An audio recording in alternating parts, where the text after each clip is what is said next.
moment. At least now it seems like it's time to come face to face with your fear. Been battling reasons for all of the years, and I learned how to fight them with style and grace no one's ever encountered. You say it's amazing, I'ma come out swinging when they open the gate. Go ahead, call passion, I'm calling it rage. I'm taking what's mine like I already own it. Watch but don't blink, going here to the moment. The sky rain down. Here's to the madness that's all around. Go on, tell them who you are, you are, you are. Go on, tell them who you are, you are, you are, you are. Here's to the moment, the sky rain down. Here's to the madness that's all around. Go on, tell them who you are, you are, you are. Go on, tell them who you are, you are, you are, you are. My name is honor, my name is king, my name is champion, my name is strength. Tell them who you are. My name is Pentakill, you think it's strange? My name keep ringing inside of your brain. I hear it every line. Here's to the moment the sky rain down. Here's to the madness that's all around. So tell them who you are, you are, you are. Go on, tell them who you are, you are, you are. Here's to the moment the sky rain down. Here's to the madness that's all around. Go on, tell them who you are, you are, you are. Go on, tell them who you are, you are, you are, you are. Here's to the moment the sky rain down. Here's to the madness that's all around. Go on, tell them who you are, you are, you are. Go on, tell them who you are, you are, you are. Go on, tell them who you are, you are, you are.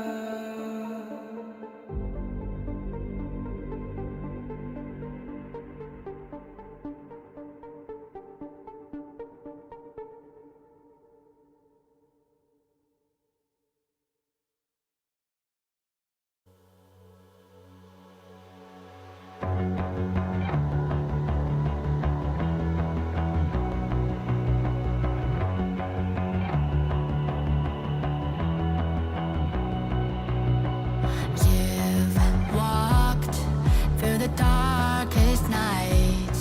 You've heard the crowd, felt the blinding light. You were standing there when your heart comes alive. It's a dream of a head, and it never dies.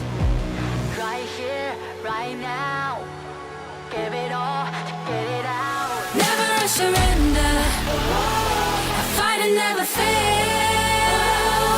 I am a contender, a challenge I can feel.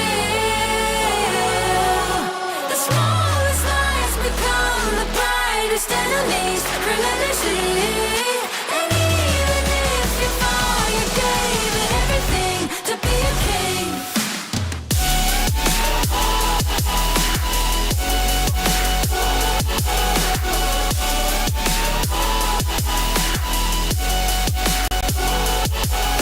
The smallest lies become the brightest enemies, relentlessly. And even if you fall, you gave it everything to be a king.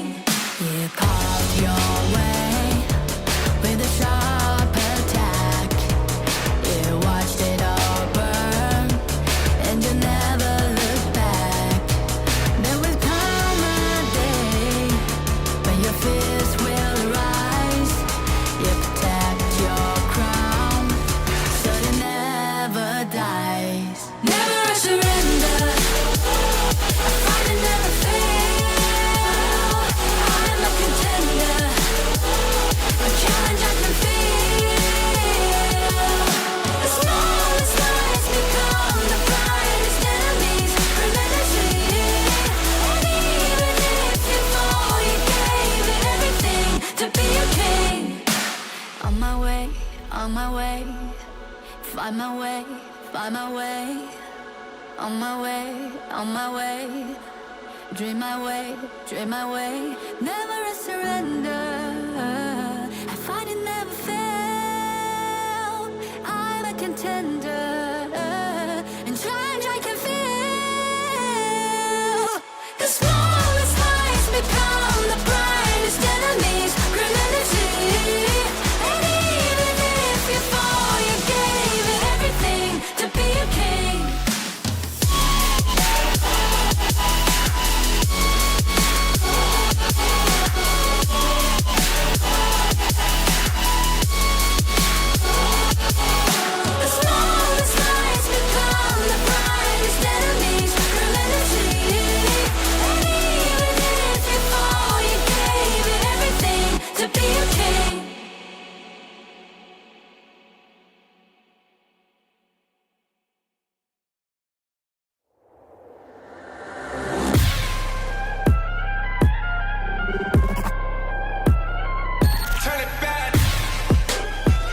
I'm neutral, now push me down. Look at me, I'll be lying down. When I run around, and I make a sign, I will catch you. Watch out, it's better feel, got no mercy. Look at me, I'll be rising. Carry the season, you got a damn, gonna wibble. You never hesitate for another moment, but my bone is golden.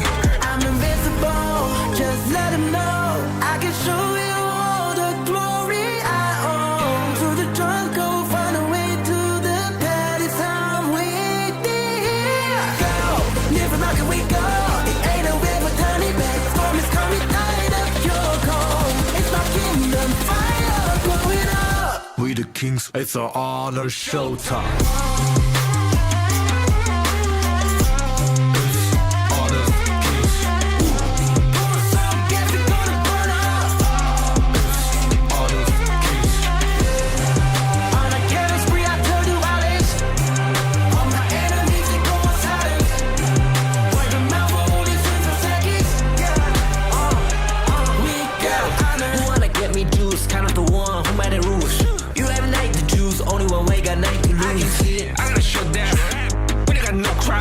We barely fight, that's one question pieces you can cheat. First blood, double trouble, then I take a pen, I kill. All you do is sweat and look at me stay with the rain. Say. I've triggered my soul down. Follow my pace. We the champions, screaming, I'm invincible. Just let him know. I can show you all the glory I own. Through the jungle, find a way to the pad. It's time we did. Go, live and rock and we go. It ain't a river, tiny bag. Storm is coming, tired of your cold. It's my kingdom, fire, blow it up. We the kings, it's our honor, showtime.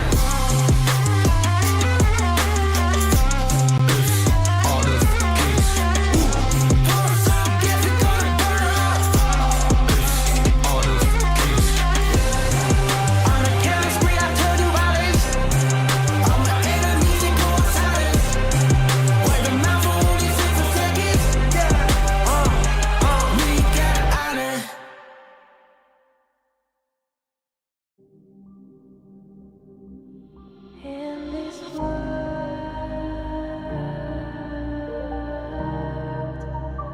only ones in this world,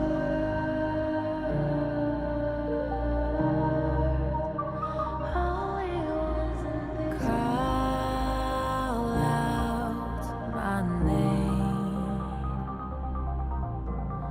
cut through the sound of the rain. No matter how I feed the flame, you know I feel the darkness and the pain. All of the ways we tried to break free from the night.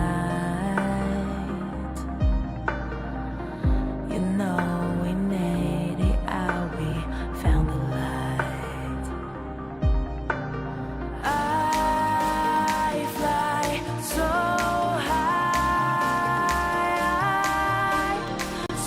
high, light up the skyline. Let's do it this time, like it's a whole new vibrant world.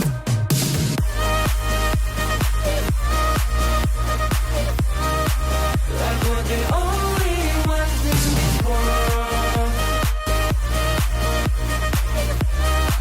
Like we're the only ones in this world. Now I see that I got everything I need. It's alright, I'm on fire, I'm alive, 'cause now I fly so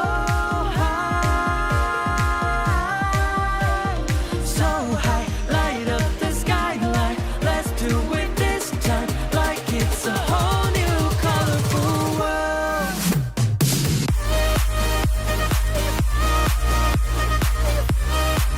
Like we're the only ones in this world. Like we're the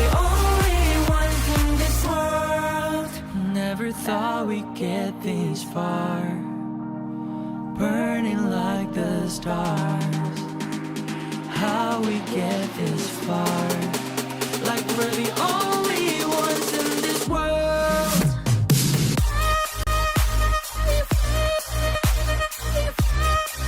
Like we're the only ones in this world. Like we're the only ones in this world.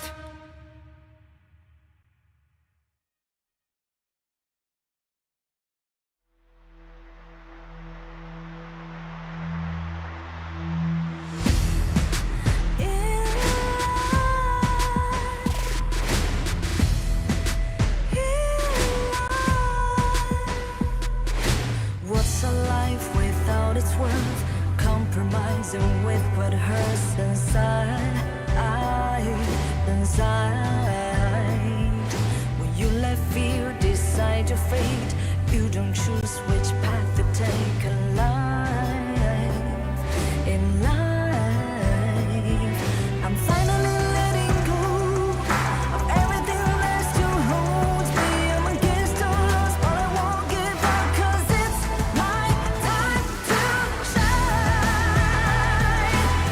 Standing in the spotlight, can't no one back me down.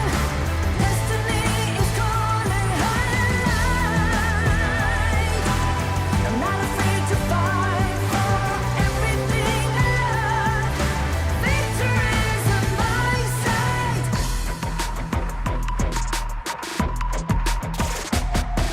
The more we lose, the more we gain. The more that nothing stays the same. In time, in time. Can't love back, but can't forget. What you see is what you get. Sometimes,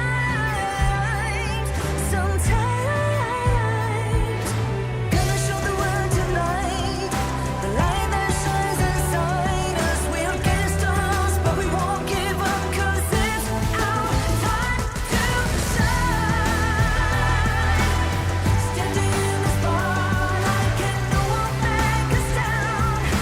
Destiny is calling high. We're not afraid to fight for everything we love. Victory's on our side. Takiki takiki takitao. Takiki takiki takitao. Takiki takiki takitao. Takiki takiki takitao.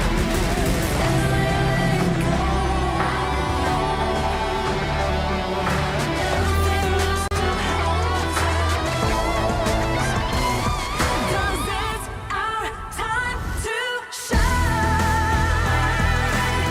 Standing in the spotlight, can't no one back us down. Destiny is calling higher. We're not afraid to fight for everything we love. Victory's on our side. It's our time to shine higher. Well, welcome back, ladies and gentlemen, to the WKS Fall 2025. Today is the day where we crown the champions of the WKS. But before anything, I'm Moman, and with me, it will be Dash. How are you feeling today, bro? Man, I'm excited to see who's gonna be the one that is gonna go for the last call. This is a very fun day. Everybody, it's Sunday. Call your friends, have a watch party, watch Honor of Kings, and maybe play even while we are watching everything that's happening here today. How about you, Bowen? How are you doing? Well, it's been great. The first day we did see Paradise Esports leaving the competition, but of course they did put up a great fight. Now 3 representatives are left, one from the Burmese region, one from the Cambodian region, and finally Fearless Esports from the Chinese region awaits them in the grand finals. So 2 teams fighting it out in the lower bracket grand finals first. So the first match that we will see today will be Nexus Vanguard Ultra Rare going up against Team Max. This is actually a rematch. How are you feeling about this match? Ooh, yeah, man. It was a 2-0 when we had it on a best of 3. So this is going to be a bit of a challenge for Team Max because it was a very different playstyle that we've seen from them and the playstyle that we've seen from them when they were fighting against Paradise Esports. So maybe this time, this could be longer than we expect here, Moman, because in a best of 5, it could differ based on what hero pool they have. Yeah, both teams have evolved in terms of gameplay and playstyle as well. But speaking of evolving your gameplay and game style, if you want to level up your gameplay and game style, you want to get the realme, our official gaming phone partner for WKS Fall 2025. They just came out with the realme 14, and of course, it is an amazing phone. IP69 certified, 6,000 milliampere battery. It has a crazy processor as well. I believe it's the Snapdragon 6.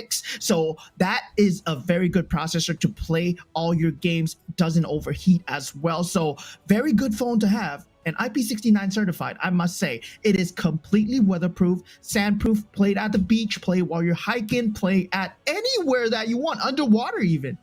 Oh yeah, you can play it underwater, play with Honor of Kings with your friends while you're all underwater holding your breath. That's possible with this phone. But again, everybody, it will be the phone that everybody's been going to be using there in the venue and where the players are. So that is what you need. If you want to be as good as them, get this phone. And again, everyone, this is going to be a day in where very different from the spring season, because right now we are seeing the players together, right? Before we see them on very different setups, everybody's far away from each other, but this time at least they have better communication compared to how they got it from before. And also everyone in the global server is upgrading. Yeah, I believe so. I mean, thank you to Tencent and Level Up, of course, for bringing them to the venue there in KL, I believe. They are in Malaysia. Yeah. So they are playing live at Malaysia. You do see them, all 5 of them together with their coach right before the game starts. So the strategies can be discussed. This is Nexus Vanguard Ultra Rare. Oh man, these guys have come such a long way since, you know, the last season. Ultra Rare was first newly formed. Right now, they're playing their hearts out in the lower bracket grand finals. Yeah, you know what? It's not even a joke. Last season, it's been just few months. Lifo, especially in his picture, looks like a kid, but right now it looked like he grew a bit. Right, you can see him right there on the right side. Lifo grew a bit. Everybody from the team has grown, and I like that this is what's happening here for the team. And right now, for their side though, at least on the side of Team Max, on the other end of this, I hope they will be able to win against their demons, which is Nexus Vanguard. Yeah, of course. I mean, this is really the post KWC puberty, I would say. Like you know, after watching the big boys playing KWC, they think like, yeah, we gotta be big boys too. You know, there's a time skip. They went through a whole training arc, and then now they're here. They're here for a Wildcard King Series Fall, of course. Thank you to Teamy, thank you to Level Infinite as well for flying these teams in, and of course, thank you to once again to realme, who have gladly given them their phones to play as the official tournament phone as well. I believe they're all on the realme 14, so that's gonna be amazing. These guys are playing top notch as well. The sensors there are amazing to use on the realme 14, so these guys, they're playing at the highest level. And on the other side, right, we have Team Max. We did see that Team Max, they were originally split up, right? 3 members were in the camera, another member was in another camera somewhere. There was like 2 people. Yeah, 2 people were in another camera. So with this, I think, if I remember correctly, this is a bit of a big change also for the team. I think their coaching staff also is way better than before, at least because they're together in the venue, because it's very different, everybody. If you're talking here in front of each other, the pressure is gonna be way lower just because you're close together.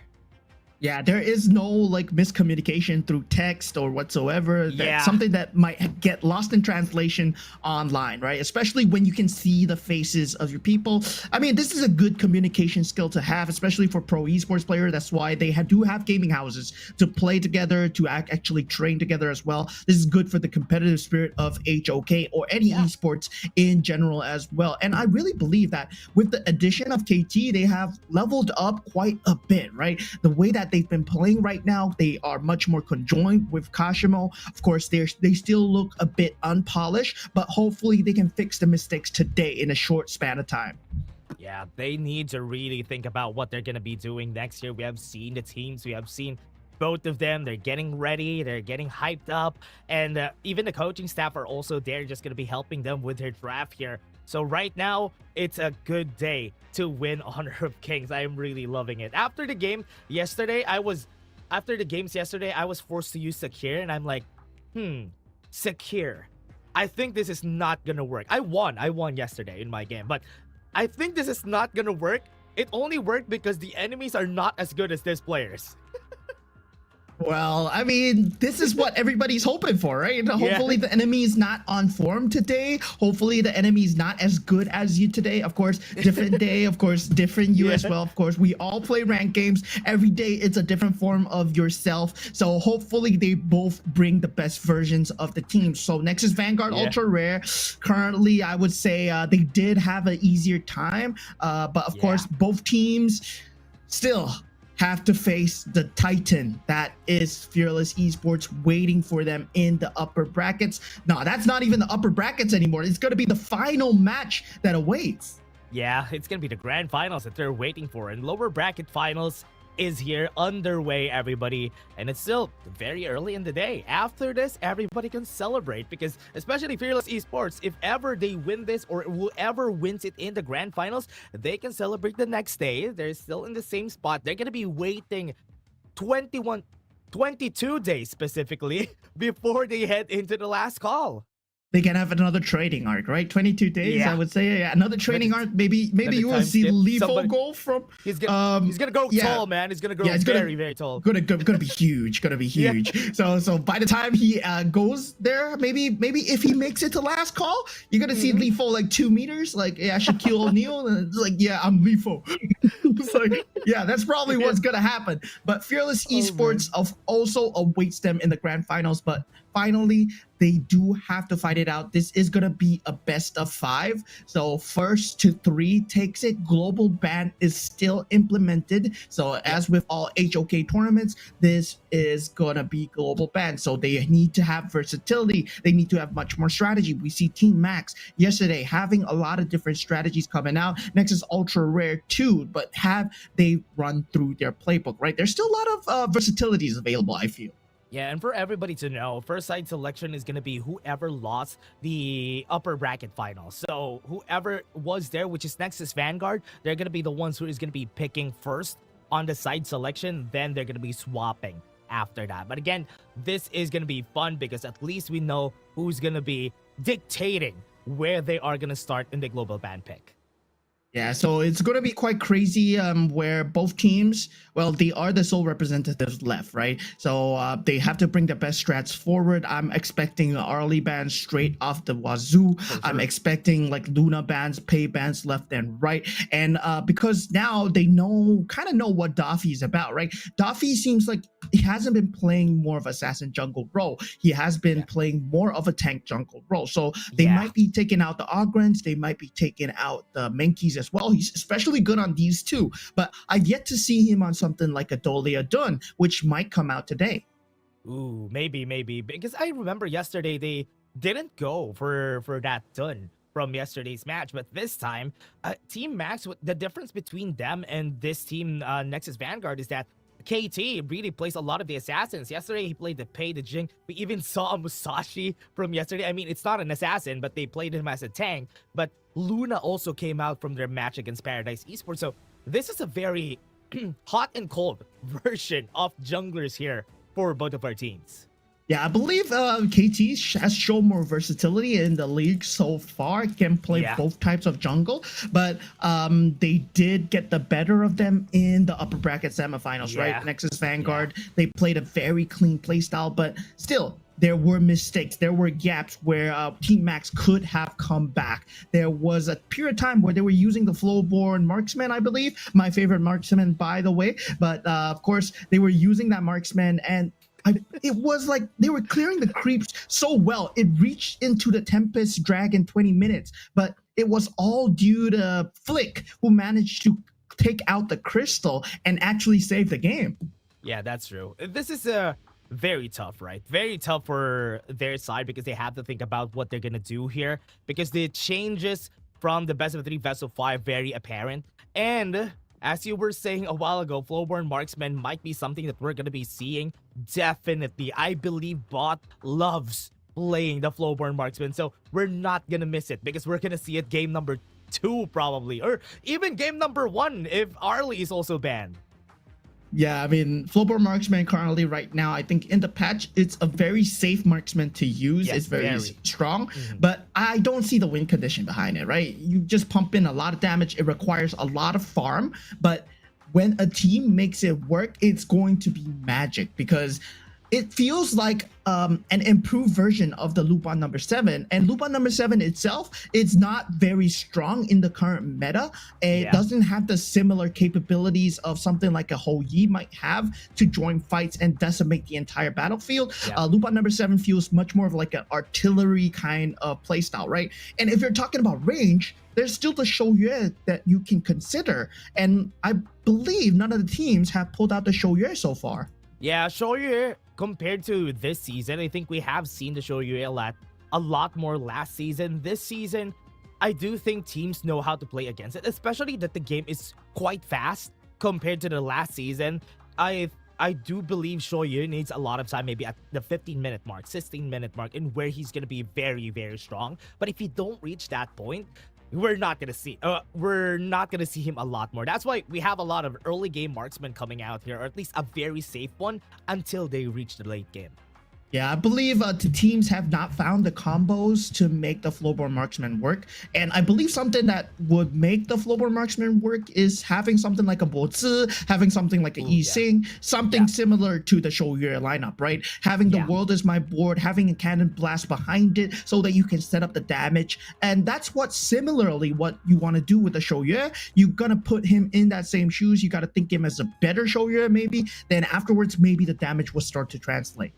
Yeah, that's true. I think right now with the Flowborn Marksman coming out, I think the Flowborn tank we're kind of missing because currently a lot of the teams in Global still don't know how to use it. Only a few that I've seen was in PKL. I think IKL also uses it. So there's only a few that knows how to use it. Even MKL uses it. So I hope we see it today. Even on the hands of Fearless Esports, I want to see a Flowborn tank come out. Yeah, Flowborn tank in the KPL is one of the most dominating tanks that we see. It's very easily banned. It's most of the time being taken as a first priority, but teams have yet to make it work, right? But now we do see the bans and draft coming in. Kashimo already going for the Byron early. You see the bans, the main key being taken out, the Dofi Fear, but Arlie being taken out for the side of Nexus Ultra Rare. They have the Diadea available. They might take it this time, learning from their mistakes. They have the Diadea, they have the Dharma open.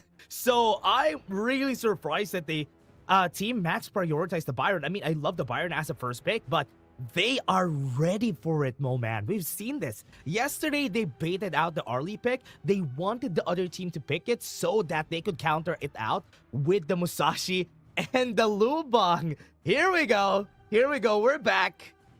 This is a very all-in strategy, right? If I were Nexus Ultra Rare right now, what I would do is put the Yuhan on the support, right? Get a Lady Zun and take out that all-in strategy. Suddenly, the Musashi, the Liu Bang, and the Byron just lose all kinds of just any kind of utility because of the Disruptive Deluge. If you want, you can even go for Princess Frost as well, Nexus Ultra Rare. Instead, they double down and they go for a Guan Yu. So this is going to be a bloodbath of a battlefield. Yeah, I was thinking if ever they went for the Yuan Rome, you make a great point there. I think the Lady Zun is the perfect pick here. And a Dharma Ogren could have completed their composition, but it's very greedy if you think about it because they're going to be losing a lot of the heroes if they win here.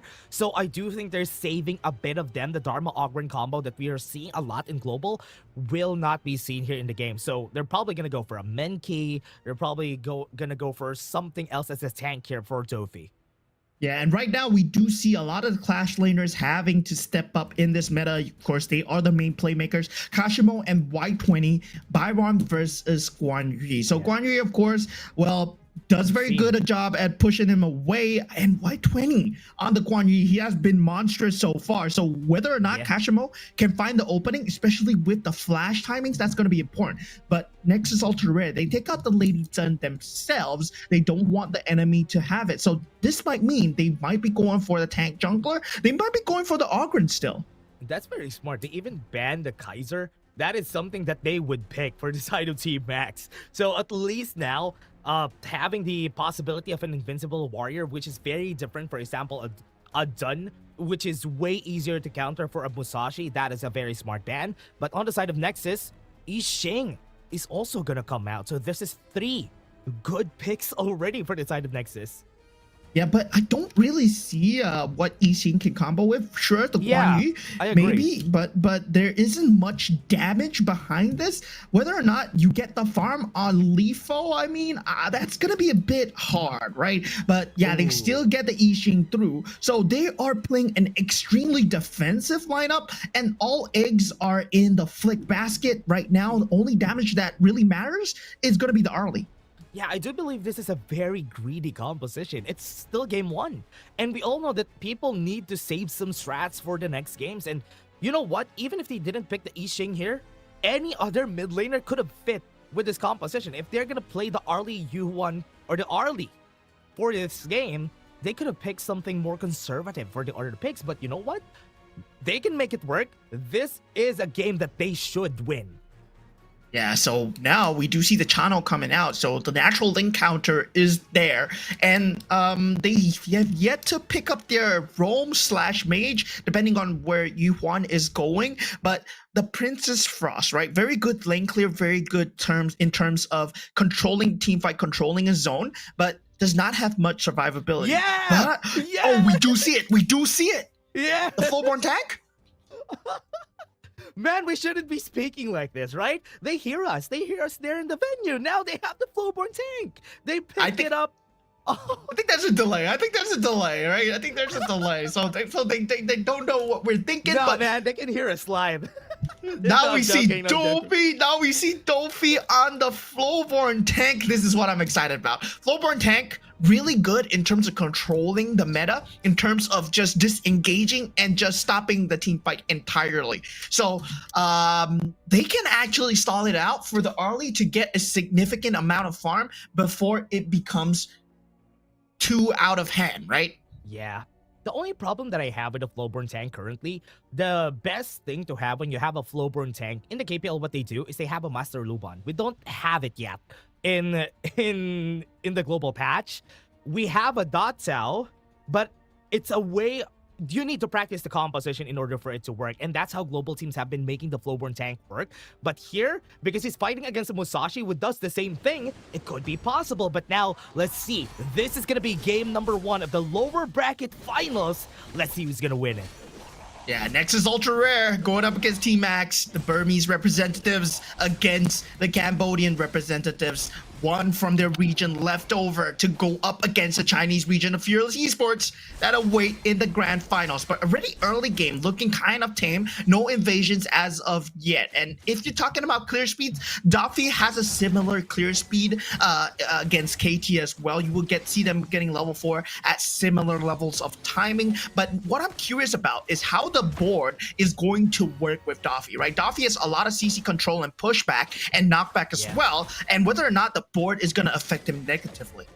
Yeah, I think they're going to be putting really everything on the Flick basket. Flick is going to be the one carrying all the damage in this game. If Flick is dead, no damage is going to come out of the team. So they have to find a way to protect him at all times. One thing that I've seen from other global teams, what they do against a Flowborn tank is to bully the Flowborn tank in the early game. Because it's really hard to clear and even fight back as a Flowborn tank in the early game, especially if you don't have somebody to help you out.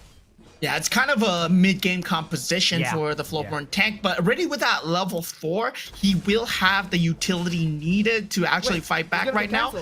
Yeah, he's gonna get Tachimo is gonna be chased down, use the duel to the death. He's very tanky even at this point in the game.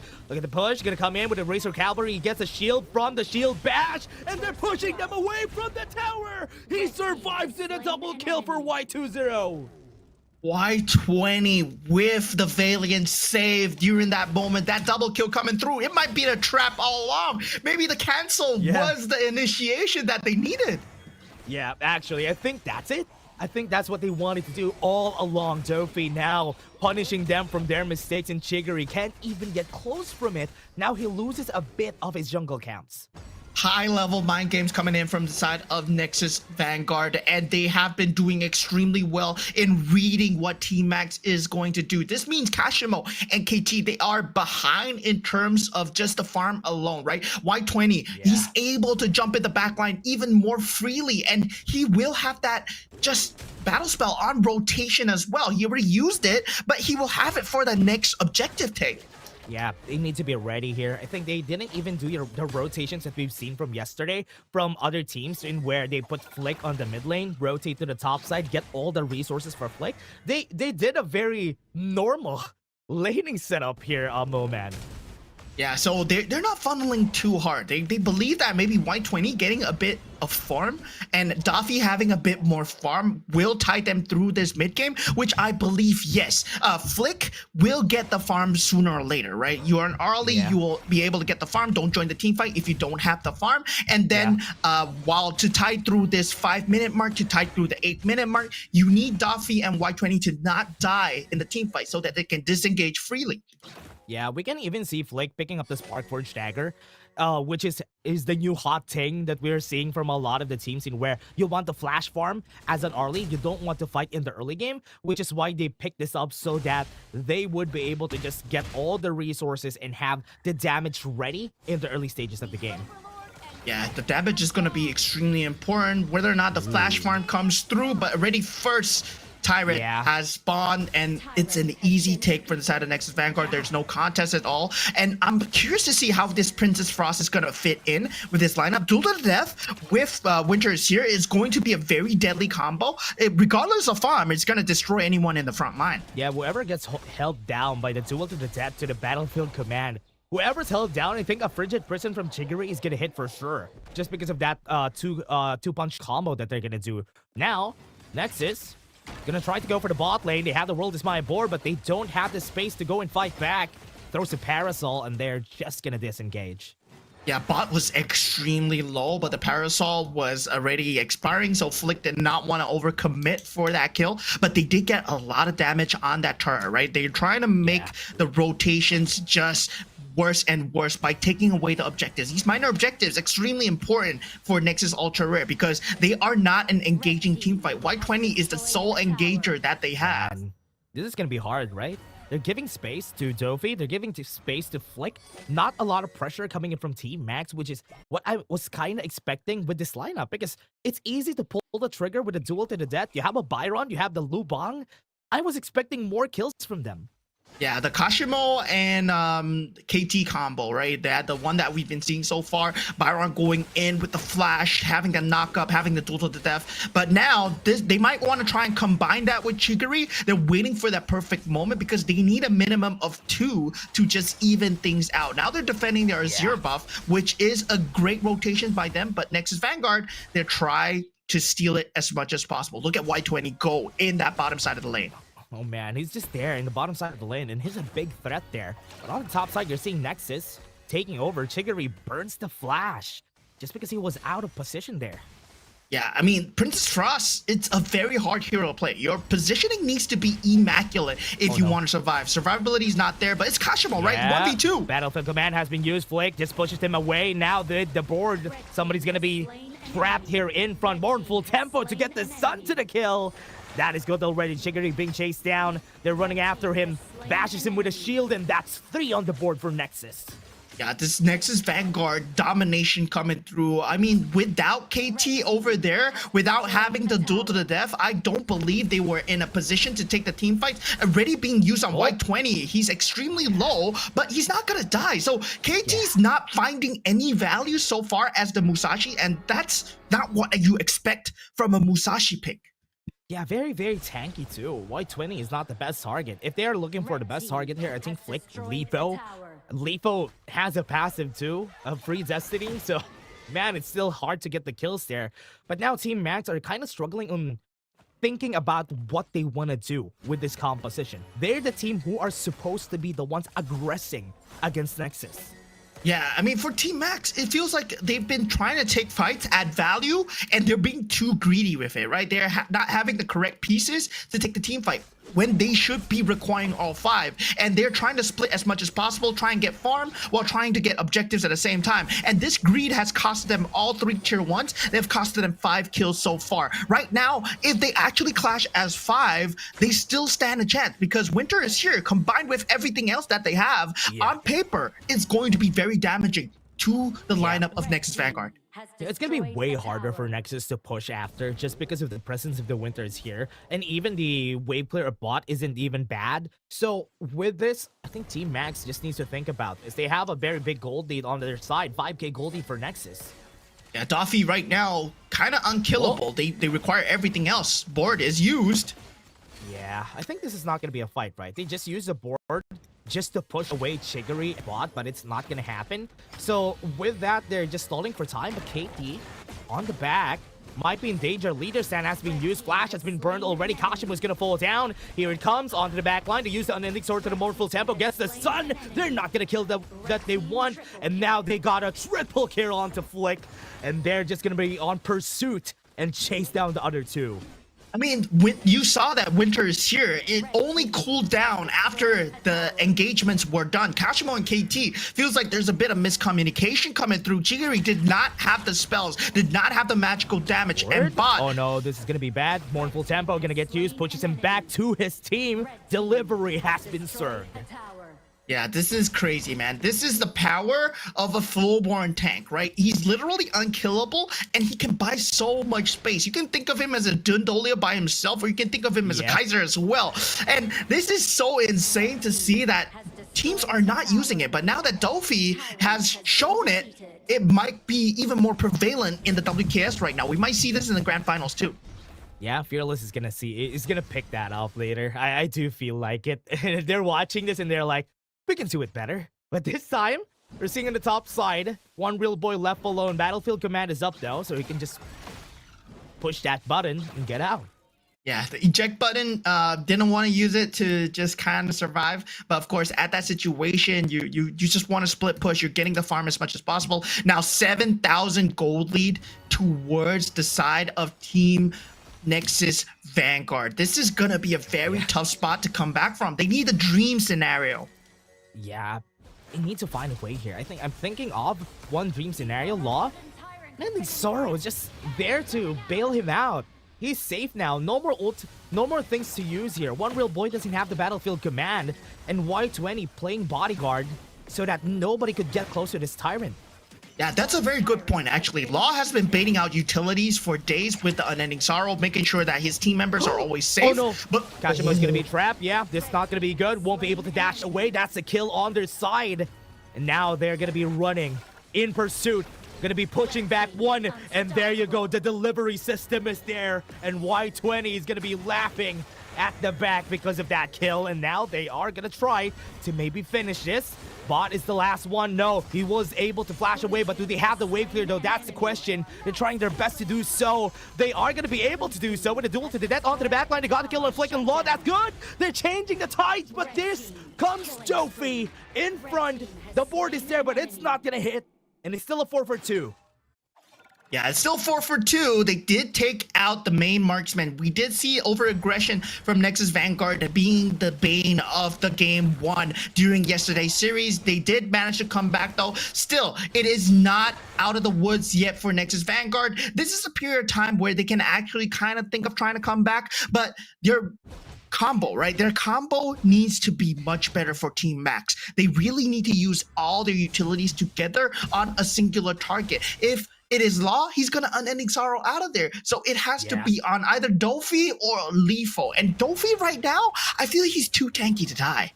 And I think it works. It works if ever they use it on Flick, because we've seen it in action though. Once he uses the double to death on Flick, that could be a potential kill for them. And Bot is slowly scaling in this game. If this game doesn't finish at 15 minutes, they should be scared of Bot.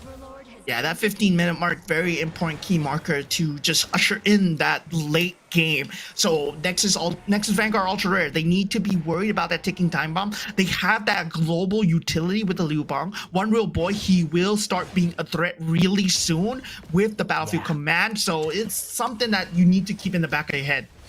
Yeah, now onto the top side to use the board. Push back away to members right here. They need to withdraw.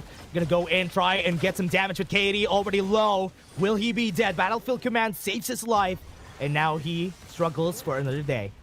Yeah, Kashimo not able to find the flank that he needed. Flash was available, but KT was extremely low. Very good discipline coming out from the side of Team Max. Did not jump in. Now, without Lefo's board, they can actually find a sliver of timing here.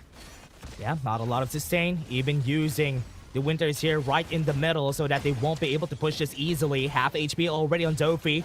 Use the board to get pushed back. Playing Bouncer again. Y20 just pushes everyone away. They're scared of getting pushed back to the team. They have the Shadow Vanguard in front of them.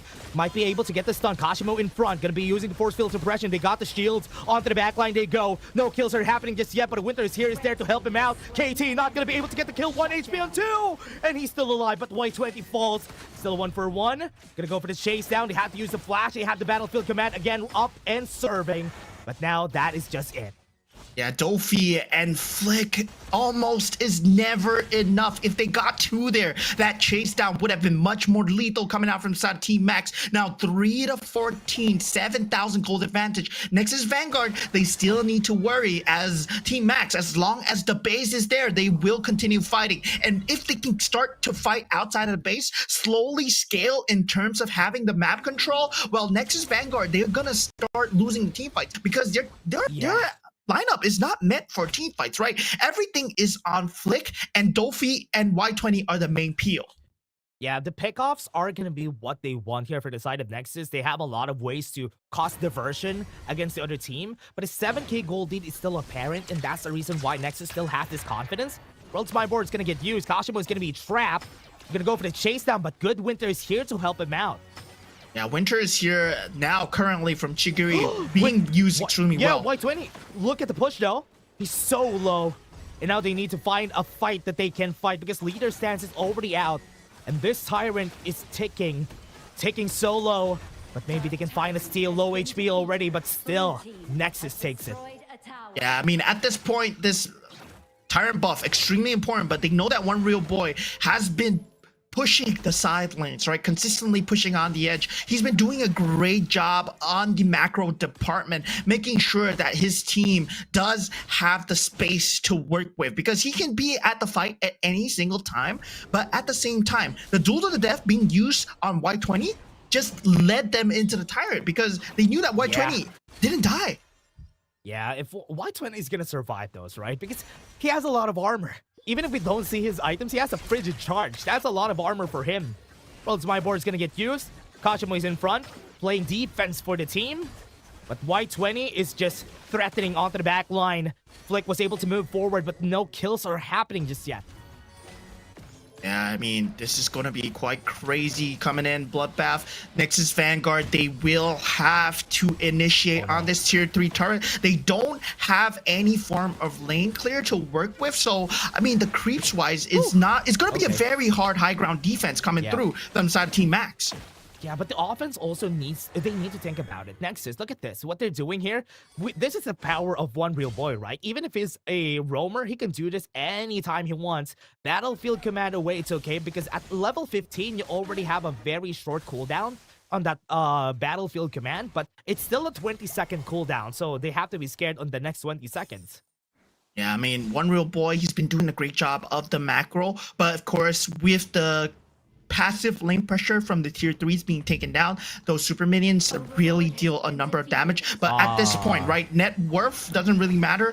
This Overlord might be the final straw for Nexus Vanguard to keep a grasp of the game, right? Currently at 50,000 net worth, I mean, all itemizations really don't matter at this point. They are having their core itemizations fulfilled. Now it's more about the luxury items, who has the secondary life, who has the abilities to swap these items out. Both the main Vanguards and the Shadow Vanguards are almost at the same time period once they go into the tower top side. This could be a threat that they are waiting for. The 10% damage reduction also on that Shadow path will help them go for this last push here. Now, they don't have to be afraid. Look at the position of Y20 onto the back, though. Have to be careful. Board has been used. Taking their time. They're just gonna be taking this. The push is happening. They can't even go away. Flick falls down. That's a good one, though. They might be able to change the tide here. 2 people are down on the side of Nexus. The damage is there. It's gonna be scary. Bot is moving forward. Gonna go for the chase down. Hunts down everybody. And this might be the kills that they're looking for. The turnaround for Team Max. This is massive. They got 4 kills. 40 seconds on the clock. They can take towers down in the mid lane. What a great segmented team fight coming in from the side of Team Max, making sure that they isolate the main source of the problem, which is Flick. Once he is down, there is no damage, and we saw that in Nexus Vanguard. And Team Max, they solved the puzzle immaculately. Right now, they're trying to convert the objectives as much as possible. If they can get 1 tier 3 out of this, they might be able to even the playing ground. They might be able to inch ever so closer to a 1-0, getting that point back. 8 seconds on that Tyrant. They can take it on the side of Team Max. Dofi is still 5 seconds away from reviving. Now they can take it. They can start it right now. Bot is a bit far away. He has the Sun Chaser already, and the leader stance is going to be up in just a bit. Gonna go for the chase down, though. Will they be able to get here? Y20 is already in the area. They got it for their side, and that is good. They can take the next fight here, Mo Man. Yeah, great disengage coming out from the side of Team Max. This is what I was worried about from Nexus Vanguard. They were over-committing, over-aggressing too hard on those objectives. They wanted to end the game just prematurely. If Flick dies, if Flick ever so gets out of position, their entire game strategy falls apart. And right now, it's back to 50-50. They're back to square one. They need to find a great opening once again. Y20, right now, his main target needs to be either on bot or on Chigri. Just disrupt them before the combo even starts. Yeah, this is what we were saying a while ago. It's scary. Once you reach the 15-minute mark and you have a Chano on the other side, his damage is going to be crazy. Even Dofi is not going to survive for that long. Has the Blood Rage popped already. He's looking for the kill. One more shot on his head. It could have been dead. Sage's Sanctuary was bought just because he's almost dead there. Yeah, I mean, Sage's Sanctuary is still there, but right now it's the Tempest, right? 20 minutes into the game, 30 seconds, that's where the Tempest Dragon spawns, and Team Max, they look like they are in great position to actually contest this. No more Blood Rage for Dofi. He sold it just for that Sage's Sanctuary from a while ago. Even Flick has a Blood Rage on his hands. Now they're starting one real boy. They're forcing the Battlefield Command is buying so much time. And if Flick is going to be seen here, he can use the Battlefield Command and they can start later on that ult. And now they're going to go for it. Kashimo being chased down. They're in pursuit. Tempest Dragon in 2 seconds. Yeah, Tempest Dragon initially being jumped down by KT, already wanting to start it up, but the team is there. One real boy, he's on that duty of doing the macro once again. Yeah, he's just going to be doing it. That's good. That's smart.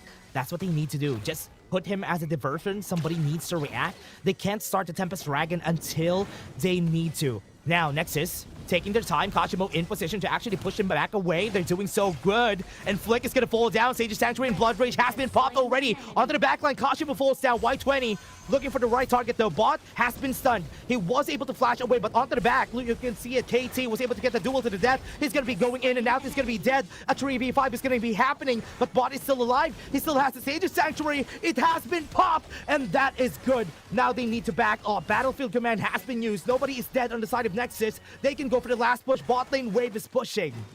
The sustain factor coming through from Law is just so much at this point. Dofi could have perished right there, but all Sage's Sanctuaries were pivotal in trying to convert their victories. Now Nexus Vanguard, they're on the victory march. Could go for the end. World's My Board has been used. 3v4, Kashimo on 5. Winter is here, was able to push him away. Dofi doesn't have any Sage's Sanctuary anymore, but Blood Rage will be there to bait them out. They have another one on their hands, though. Leafo almost dead. They're gonna go for the chase down. This game is not yet over. What is this, Mo Man? Yeah, no over aggression coming in from the side of Nexus Vanguard. That's good discipline, but they could have went for the Tempest Dragon instead of trying to take the base just raw, right? Right now, they are paying for their mistakes. Team Max, they have the positioning once again, and One Real Boy, it's a reset, but without the Sage's Sanctuary. That's a long cooldown. Yeah, we have a game in our hands. Destiny's on the hands of Flick. He has to be really scared because one more mistake, he could be dead. Right now, the damage is there. Leader stance is not up for bot. They have to be careful about this fight, though. Baiting them out, resetting the Tempest Dragon. We have a very big game in our hands here, Mo Man. Yeah, this first series already very neck and neck. Y20 trying to find an opening, right? You see his flank position? Yeah, that is very scary though. Y20 on a very big position. If they will start the fight right now, there you go. The minions are down. They are not going to see this happening though. At least he was able to scan it. That is a good play from bot. Now they're starting the Tempest Dragon, but the bot lane is in danger though. What is World's My Board is going to get used. Trapped to one person, but no apparent engage coming in from the side of Nexus. Right now they need to push back. Hashimo onto the back line, gets a knock up on two. That's perfect already. Flick is going to fall down, and they got two of the carries down on their side. And here comes Team Max. They are up for revenge. They're looking for it since a while ago. Y20 is still alive, but there's 5 people on the board with the Tempest on the hands of Team Max. This is your mistake. You made this game long, and here comes the Chano. Bot is dealing so much damage, and that's why they lost the Tempest Dragon fight. This is the crystal push. The lock is there. Team Max will take first blood. Yeah, minor blunders coming out from the side of Nexus Vanguard. They were not equipped to fight the Tempest Dragon pit. And of course, Team Max, they had the perfect synergy for it. The great jump coming through from KT. Time and time again, I've mentioned that they need to layer their skills together. And finally, when it comes through, it was just a beautiful symphony to watch. Duel to the death. Battlefield Command, winter is here, layered on into that small, tiny zone where Nexus Vanguard was getting slaughtered like animals. And Team Max did an extremely good job of just positioning and making that work, with One Real Boy consistently having the macro, making sure that he's on the back of Nexus Vanguard's minds. What was that though? Bro, I wasn't expecting them to win that game because I was just setting it up that at the 15-minute mark, they would be scared about bot. The damage of Chano at that later stage in the game, with the range that he has a better safety than Flick. And we've seen a lot of times that Flick died in this game just because he was a bit too close. It's because Arlie has a very short range. And right now, man, bot, if he didn't get MVP in this game, I will be mad.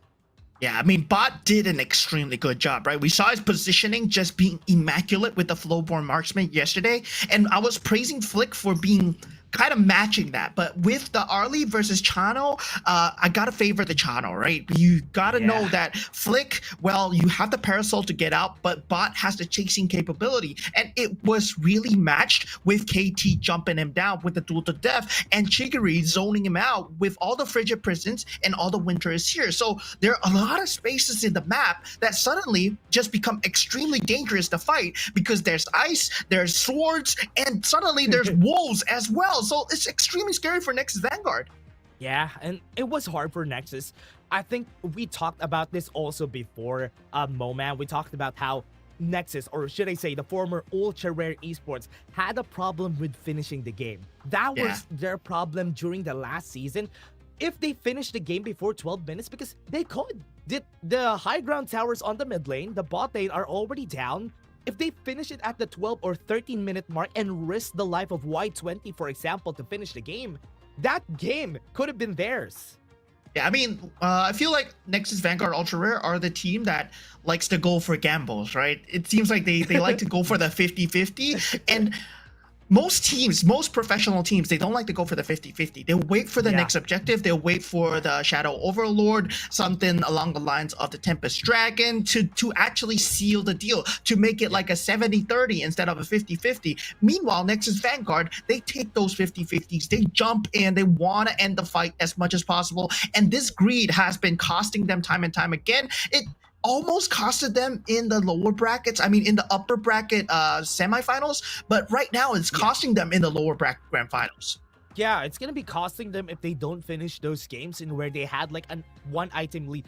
The game had an 8k gold lead at one point, and they didn't finish the game by then. If they finished the game by then, that could have been it. It could have been 1-0 for Decisive, but Team Max, man, the play, I was looking for their play, but you know what? I am looking for another play for game 2. Everybody, we're just gonna be taking a short break. Don't go away. We have a lot more WKS Honor of Kings for you guys.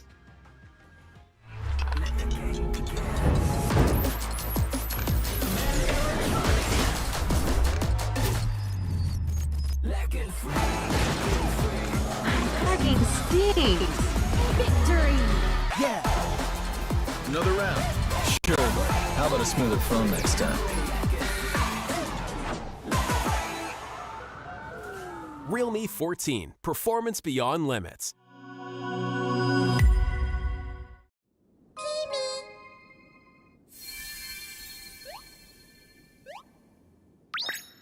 Hello. I'm a spriteling. This world is so strange. Happy people are colorful. So beautiful.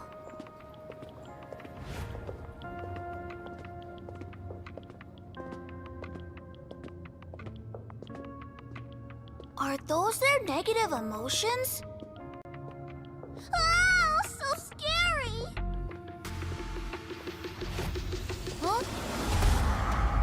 Oh, let me chase away the unhappiness! Sprite laying strike! Ha!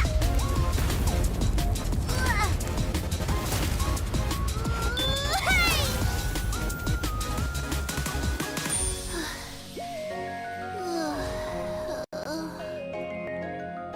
Huh?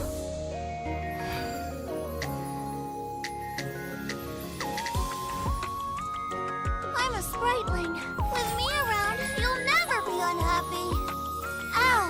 That hurts. Thank you. Let's be friends. Get him! Get him! It's fine. Let's play another match. Charge! Welcome to the world of spritelings.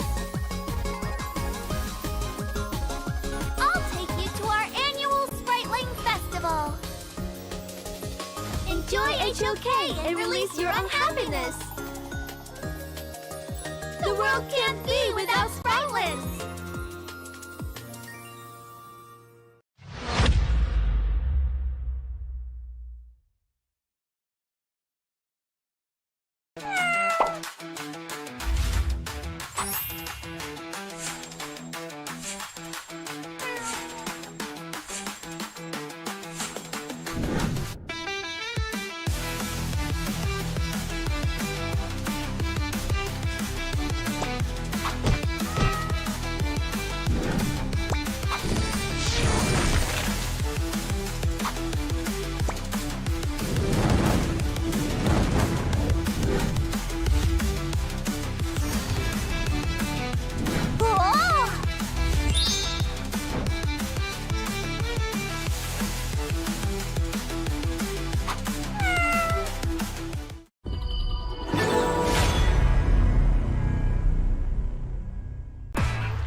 Hello and welcome back, ladies and gentlemen, to WKS Fall 2025. We had a first game already, and that first game was amazing. It was a comeback series from Team Max versus Nexus Vanguard Ultra Rare. Nexus Vanguard Ultra Rare almost had that. They had them on the ropes, but of course, Team Max broke free. But before anything, I'm your caster, Moman, and joined with me together is Dash. How are you feeling about the first game already? Yeah, man, I'm just surprised that happened. What a good comeback from Team Max. These guys have a very big redemption arc. Just for a trivia for everybody watching, these two are the 6th and 7th placer. Team Max 7th placer, 6th placer is Ultra Rare from the last season, and they're here in the lower bracket finals this time around. So both of them have a redemption arc that they're chasing here in the WKS. 6th and 7th place to becoming top 3 seeds. Wow, that's Yeah, an improvement, crazy. right? That's a heavy evolution. A lot of improvement coming out. But for all you guys that want to improve in your games, of course, Hey. do check out realme, our official gaming phone sponsor, and of course our partner as well. All the players are using realme 14, and why shouldn't you? This beast of a phone comes with 6,000 milliampere battery. I can't stress how important that is. Even if you're not playing games, even if you are playing games, it does not run out throughout the day. I've had realme 14 bringing it out since 8 a.m. I've had whole day meetings. I've came back at home, my battery was still running. I didn't even need to charge it. No more needs for a portable charger even. So IP69 certified as well. So IP69, most phones, most flagships, I gotta say, are IP68. So IP69 is a cut above IP68. So IP69 waterproof, completely scratch proof as well. You can drop your phone as many times as you wish. If you're a clumsy person, well, you can get clumsy and you can get also, you know, cheaper price points. Yeah. You can get a Realme 14.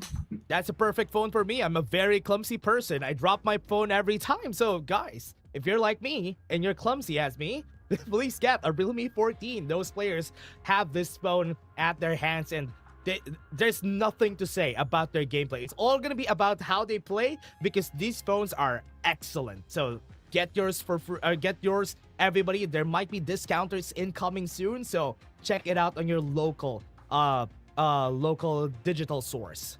Yeah, 2 more days, guys. 9/9. The sale is coming soon. So get your phones ready to buy a new phone. That's kind of sad, isn't it? Like you getting a phone, using your phone to buy a new phone. So your phone is like, oh man, you're gonna replace me. Yeah, but yeah, all jokes Not gonna be aside. happy about that. All jokes aside, back to the game. So first game, right? We saw Team Max just really tooth and nail fighting it out. We saw that they had the potential to do it in the first game, but this lineup from them, it was extremely aggressive. They picked the Musashi, they picked the Liu Bang. Right now, it's not going to be available, but they can go for similar things. Now with the Luna and the Arlie ban, they can actually go for a Pay Byron if they wish to. Whether or not Nexus Ultra Rare wants to pick up the Pay Byron right now, whether or not Dofi can play the Pay, that's going to be a huge question. Dharma, Mai Shiranui, those two are open. They can pick that up. It's already game 2. And you know what? It's more damaging for Nexus Vanguard to lose that game number 1 because they had a lot of good picks. They have a lot of very sought after picks on their end and they didn't win with those picks. Now Team Max is just playing their cards. This is the picks that they want almost all the time. The Demon Jia together with the Zhongfei. They love these picks every time, but yeah, there you go. That's a bread and butter Team Max pickup. Yeah, I mean, with that, right, Nexus Ultra Rare, they don't have that Yixing available anymore. So Team Max will probably get the Yixing with the next pick. They're ready. But right now, we will probably look at a Mai Shiranui coming out. So they did pick up the Dharma already. So whether or not the Mai Shiranui is going to come out from them, they can pick up the Pay Byron for themselves if they want to do so. But with the Dharma, yeah, you don't want to put him on any other lane. So they actually pick up the Long and the Lady Zun. The Long, well, naturally gets countered by the D Renzier. So it's going to be a bot versus Flick lineup in that bottom lane. Yeah, I usually see a Lady Zun like a second phase pick. But you know what? If they're going to be picking the Ogren, that's perfect because Lady Zun loves fighting against an Ogren. But I was surprised that they didn't pick up the Pay Byron, right? Pay Byron was open. They could have opened up with that. Even if I'm surprised that nobody's picking up the Mai Shiranui too in this game. So they are just playing what they want and not the S tier picks. And that's a good thing to have for Team Max. Yeah, they're not thinking about it too much right now. They're just going with the flow, trying to make sure that they can actually close out the game with style. And for Team Max, they banned out the Ogren. And for Nexus Ultra Rare, they actually banned out the Yixing. Yeah, Yixing would have been a great pick to ban out. And something that they might look to ban out is also the Byron as well, right? wait a minute. No, Kashimo has already played the Byron. So wait. Yeah. So Nexus Ultra Rare could have picked up the Pay Byron. They didn't pick it up. So they went for the Dharma instead. No, my sure no. Still don't see the synergy though. Yeah, I think the Pay needs somebody very aggressive. I think Amayin could be a good one. Because that could be a good thing to have here for the team. It's going to be very smart. But the Mai Shiranui, I'm surprised that the Mai Shiranui is a 4th pick in this pick and bans that we're having. Yeah, the pickup coming in from the other side, it's quite crazy, right? I mean, for Nexus Ultra Rare, they can think about going for the Dolia. Yes, I was going to go for the Dolia. Dolia Dun, yes, Ooh, do there it. you go. Finally, I see the synergy, right? Dolia, extremely good with Long, extremely good with Dun as well. Then, it's going to be amazing. This strategy, this lineup is way better than the first game already. Yeah, and one thing to note for everybody watching, Dolia Dun is the best counter to a Pay Byron, even if they're not going to be playing a Byron here, because the Dolia Dun, you cannot kill the Dun at the early stages of the game, and that's what Byron is, or Pay is so good at, so you won't be able to bully him. Yes, they don't scale in the late game well, but at least if they establish the early to mid game, this Pay is not going to have fun. Yeah, I mean, with the Dun as well, you Ooh. don't really need the Dolia to be with the Dun. You can use the Celestial Melody for the Truth Mantra. You can use it for the Infinite Vastness. You can use it for the Disruptive Deluge. So there is a lot of combinations here. The Dolia actually ties a lot of things together. But now we do see Kashimo on the signature Guan Yu, right? We saw that his Guan Yu was actually extremely good in the previous season. It was the beginning of his kind of domination in this WKS right now, and it's all the lead up, and I'm really proud that he's here right now. He has found a great team, and they're playing well together. Yeah, I like that Kashimo has a stronger team this time around, and they're performing pretty well. And with the Guan Yu on his hands, I want to see good plays from this guy. I'm expecting a lot from Kashimo because this guy was the star of Team Max during the last season. So this time, he would be able to do so. This is game number 2, everyone. Nexus Vanguard versus Team Max, and they already know what KT is leading up to. Yeah, KT right now really wants to steal away the board camps, but of course not given the opportunity to do so. Doffy already on the case, making sure that it is not denied away. Now, this is going to be battle of fire and water, right? Fire being Pei, being extremely aggressive with the Mai Shiranui, trying to find openings as much as possible. Water being Nexus Ultra Rare, who wants to absorb the aggression, make sure that everybody survives intact, and just hold on for those team fights. Yeah, a lot of plays, a lot of good things.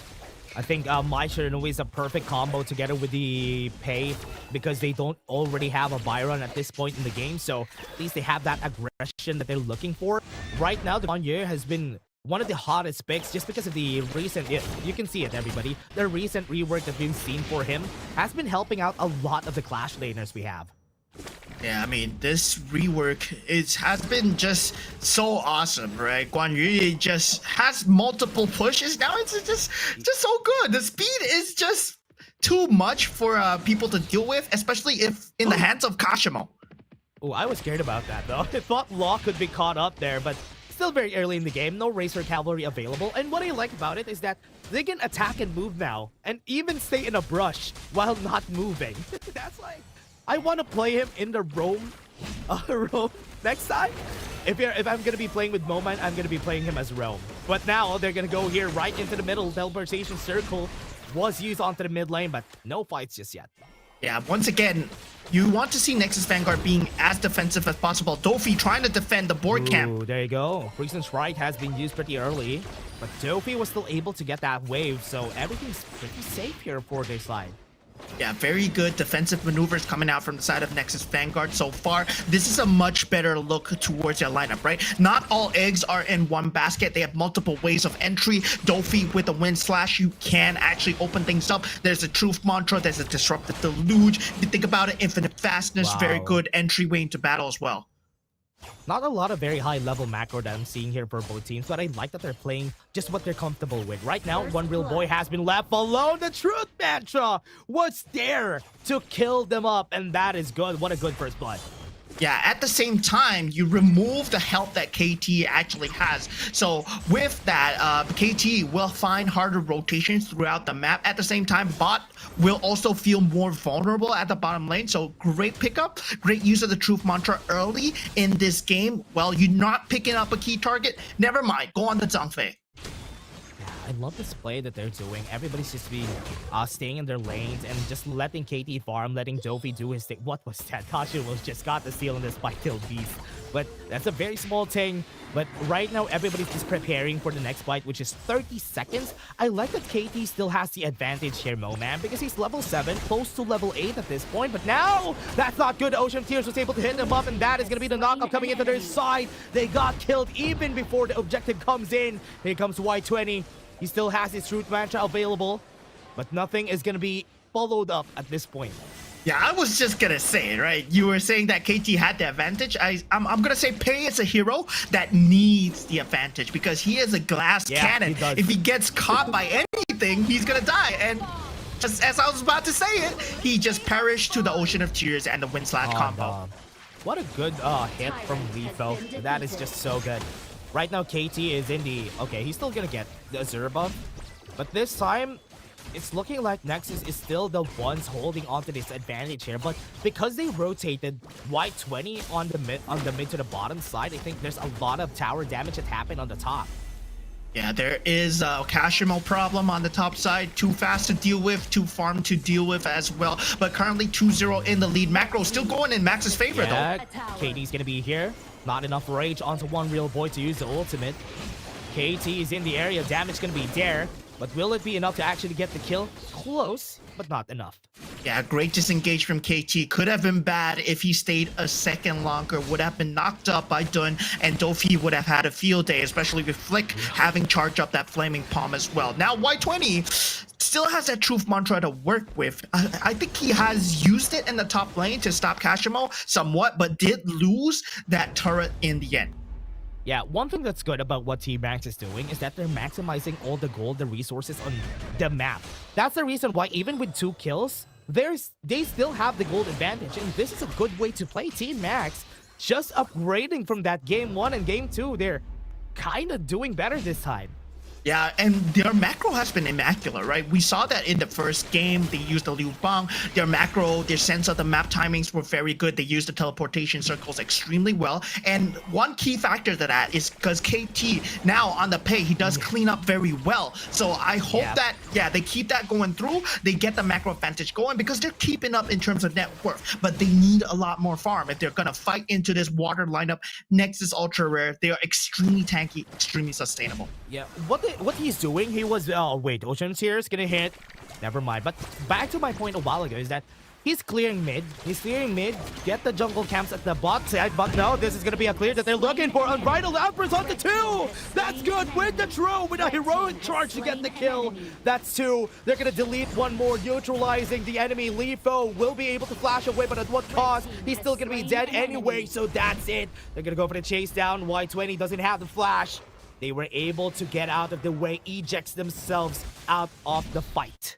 Yeah, they found the one timing where just Dofi wasn't around. They can't take team fights without their main front line. This is all the basis of a Dolia Dun combo, right? When you have the Dolia Dun, the Dun needs to be there in every single team fight for you to peel, for you to soak up the damage. And if he's not there, everybody else is just glass. Everybody just breaks so easily. Yeah, it's gonna be really hard. And even Flick doesn't have a big advantage, but never mind. The knockup comes into the backline. Dofi still very, very safe. They have to back away. The flash comes in. They're still gonna get one real boy. No rage onto this guy, but the Y20 is gonna be the trade here. Ocean Tears was able to hit 2. That's big already, but Kashimo goes in for the cleanup. Chicory has been hit by the Flaming Palm, and it is not gonna survive. Lifo gonna get chased down. One more Flaming Palm might be the death of Kashimo. Look at the flash ride to win. Flaming Palm still not gonna get the kill. It's a 2-for-1. They're not gonna chase anymore. Flick messed up mechanically, could have gotten a 3rd proc, but actually had an auto attack in the center while he was doing it. Could not get the 3 Flaming Palm strike, could have ended Kashimo's life. Slight little mechanical errors there costed him that little bit of kill, but the kill on Chiggery was much more needed. But still, KT, he is gonna be the main problem, right? The thing about Pei is he's not just a mid to early game monster, he is also a late game mobility monster. You need to think about the macro that he plays with all the mobility, the transformations that he has. He can just traverse through terrain, he can join fights so easily. So with a flanking Kashimo, your backline is gonna be very exposed if you start losing turrets.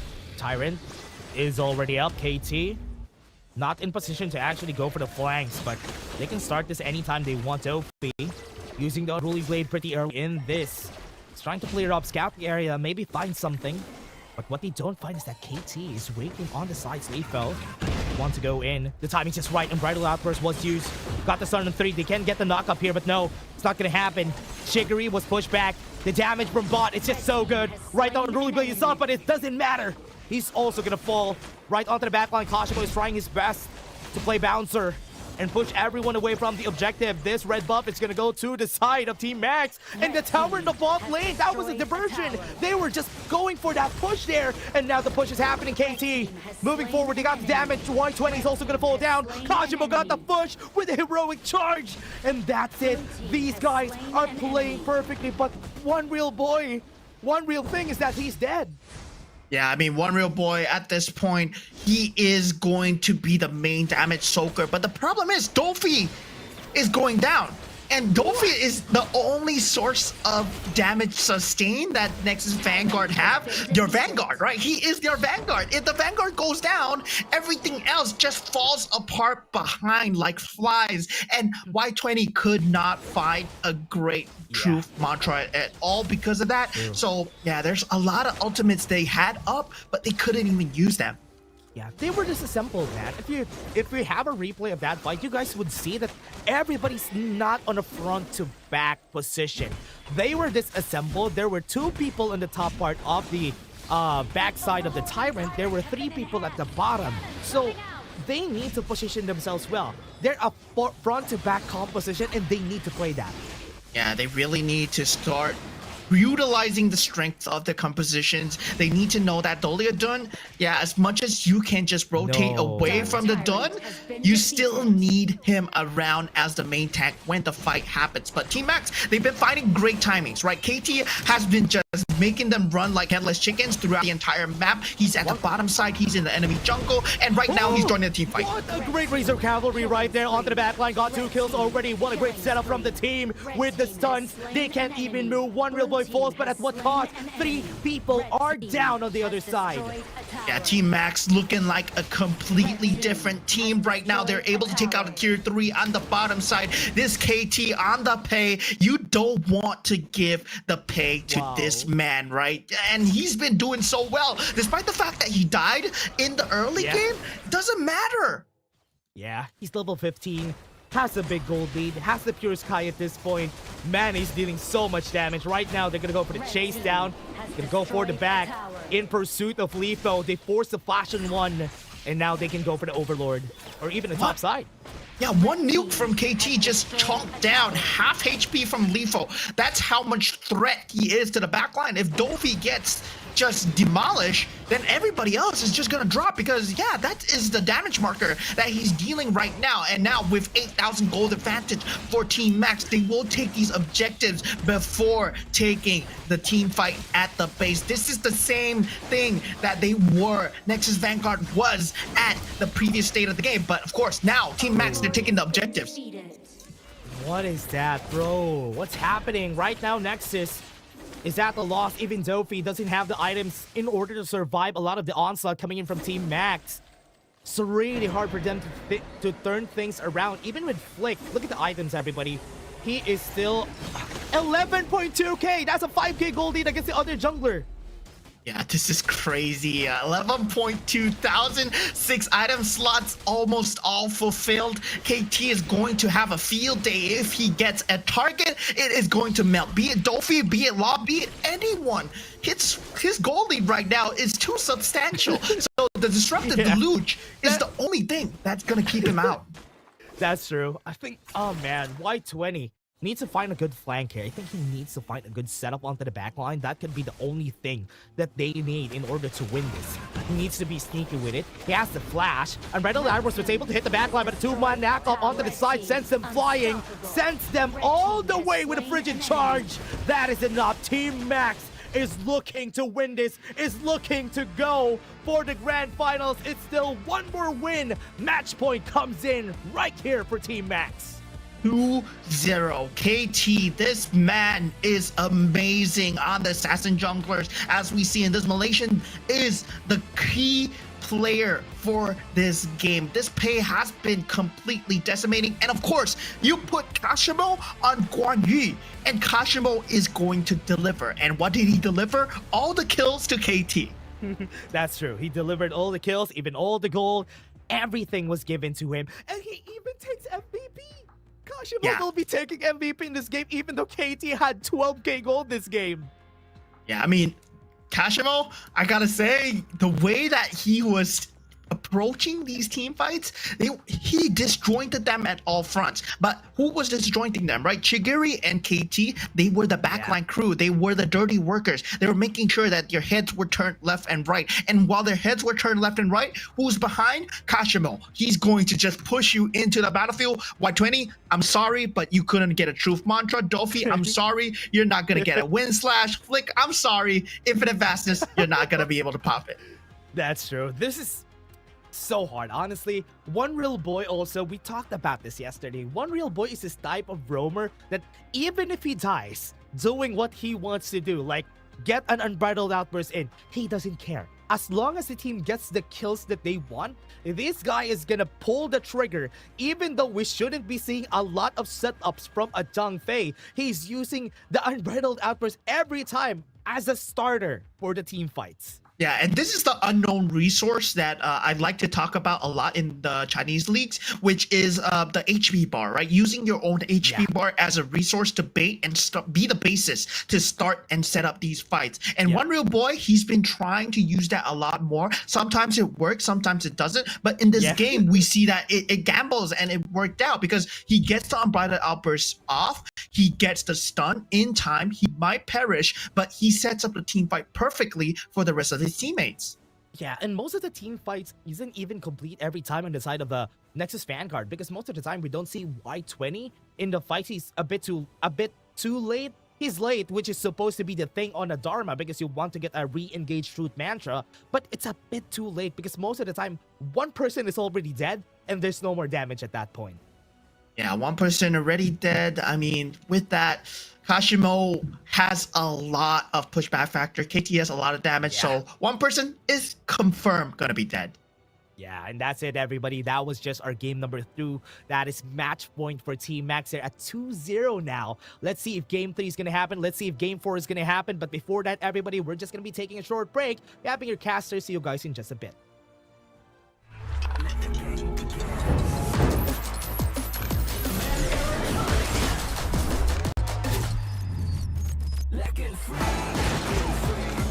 Cracking steam. Victory. Another round. Sure, but how about a smoother phone next time?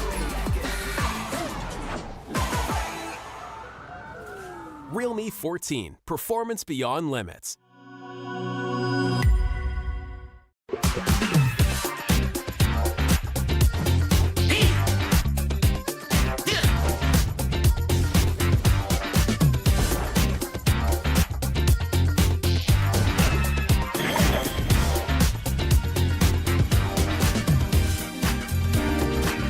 Everything has a soul.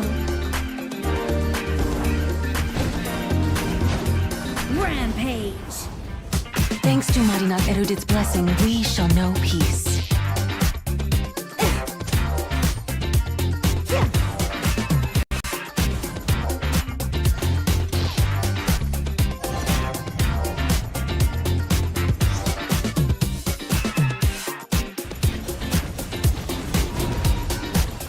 Legendary.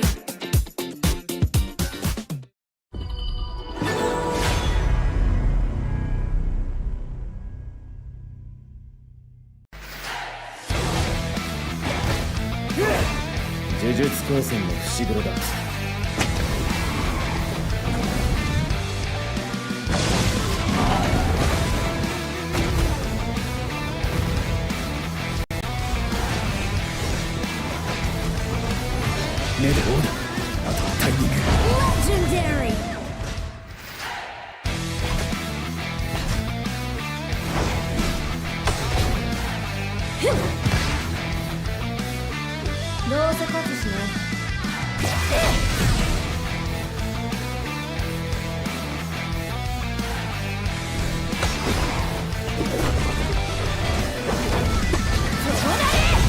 Legendary!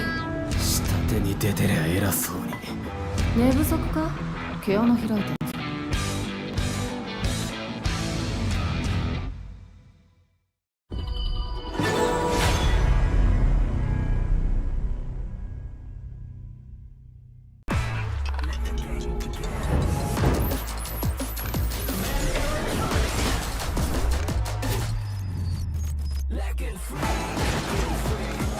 Hugging stinks. Victory! Another round. Sure, but how about a smoother phone next time? Realme 14. Performance beyond limits.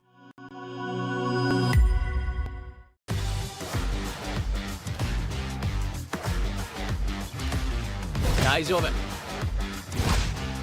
我しても死んないよ。突然。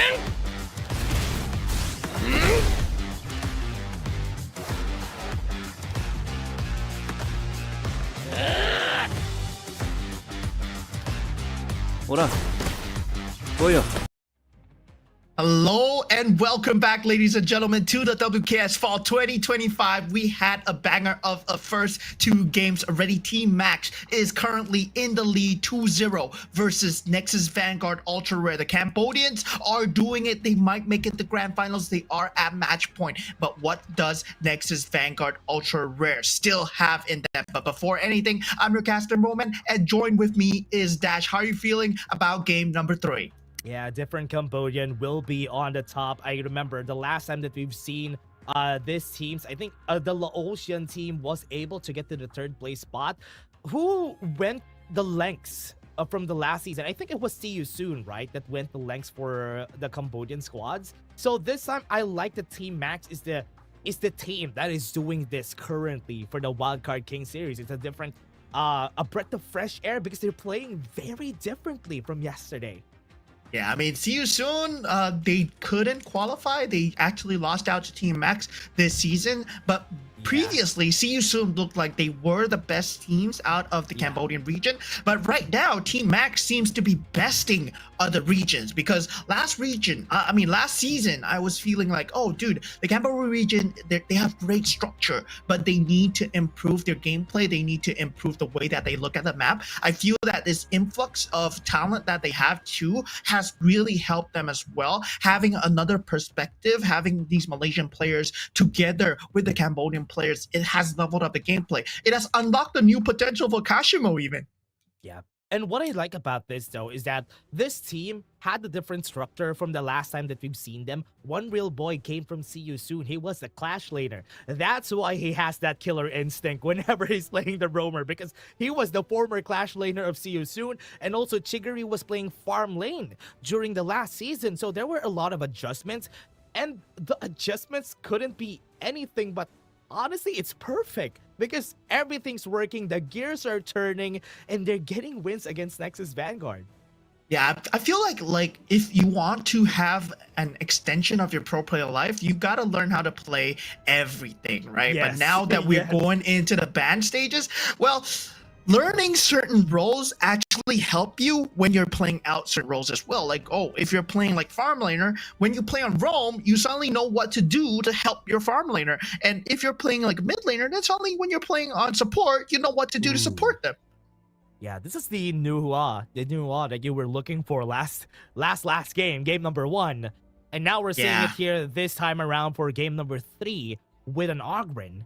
There were a lot of openings here. I was expecting something different, a bit more of an aggressive play from the side of Y20, like a Mayin or a Byron, but not gonna see it for now. But you won for Kashimo, or rather Team Max, just for that safety.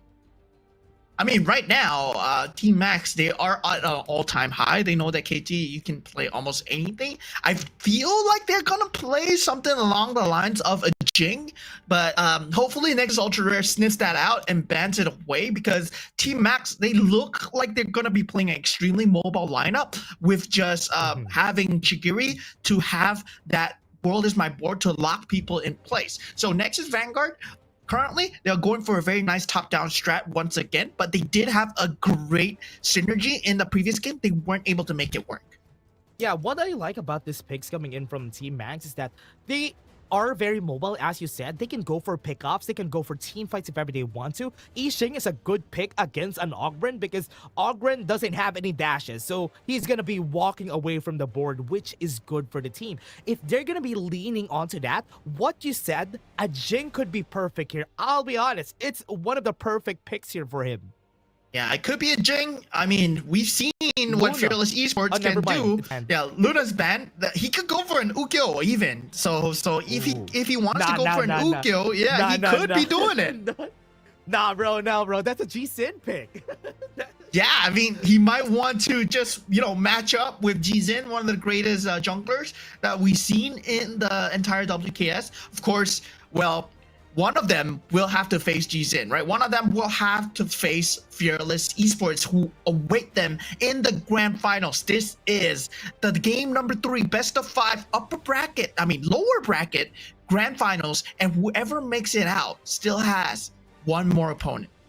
Yeah, they're going to be facing Fearless Esports, who were the second place team from the last season and are currently looking to get that spot on the grand finals. But the Fatih pick here for Nexus, this is good actually. Now that I've seen it, Fatih is good for the team comp. The only problem that I have, will Law be the fire starter here for the team? Because they don't really have a lot of engage tools or crowd controls to start it for the Ogren and the Fatih. Yeah, I mean, there's not a lot of crowd control. They just have a lot of defensive maneuvers, right? They have a lot of defensive maneuvers. They have a lot of damage. And I don't think that Flick is going to pick a marksman with a lot of control as well, because I don't think there's a lot of marksmen with control. But looking at the side of Team Max, they go for the Kaiser and they go for the Long. So, okay, opting for that tank invincible warrior route so that he can run through and find the access way to the Nuwa. Is that the best thing to go for? I do think the Long is a good pick because he's also a type of hero that can go in and go out of the fights, which is perfect for what Team Max is looking for here. But the Kaiser is a bit more all-in, right, compared to the other picks. That's why I was kind of thinking on the lines of maybe a Menki could have been better here. So, I don't know. But let's see. Right now, for the side of Nexus, you were talking about this, Mo. You were talking about the Shoryu. But the Chano, never mind. That was a bait. Chano is going to be the one picked here. Yeah, I mean, at this point, I feel like Nexus Ultra Rare, their lineup is a bit disjointed. It does not have much synergy to begin with. But of course, Lifo on the Nuwa, right? He consistently uses the emergence to give that early game man advantage because he's always there. He's always able to join the team fights. And this might mean they want to use the farm to translate it into the middle stage of the game, but that means they are very dependent on finding the pickoffs, finding the kills. But yet again, I don't see the pickoff potential coming in from the side of Nexus Vanguard. Yeah, there is a lot of all-in for the Nexus Vanguard composition. I think that's what they want to do. They want to do a lot of engages. But on the other hand, the other team could just go in and out of this the area if ever they want to, which could be a really big problem for Nexus Vanguard because, as we said, we were kind of looking for something to help them engage, but an engaged composition that stays for long, that doesn't have a good crowd control to do so, might have a problem. Yeah, I mean, definitely there is going to be a bit of a pickoff problem coming in from the side of Nexus Vanguard. Well, Team Max, well, on the other hand, they have a lot of mobility. They don't have pickoff, but they have Kashimo, right? Kashimo is a wild card when it comes to these kind of matches. But here we go. We are jumping in straight into the match point of Team Max. Dofi doesn't have HP already. At this early stage of the game, they got the first blood. Team Max. Oh no, bot won that against Flick. This is not going good for Nexus. Yeah, I mean, Nexus at this point already just faltering ever so short. And right now, this might open a lot of jungle aggressions coming out from the side of Team Max. They do have a very aggressive roamer, right? One real boy in terms of supporting with the Yuan. He will be in your face. Once he gets a level 4, he's going to use the Unending Sorrow to bait out the utilities. Yeah, he's just going to be there in front just to take a lot of the action from Nexus.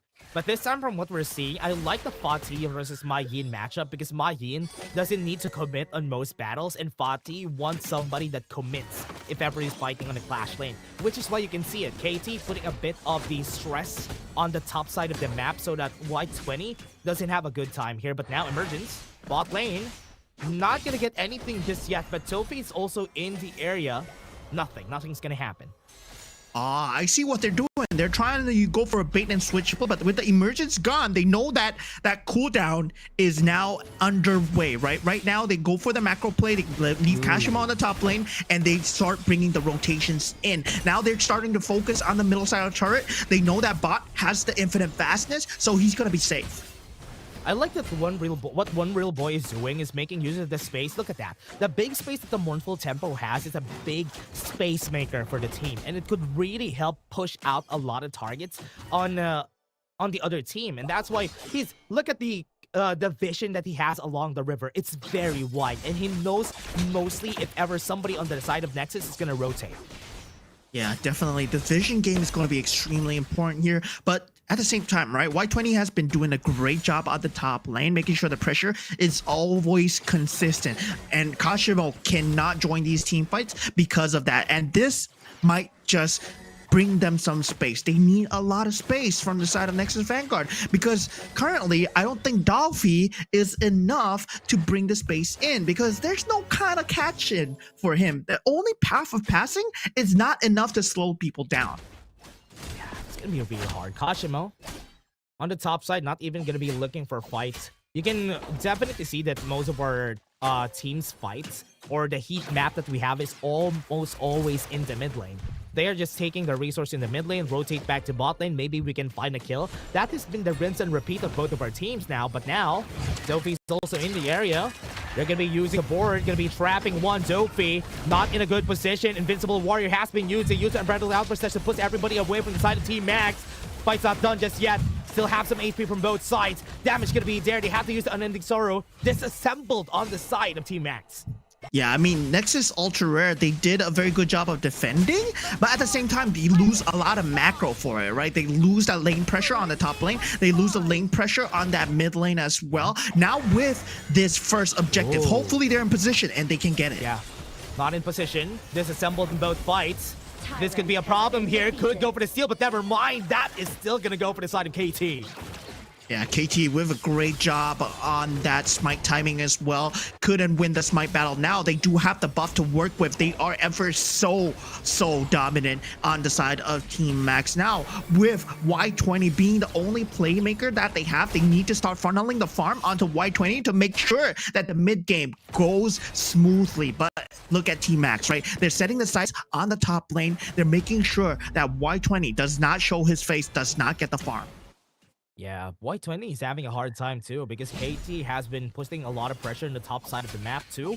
So he's not going to be getting it as much in the teleportation circle. So far has been in the hands of Team Max this whole game. Yeah, definitely. I mean, Team Max, they have handed map pressure, but without a map objective, yet it's still anyone's game. So Nexus Ultra Rare, they're just biding the time. They're waiting for the perfect team fight to counter engage on, right? That Unbridled Outburst is a perfect counter engage tool. Yeah, could be an engage. Flick already backing off. Good TP from Dofi just to deny the dive that Team Max was brewing a while ago. Yeah, definitely. There's a lot of lane tension just mounting. But he does still have the infinite vastness, but he might get jumped on here. Could go for the jump. Damage was there. What a great shot in the head with that arrow. Good surprise from the side of Flick. Now they're going to go with the Emergence. They don't really have a lot of mana. They force a flash out of Jiggery. A lot of people are already here. Unending Sorrow is going to be there. Flash is going to get used. They're going to be slowed down. But nothing is going to happen. No deaths in sight.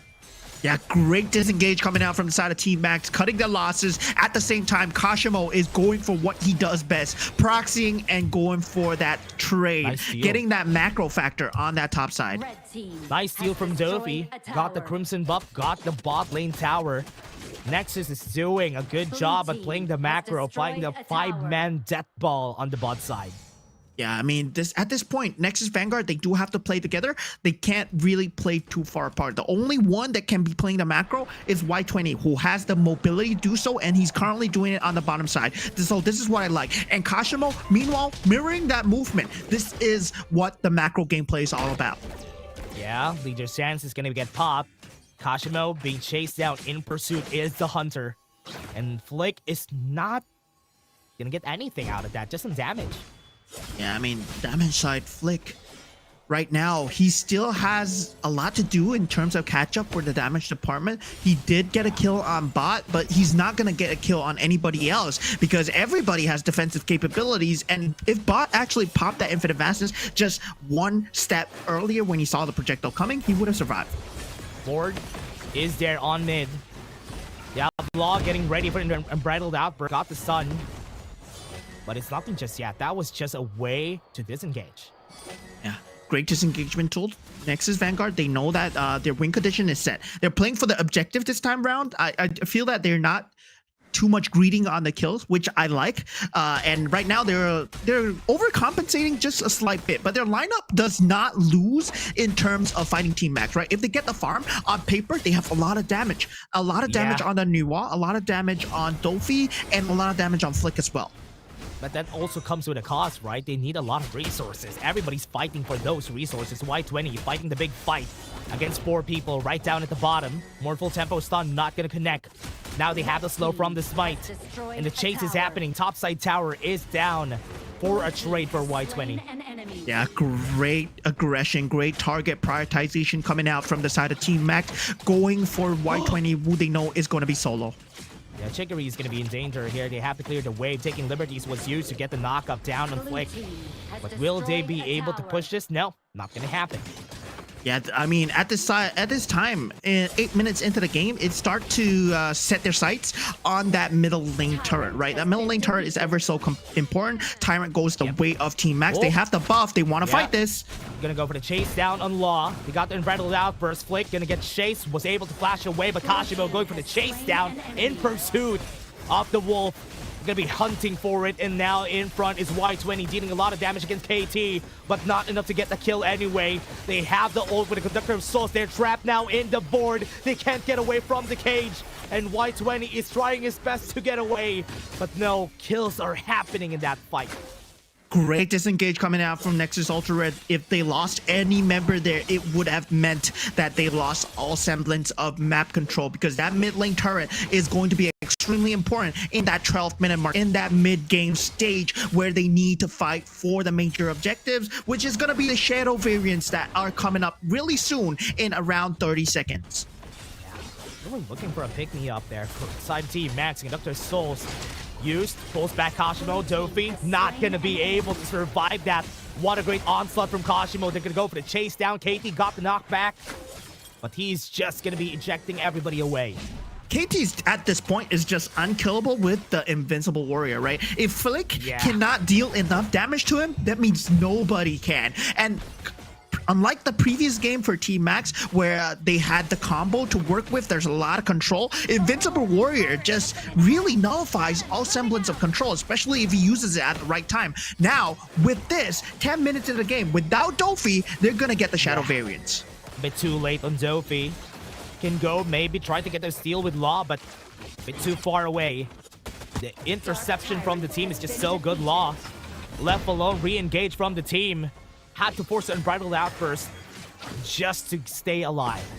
Yeah, match point for Team Max here. They are very tense, and Nexus Vanguard Ultra Rare fighting for tournament life. They want to stay in this. Unending Sorrow pulls the trigger. Dofi goes for the chase down. Flick a bit too close.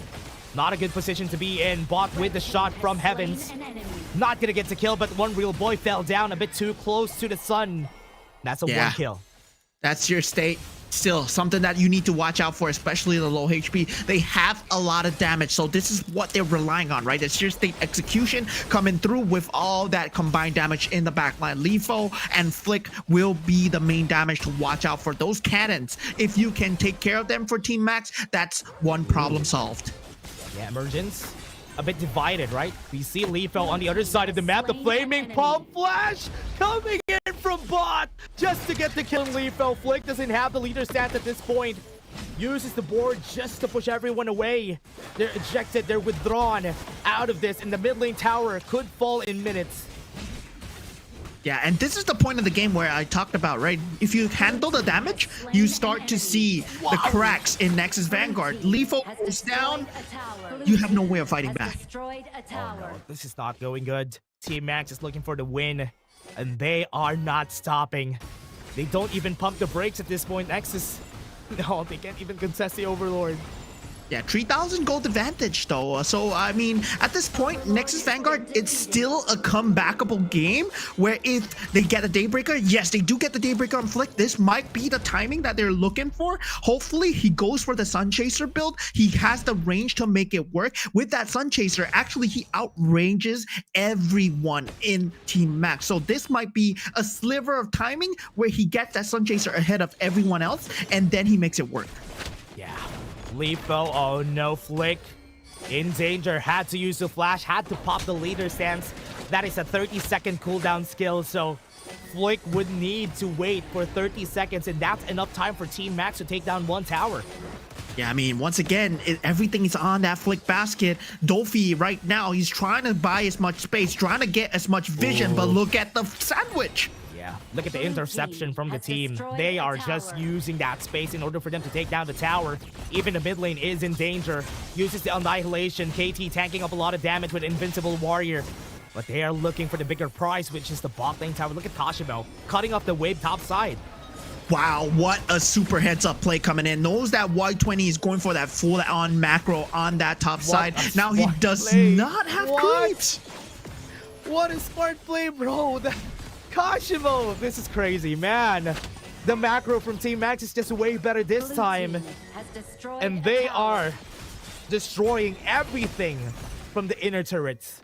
Dude, remember the first WKS Dash when we talked about this? We were saying that Kashimo was way ahead of his team in terms of macro. Yeah. Right now it's being fulfilled, and right now we're seeing it, right? His team is on par with him in terms of macro. Yeah, this is a dream situation, right? For a player like Kashimo, everybody's joining in, everybody's chipping in. And when it comes to macro, the micro of Kashimo has been very good for Team Max. But with the right team, look at how strong he gets. Yeah, there is a lot of macro coming in. It has led to that 5,000 gold advantage already. 4 kills ahead. Doesn't matter because they have that perfect lineup to take these skirmishes right now. KT can frontline extremely well with the Invincible Warrior. So this is something that they need to watch out for. Kashimo might flank as well. So when they change that pace, they change that tempo, something that Nexus Vanguard needs to keep in the back of the head. Yeah, they're chasing the waves, right? Top side wave is pushing. They have to defend that. No Y20 inside. He could go for a flank here if ever he wants it, but bot is keeping everybody at bay. And they can't even get close. Oh no, it reset. That is not good. Half HP now, but Topi's also half HP. He could not stop this. That is going to be it. That is a free one for the side. Kashimo to the back line. Might be able to get everybody in Bridal Outburst just to save everybody out of the troubles. And now they have the board.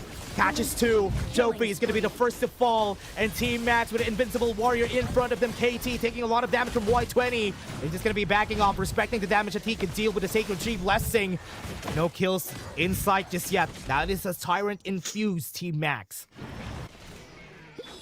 KT is a huge problem, right? KT is a huge problem. There's no way you can fight KT at this point. And the fact that he's not dying, he was in the front line for a good 1 minute. And there was no damage to be dealt to him. And meanwhile, on the other hand, Dofi just dropped. So the board proving to be a huge nuisance. We talked about this before. There's no way that Dofi can get out of the board. He has to walk out. Yeah, and for now, I think if we're going to be seeing the items here of Y20, I want to know if he has a Doomsday. If he has a Doomsday, that could be what they need here. No, he doesn't have it yet. So that's why he can't kill KT at this point. Look at the position here of One Real Boy. He's in position to stop anybody from taking their hands on this Overlord. They can't do anything about this. Nice bait on that Annihilation so that they don't have it in this next fight. Instead that we didn't talk about much was Kashimo's farm as well. Kashimo is extremely farmed at this point. So he had the Starbreaker already. He's going to be able to burst down almost anybody. So yeah, that's going to be something to watch out for. Bro, a Starbreaker in Mai Ying, that's so much confidence that he knows that he can kill the backline. Flick has to be careful because he's going to be the prime target here of Kashimo. Yeah, especially with this high ground defense coming in, they need to be wary of all sides since they know they don't have the control. Unbridled Outburst, the only thing that could save them. Yeah, they can save them. Vanguard on the top side still pushing the wave. They need to kill it. Good use of that smite just to clear that wave. And Flick is doing a good job at keeping everybody at bay, but half HP already in the top side turret. The Shadow Vanguard is already being chased here. Could be taken down by Y20. Did he use the Sacred Tree Blessing? Yes, he did. But this is going to be very scary. Now the Shadow Vanguard is still alive. Half HP on Y20. Gonna try to clear this as much as they can, but Dofi, one more shot in the Shadow Vanguard, that tower is gonna explode. Yeah, they're looking to try and zone. What a great one with the taking liberties. I thought they're going to be killing them, but now KT is in front of everybody. He might be executed in front. That is a good start with the shutdown. But look at this, bot is already taking all the towers down. Mission complete for Team Max. Yeah, that was just a facade, right? They might have lost 2 members, but Nexus Vanguard, they lose structures, and structure damage is permanent. Heroes respawn, and especially if you have a map advantage such as Team Max, there's no way that Nexus Vanguard, they can capitalize on the kills. That was a great use. And what the? Bot gets a free kill? Bro, that was I was looking at the map. That was just a 2-punch. A flaming palm on Leafo, and he was dead.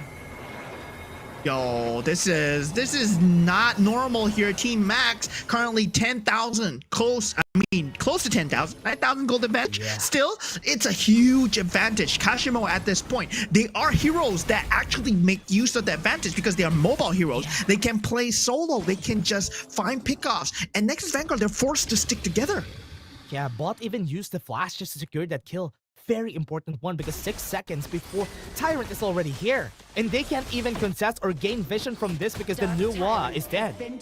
Yeah, they can't. They have no idea what's going on with the rest of the map. They need to check every single bush, make sure that Kashimo isn't there, and make sure that they don't get jumped on. Yeah, good thing he had the path of passing. If that taking liberties hit, Chigiri is gonna pull the trigger on using that the world is my board. Low HP on this tower in the bot lane. Team Max is fulfilling the dream. They're looking for the finish. This might be the last fight here. No, man, we're looking for the last one. They're looking for that one entry point for the side of Team Max. Yeah, the match point to go into grand finals. Team Max really wants this, and Nexus Vanguard right now, this will be their final stand. But still, Team Max, they might be patient. They might wait for the Tempest here, or they might wait for the tri-lane push to come in. One wave. This could be it. Looking for the push. And now the mournful tempo is there to take space. But the wave has been cleared, so it's not going to happen so far. Board is in front. This could be it. Might be looking for 25 seconds on the clock for the Tempest. But this is not it. This is not the finish just yet. Yeah, great lane pressure coming out. Team Max, you can see what they're trying to do, right? They telegraph that push really carefully. They're getting that top lane, that middle lane as well, that pressure going. Now they're going to proxy the bottom lane to get that push going right as the Tempest Dragon spawns so that Nexus Vanguard are kept and they keep the vision of them coming to the Tempest Dragon. Natural lane push on the lanes. The very hard Nexus is on the timer. They have to start this right now. If they want to fight them, they have to start right now. The waves are going to be pushing after this first wave. Ooh, this is going to be scary. Oh, the breakaway from Kashimo. He's trying to go for the link pressure on top. It's very greedy, but it will work out if he does not, Y20 does not join the team fight in time. It's actually very smart. That is definitely what they need here. Half HP already onto the Tempest Dragon. They're going to start it. Emergence is already there. Now the Tempest might be in danger. Look at the back though, Law. trying to move forward. They're gonna try to go for the steal, but the Tempest is still gonna be on their hands. That is it. Tofi is gonna fall. They're gonna be looking for Flick next. They're chasing them down. Onto the back. The Infinite Fastness is there just to push everyone away. Unbridled Outburst a bit too greedy from bot. He has the Sage of Sanctuary, but he's not gonna survive that. A bit too greedy. Is that it? Is that gonna be the throw that they were looking for? One more person is gonna be dying in front of them. Chicory was able to use his passive to survive for just a bit, but that was a bait for Y20. Mournful Tempo to get the stun. He still has the Sage of Sanctuary. It's still not over here. They're looking for the damage. Flick is gonna go for the reset, and that damage is gonna be enough to push everyone away. I think without bot, they can actually defend this. Nexus Vanguard, they can actually defend at least 2 waves of the Tempest Vanguards. So this might be an extension.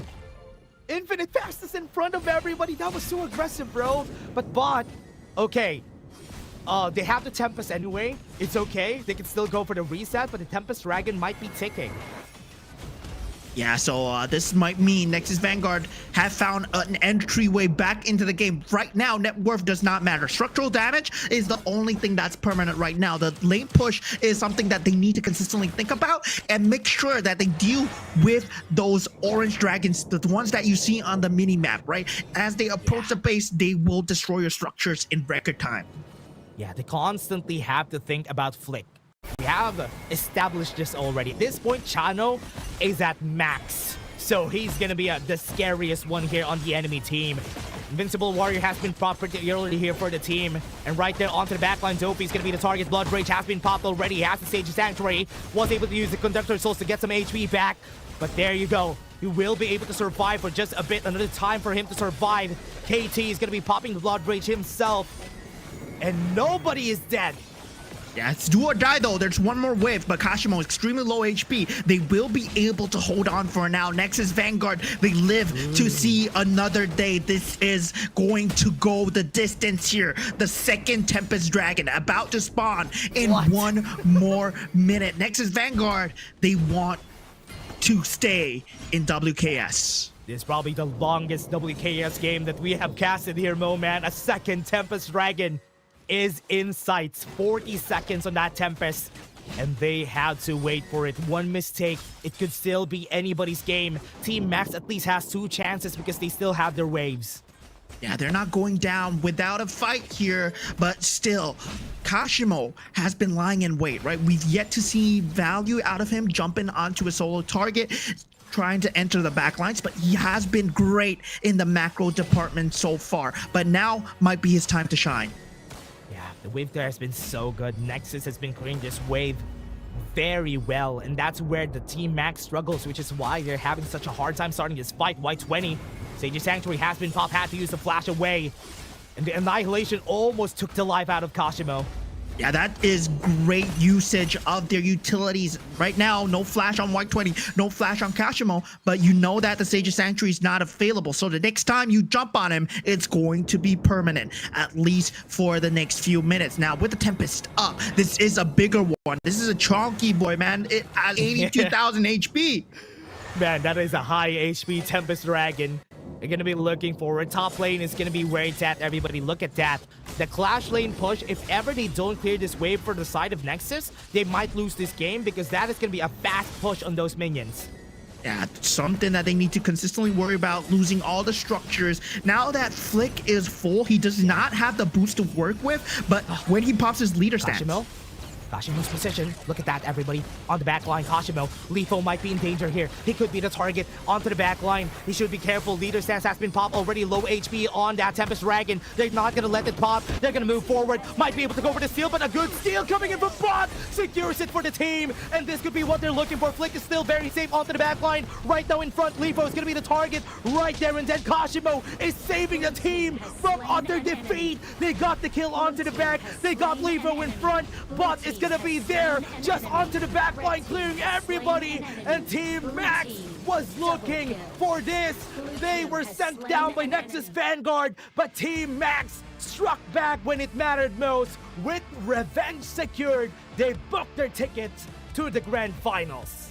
Team Max, revenge is a dish best served cold, and they did it with style. You gotta see how Bot played that, man. He used infinite vastness to drag Y20 away from the team fight. He planned like he was going for the base, but he turned back and he got a solo kill onto Y20, and that's Y20 out of the team fight.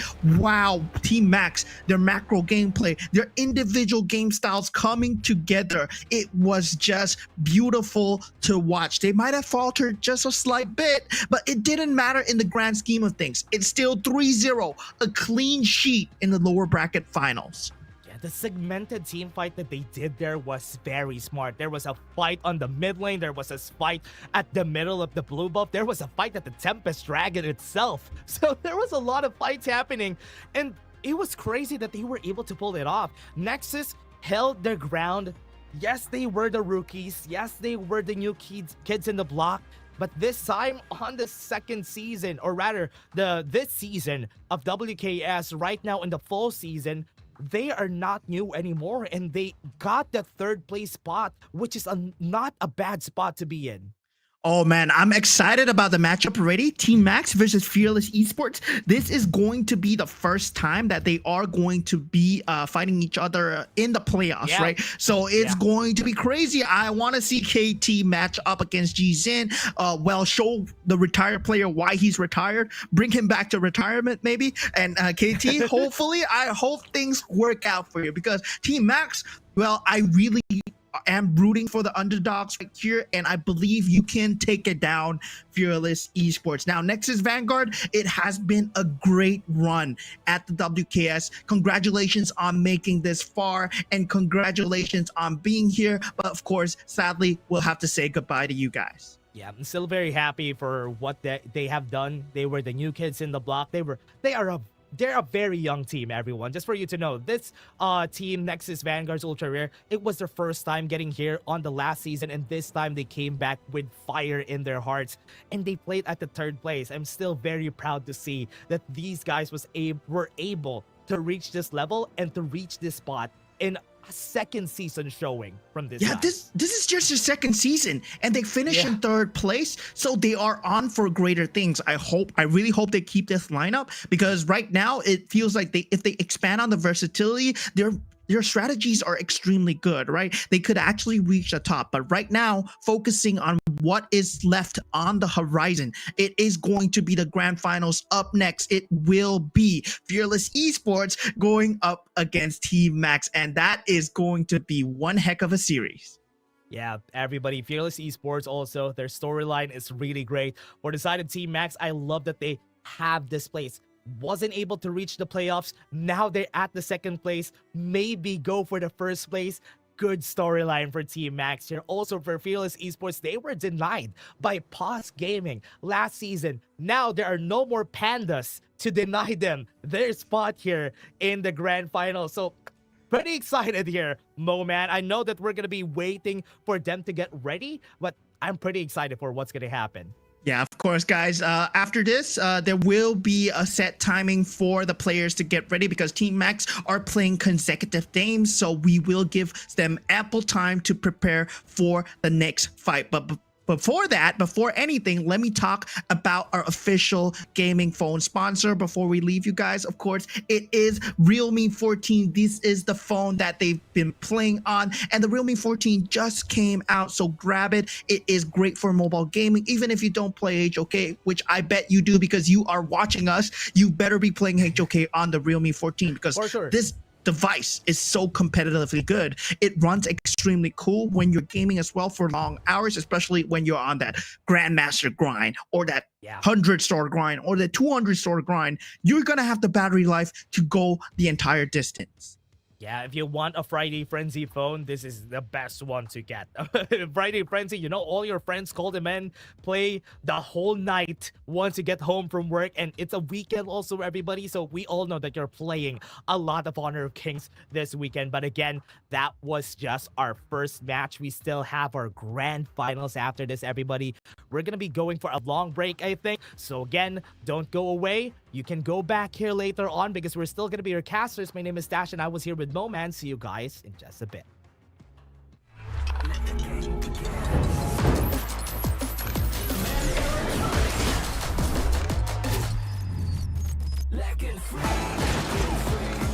Fucking stinks.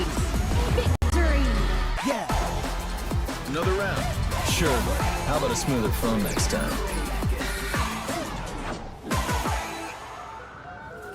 Realme 14, performance beyond limits.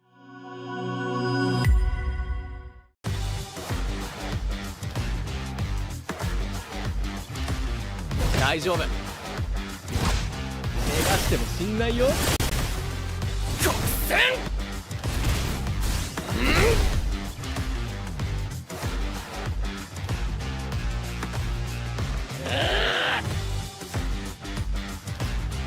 ほら、来いよ。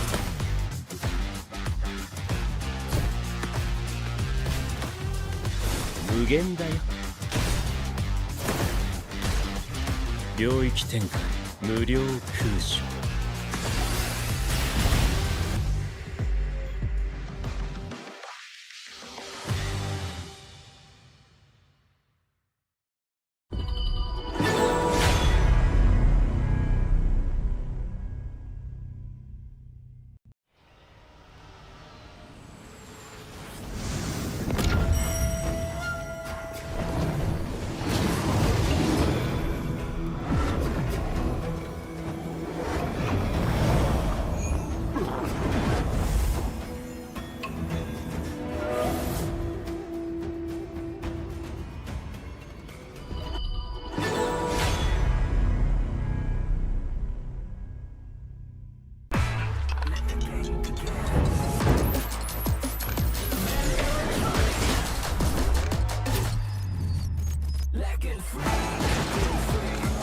Fucking stinks.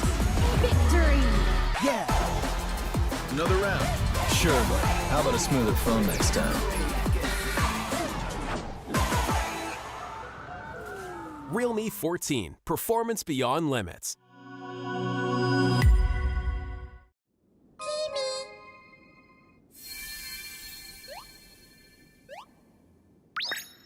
Hello. I'm a spriteling.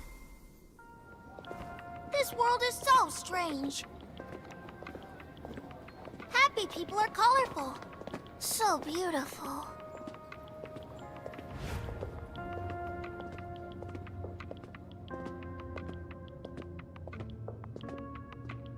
Are those their negative emotions? Ah, so scary! Huh? Oh, let me chase away the unhappiness! Spriteling strike! Ha!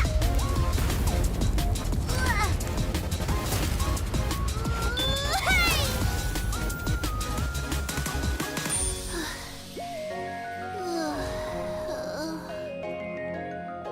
Huh?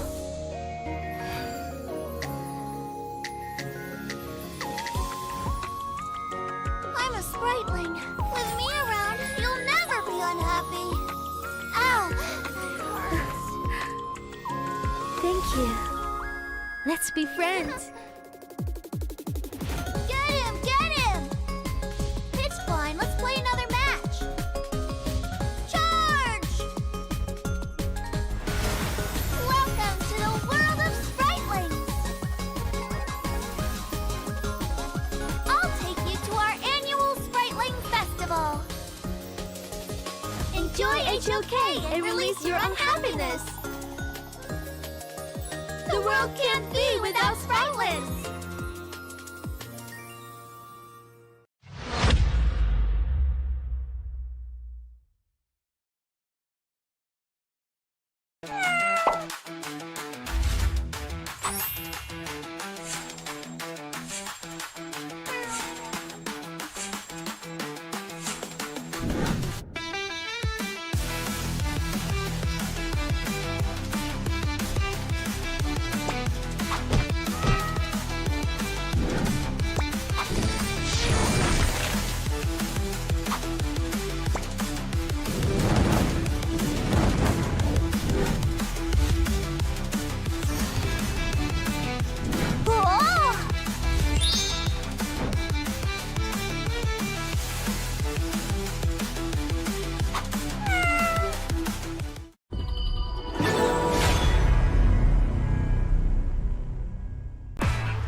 stings.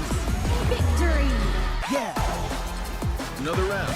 Sure, but how about a smoother phone next time?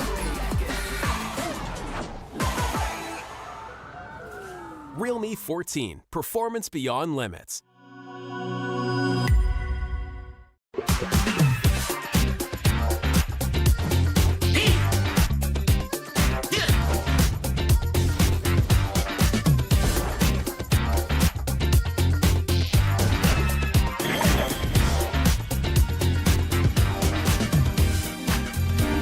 Everything has a soul. Rampage! Thanks to Marina Erudit's blessing, we shall know peace.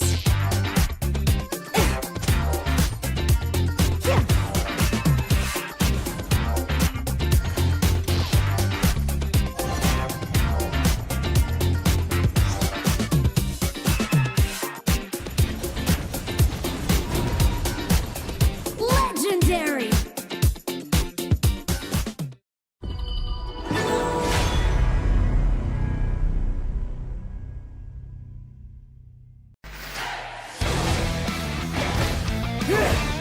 呪術高専の伏黒だ。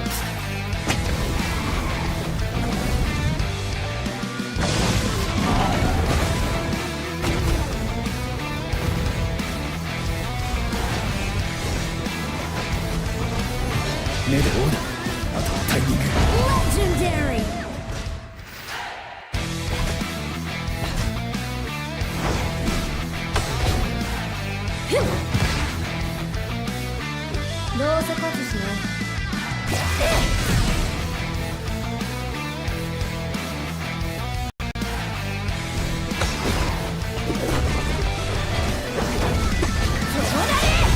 Legendary! 下手に出てりゃ偉そうに。寝不足か？毛穴開いてんぞ。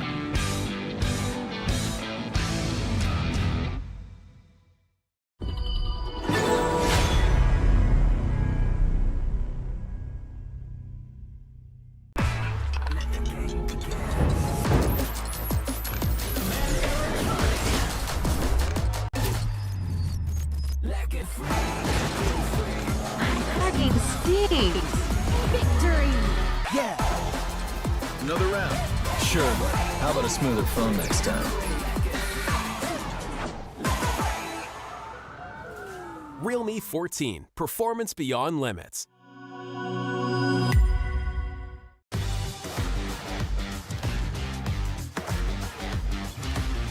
大丈夫。怪我しても死んないよ。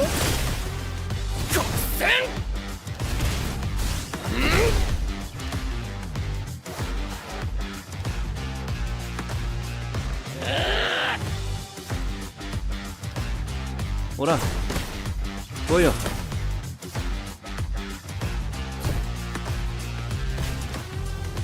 無限だよ。領域展開無料空所。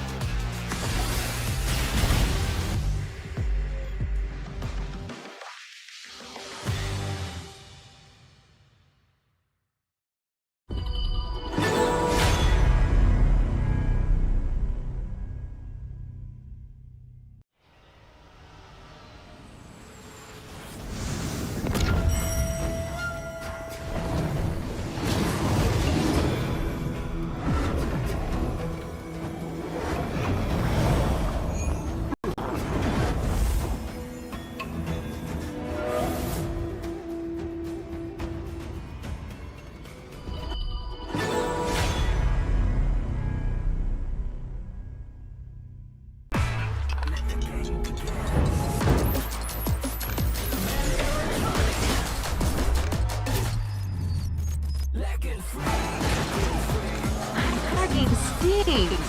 Victory! Another round. Sure, but how about a smoother phone next time? Realme 14, performance beyond limits.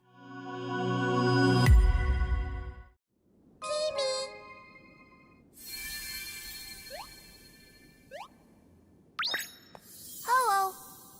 I'm a spriteling. This world strange. Happy people are colorful. So beautiful.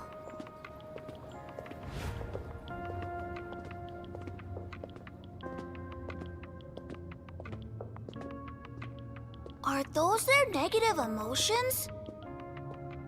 Ah, so scary! Huh? Oh, let me chase away the unhappiness! Sprite lane strike! Ha!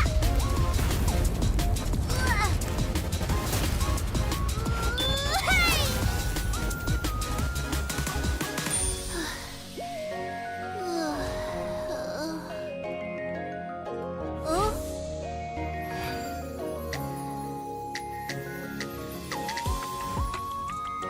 I'm a spriteling. With me around, you'll never be unhappy. Ow! That hurts. Thank you. Let's be friends. Get him! Get him! It's fine. Let's play another match. Charge! Welcome to the world of spritelings. I'll take you to our annual Spriteling Festival. Enjoy HOK and release your unhappiness.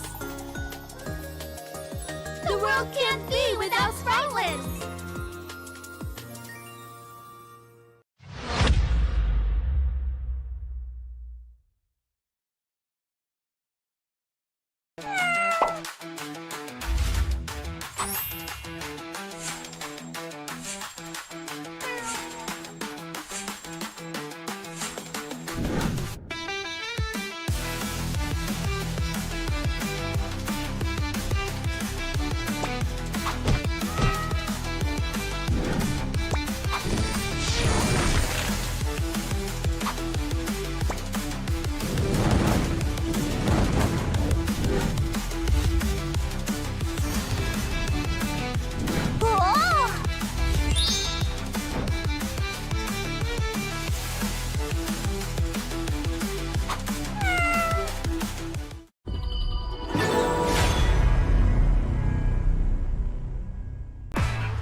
Hugging stinks.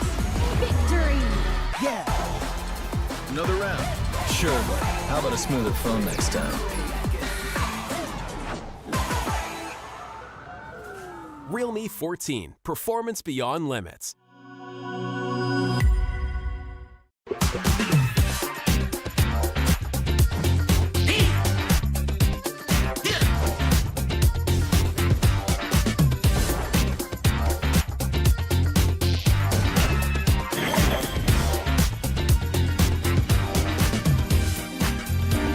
Everything has a soul.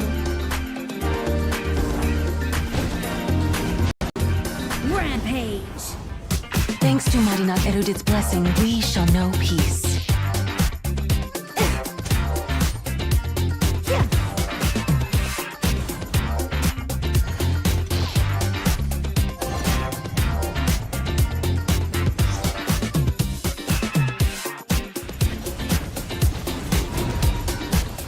Legendary!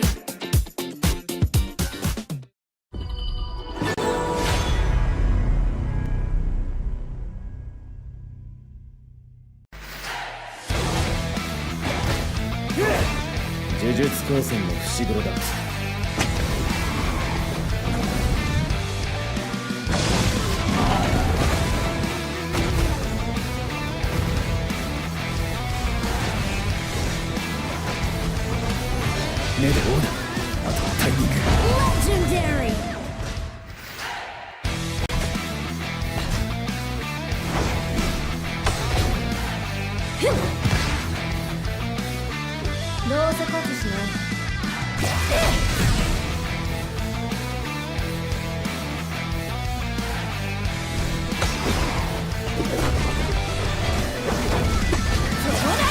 Legendary!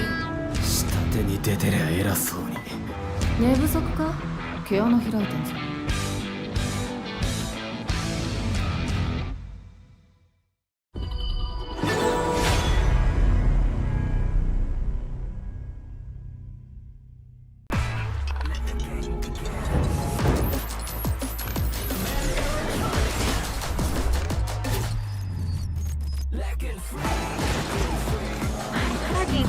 stings.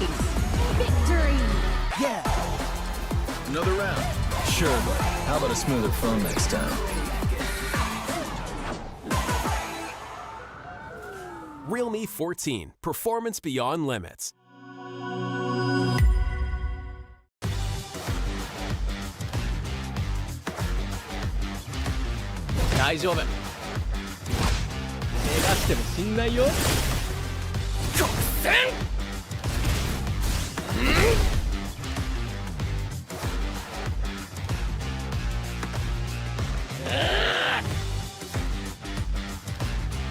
Ora, 보여.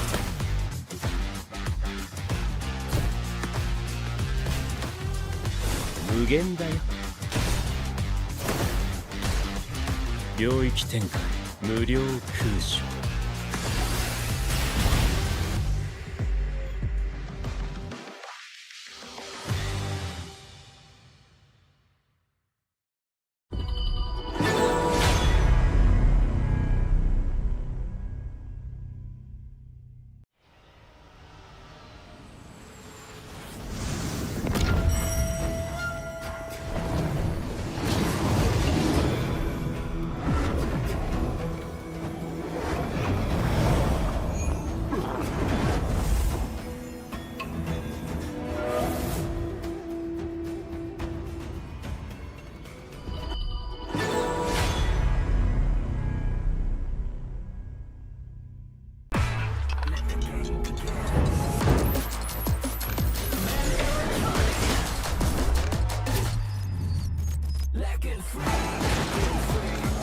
Attacking stings. Victory! Another round. Sure, but how about a smoother phone next time? Realme 14, performance beyond limits.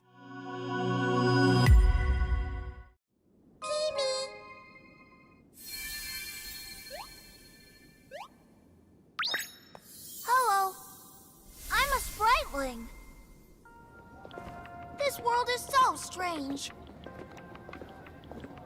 Happy people are colorful. So beautiful.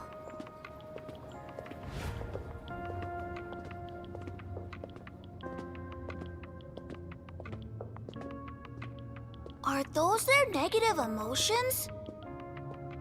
Oh, so scary! Huh? Oh, let me chase away the unhappiness! Spriteling strike! Ha!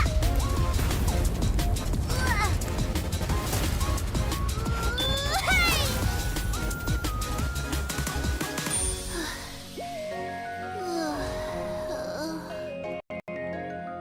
Huh?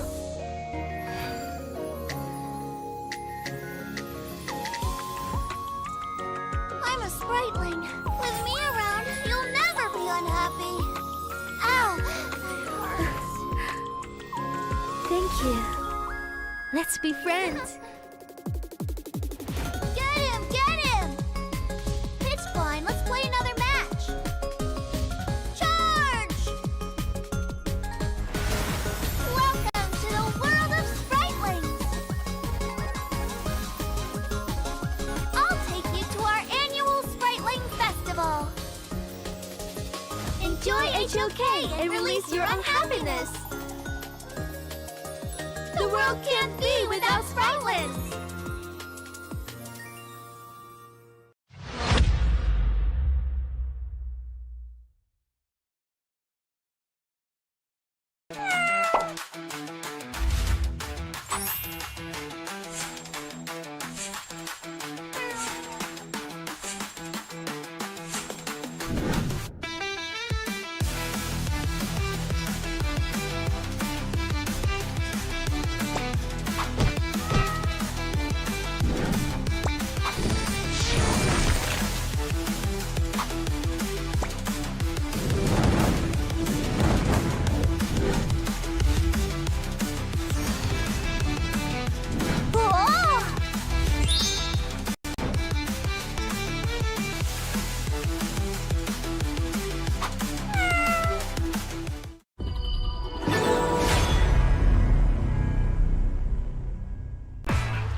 Hugging stings.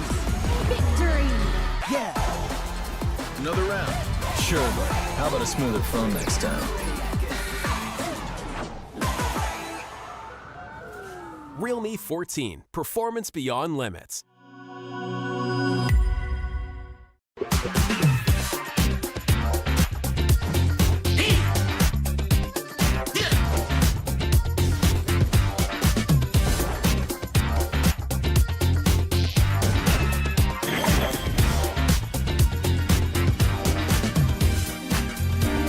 Everything has a soul. Rampage! Thanks to Marinat Erudit's blessing, we shall know peace.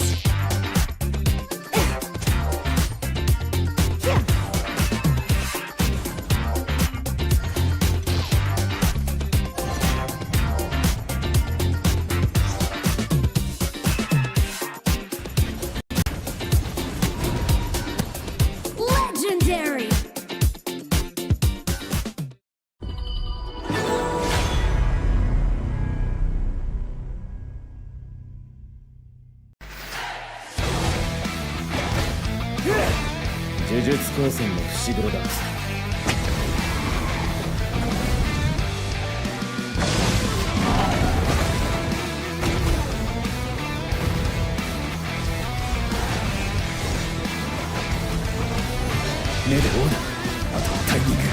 Legendary!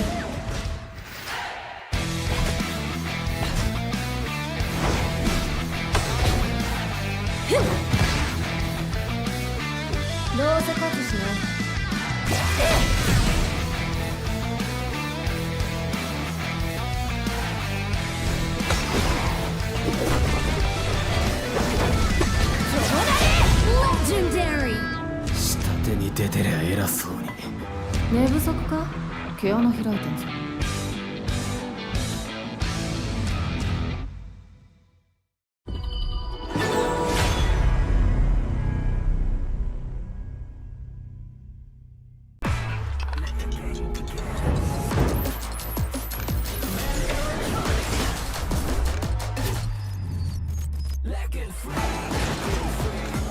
Hugging stings. Victory! Another round. Sure, but how about a smoother phone next time? Realme 14, performance beyond limits.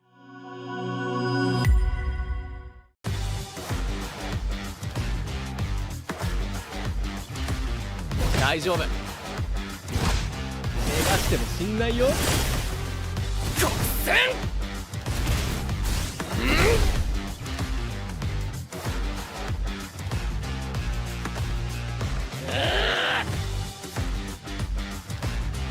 ほら、来いよ。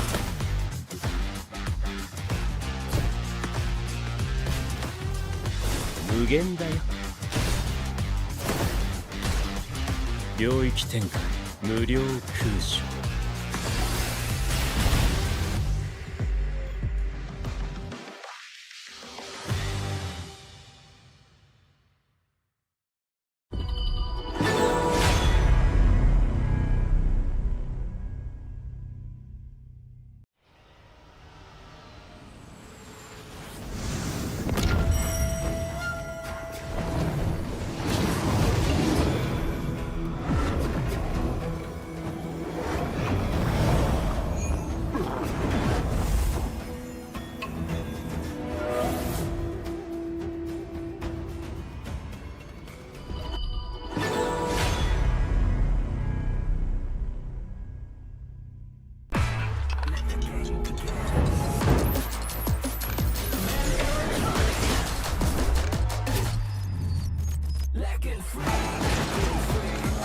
Hugging stings.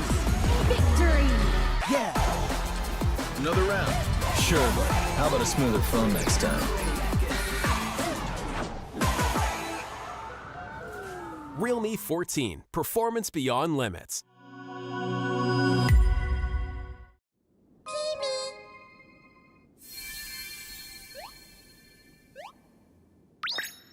Hello. sprightling. This world is so strange. Happy people are colorful. So beautiful.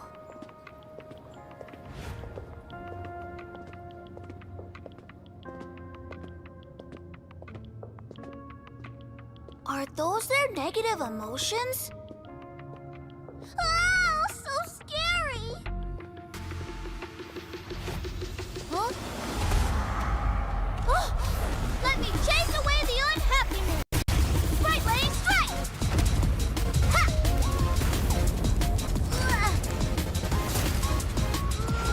Hey!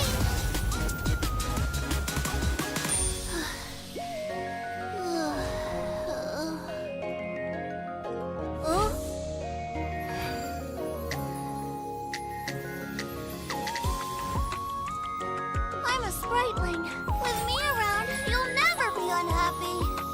Ow! That hurts. Thank you. Let's be friends. Get him! Get him!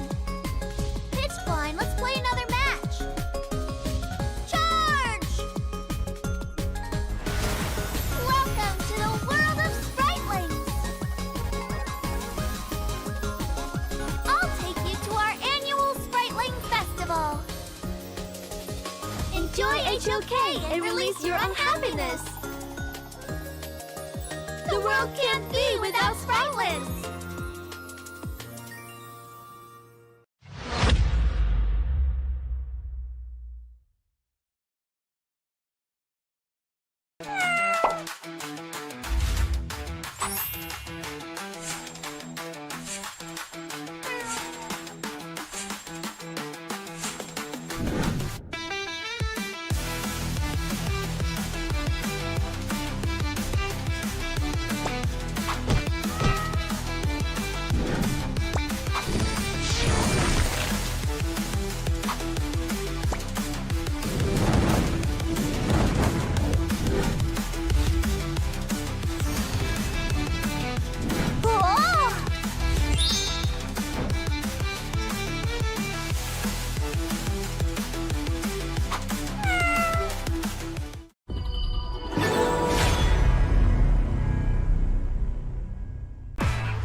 Hugging steam. Victory. Another round. Sure, but how about a smoother phone next time? Realme 14, performance beyond limits.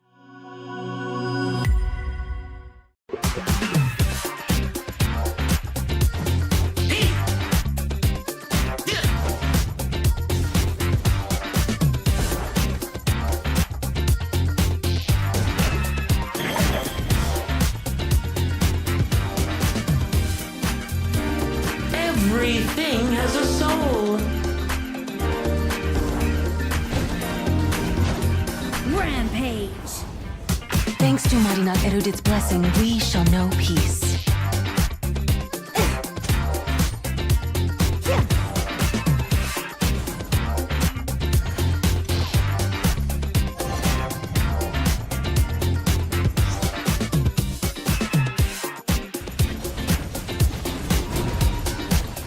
Legendary.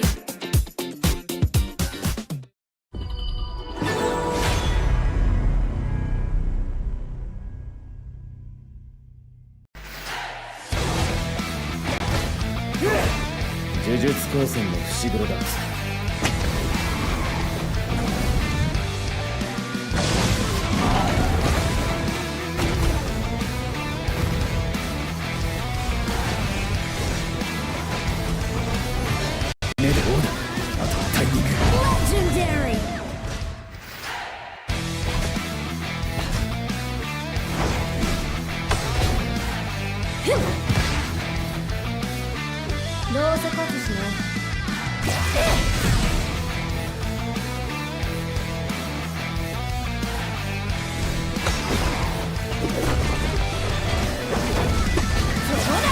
Legendary. 手に出てりゃ偉そうに。寝不足か？毛穴開いてんぞ。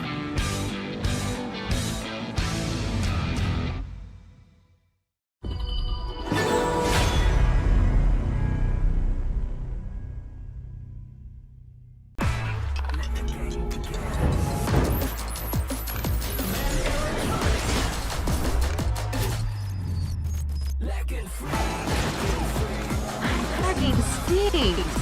Victory. Another round. Sure, but how about a smoother phone next time? Realme 14, performance beyond limits.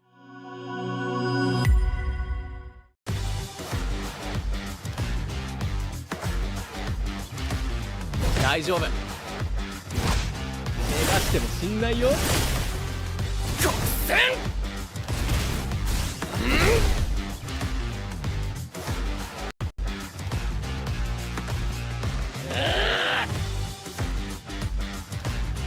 ほら、来いよ。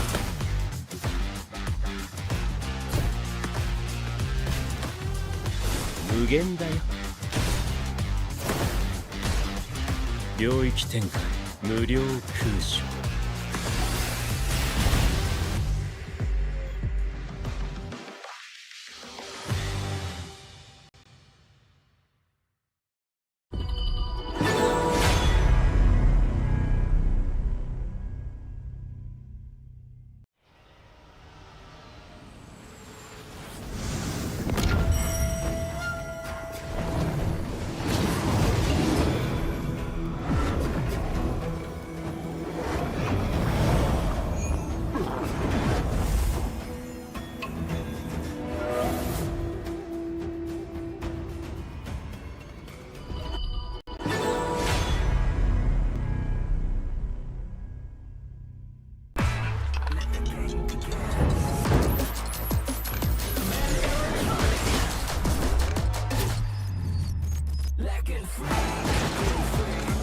Cracking stinks. Victory. Another round. Sure, but how about a smoother phone next time? Realme 14, performance beyond limits.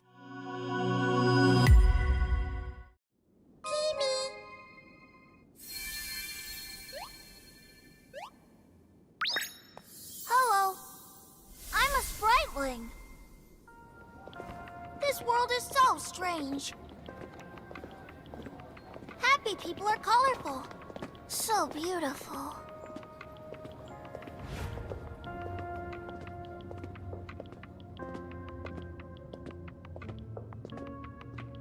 Are those their negative emotions? Ah, so scary! Huh? Oh, let me chase away the unhappiness! Spriteling strike! Ha!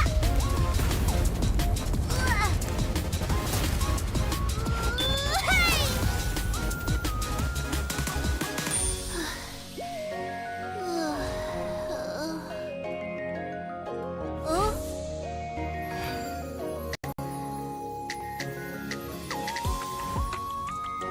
I'm a spriteling. With me around, you'll never be unhappy. Ow! That hurts. Thank you. Let's be friends. Get him! Get him! It's fine. Let's play another match. Charge! Welcome to the world of spritelings. I'll take you to our annual Spriteling Festival. Enjoy HOK and release your unhappiness. The world can't be without spritelings.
Another round? Sure, but how about a smoother phone next time? Realme 14, performance beyond limits.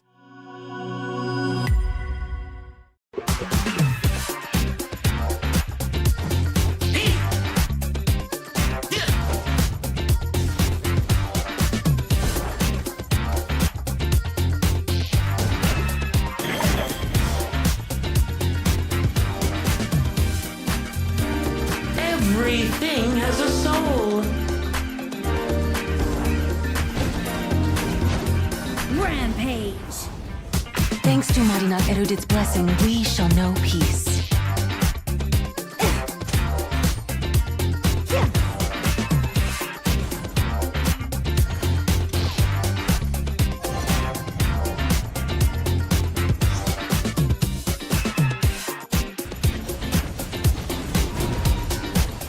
Legendary.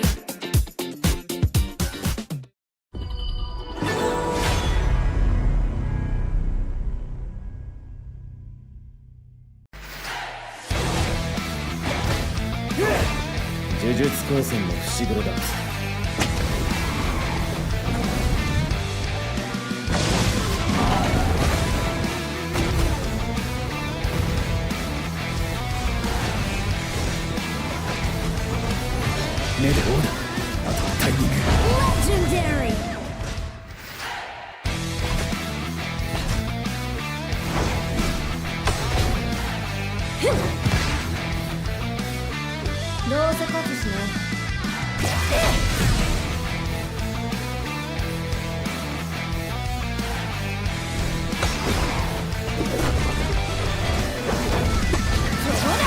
Legendary. 下手に出てりゃ偉そうに。寝不足か？毛穴開いてんぞ。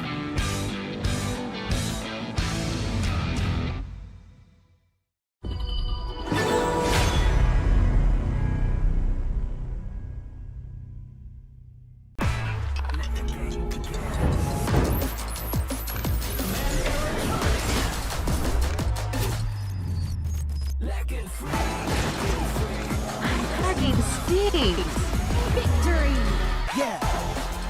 Another round? Sure, but how about a smoother phone next time? Realme 14, performance beyond limits.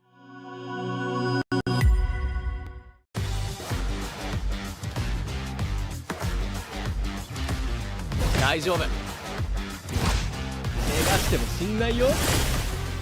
極戦。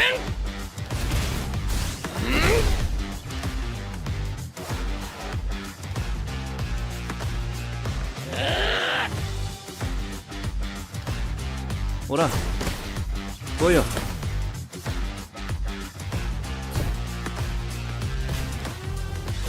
無限だよ。領域展開無料空所。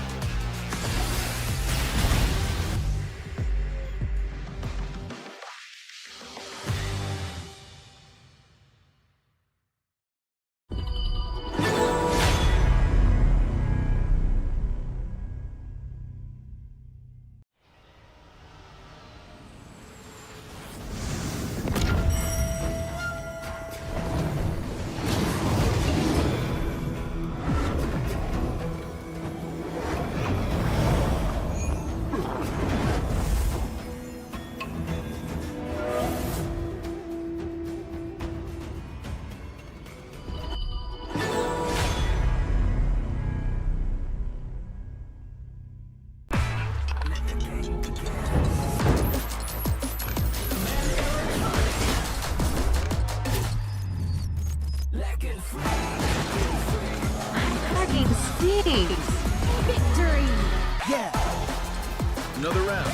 Sure, but how about a smoother phone next time? Realme 14, performance beyond limits.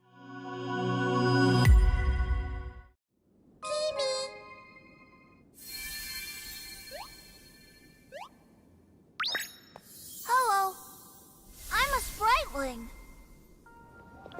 This world is so strange. happy people are colorful. So beautiful.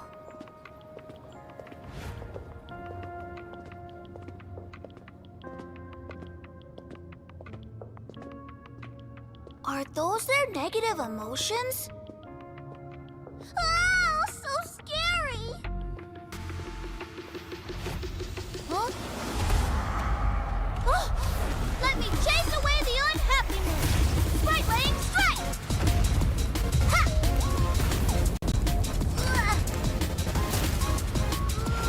Hey!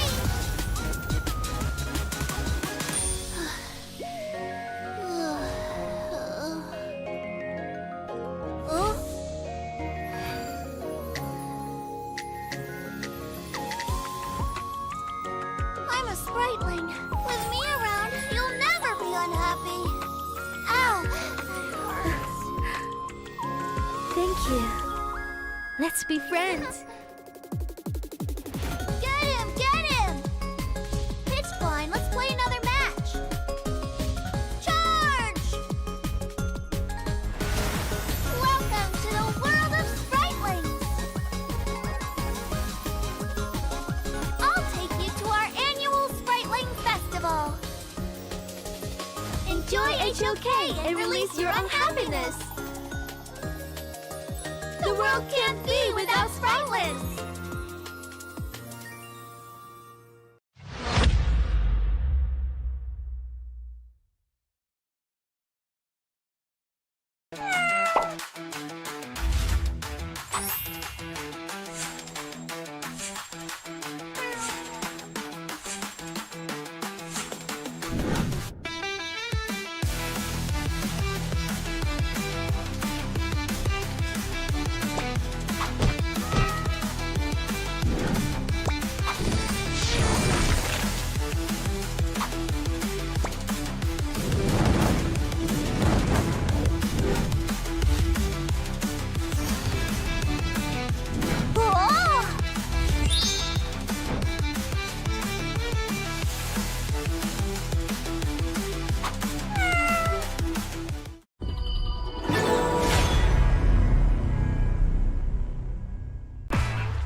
Hugging stinks.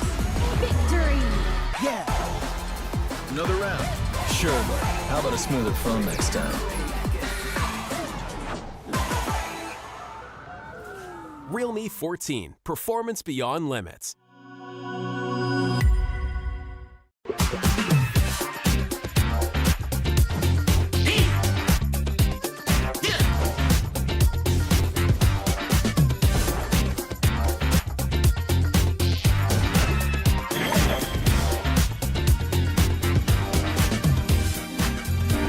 Everything has a soul. Rampage! Thanks to Marina's erudite blessing, we shall know peace.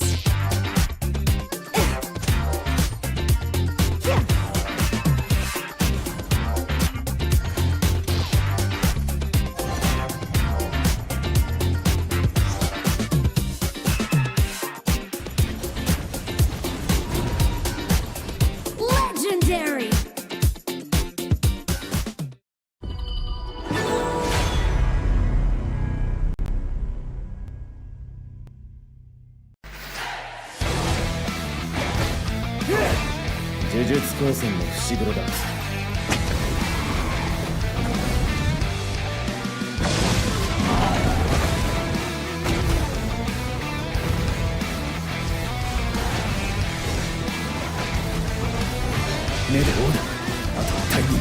Legendary!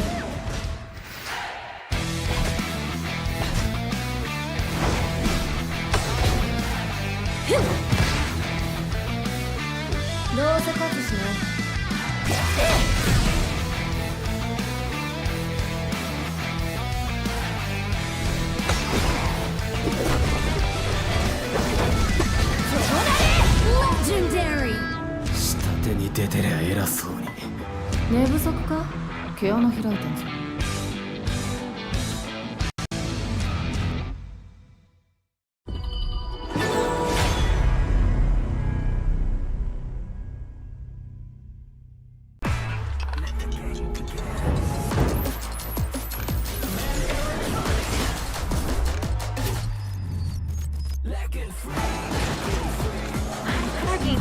stinks. Victory! Another round. Sure, but how about a smoother phone next time? Realme 14. Performance beyond limits.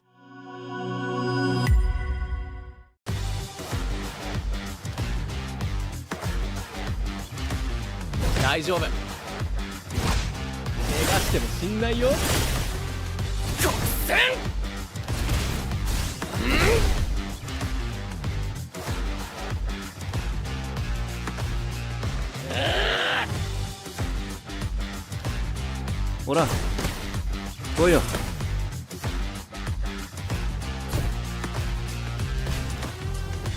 무限だよ.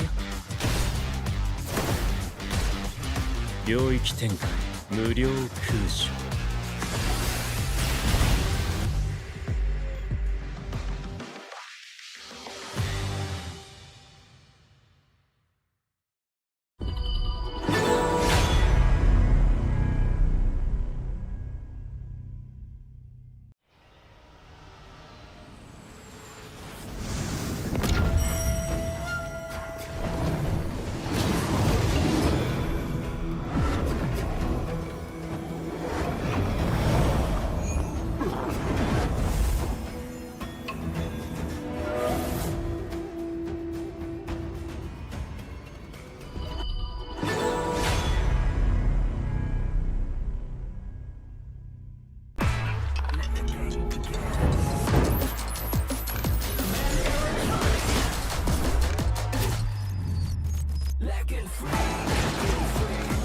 That game stinks. Victory! Another round. Sure, but how about a smoother phone next time? Realme 14. Performance beyond limits.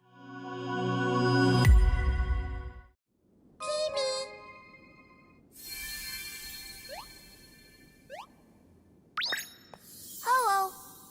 I'm a spriteling. This world is so strange. Happy people are colorful. So beautiful.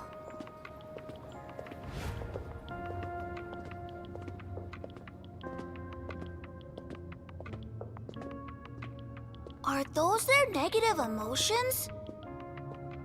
Ah, so scary! Huh? Oh, let me chase away the unhappiness! Spriteling strike! Ha!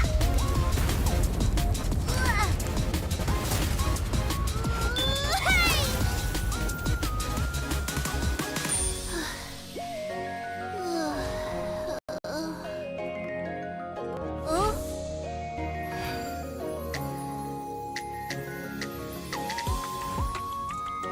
I'm a spriteling. With me around, you'll never be unhappy. Ow! That hurts. Thank you. Let's be friends. Get him! Get him! It's fine. Let's play another match. Charge! Welcome to the world of spritelings.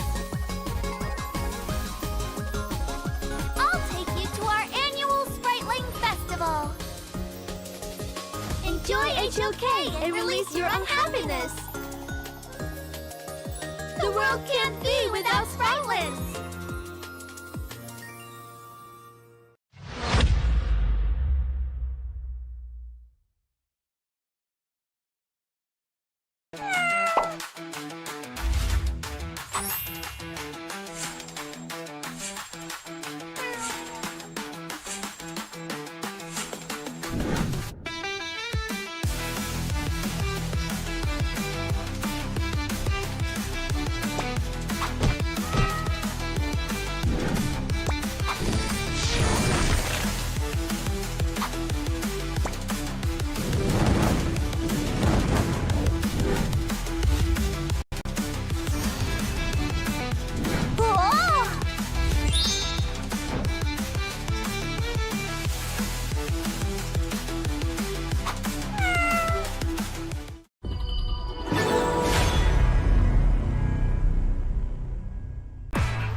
Hugging steams. Victory! Another round. Sure, but how about a smoother phone next time? Realme 14, performance beyond limits.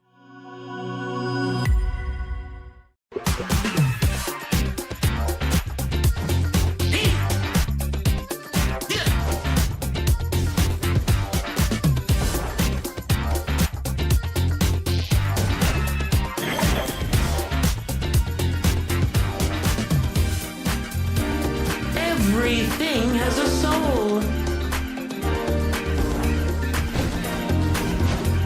Rampage! Thanks to Mighty Not Erudite's blessing, we shall know peace.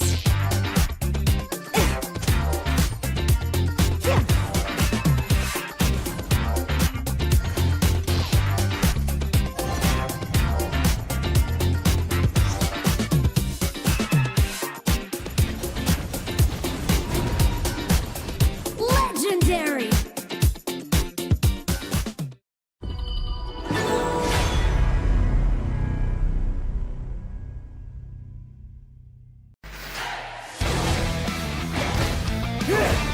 呪術高専の伏黒だ。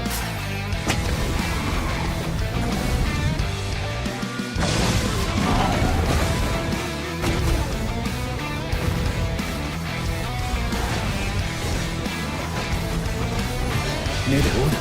あとはタイミング。 Legendary!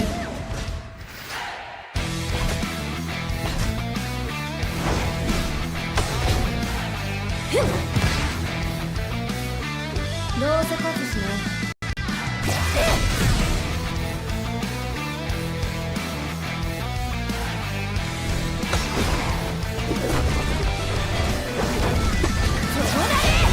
Legendary! 下手に出てりゃ偉そうに。寝不足か？毛穴開いてんぞ。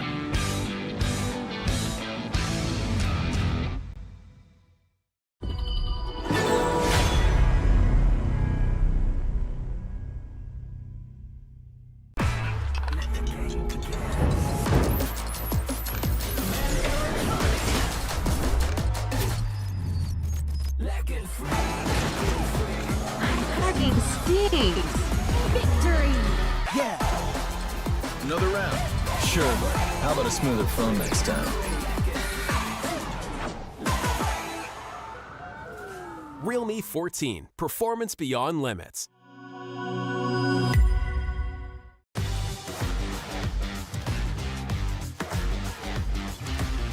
大丈夫。怪我しても死んないよ。極戦。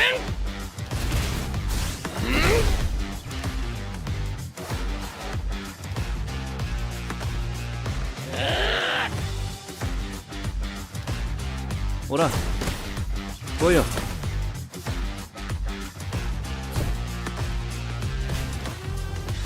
無限だよ。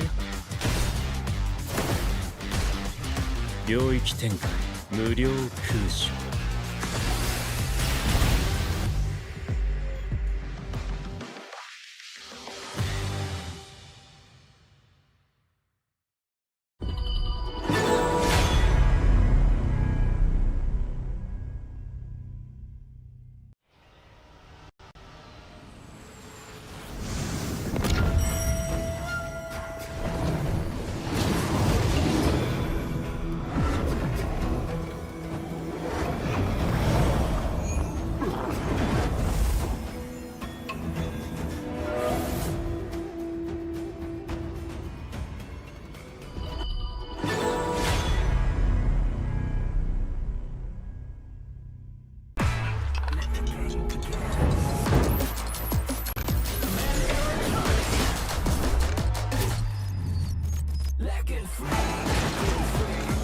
Hugging steams.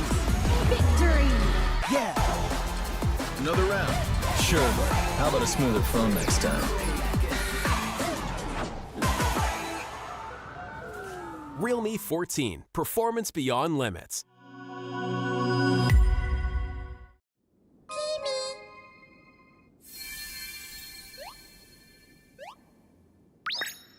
Hello. Sprightling. This world is so strange. Happy people are colorful. So beautiful.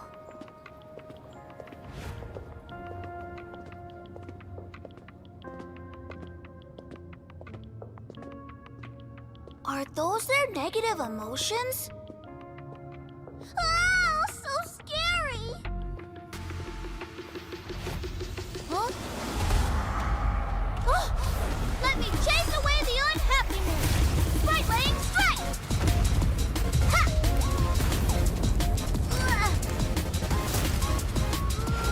Hey!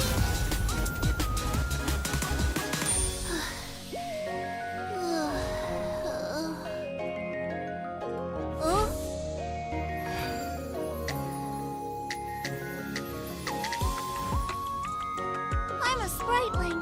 With me around, you'll never be unhappy. Ow! That hurts. Thank you. Let's be friends. Get him! Get him! It's fine. Let's play another match. Charge! Welcome to the world of Sprightlings. I'll take you to our annual Sprightling Festival.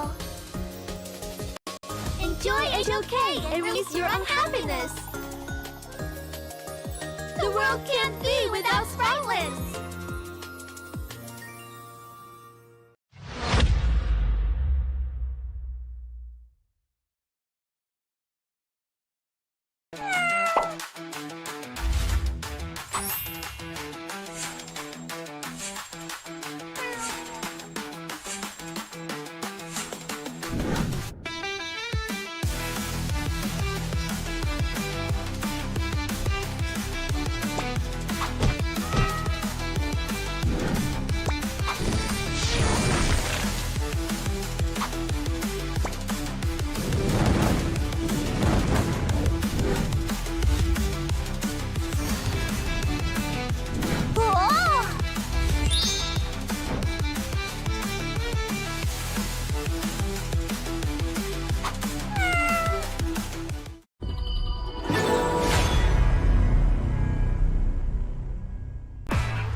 Hugging stings. Victory! Another round. Sure, but how about a smoother phone next time? Realme 14. Performance beyond limits.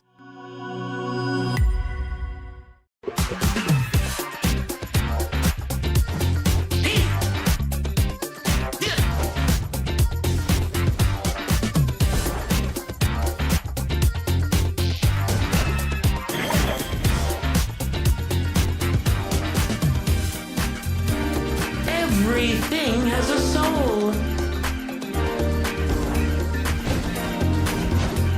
Rampage! Thanks to Marina Erudit's blessing, we shall know peace.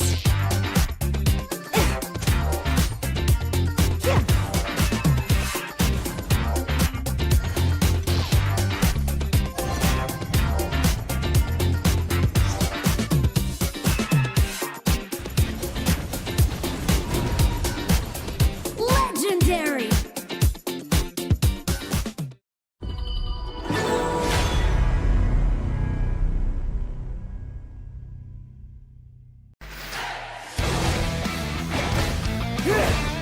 Legendary!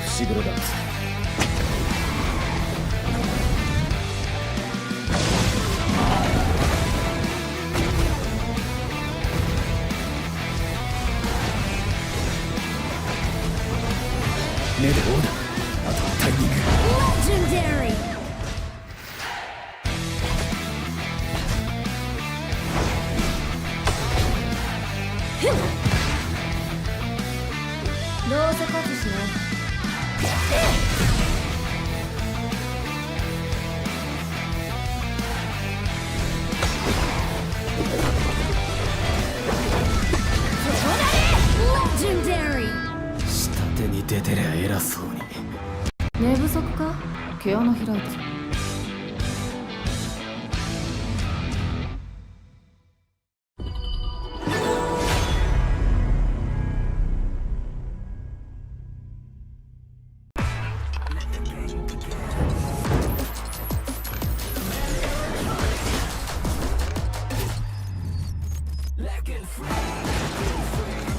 Hugging stinks. Victory. Another round. Sure, but how about a smoother phone next time? Realme 14. Performance beyond limits.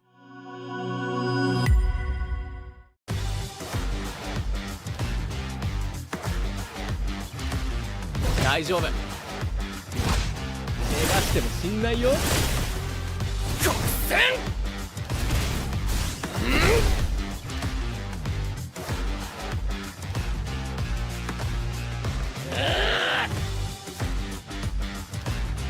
ほら、来いよ。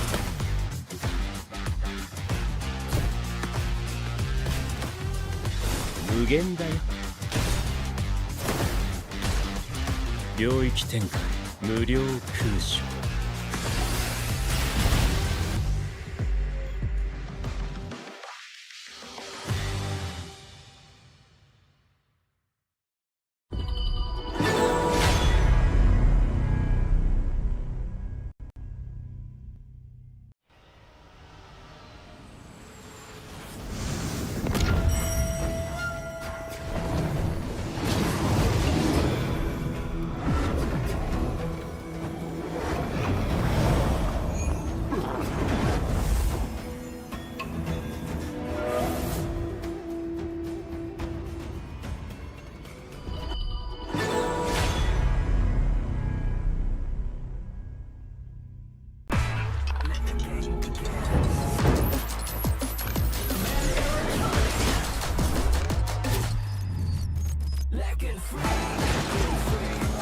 Hugging stinks. Victory. Another round. Sure, but how about a smoother phone next time? Realme 14. Performance beyond limits.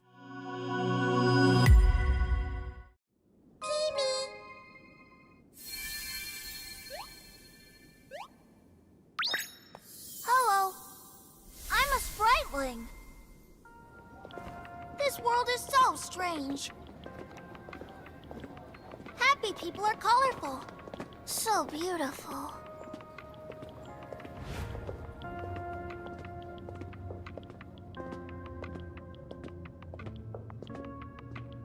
Are those their negative emotions?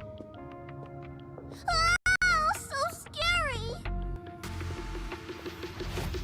Huh? Oh, let me chase away the unhappiness! Spriteling strike! Ha!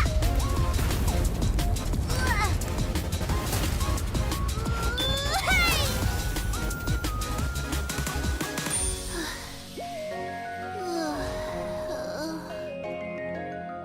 Huh?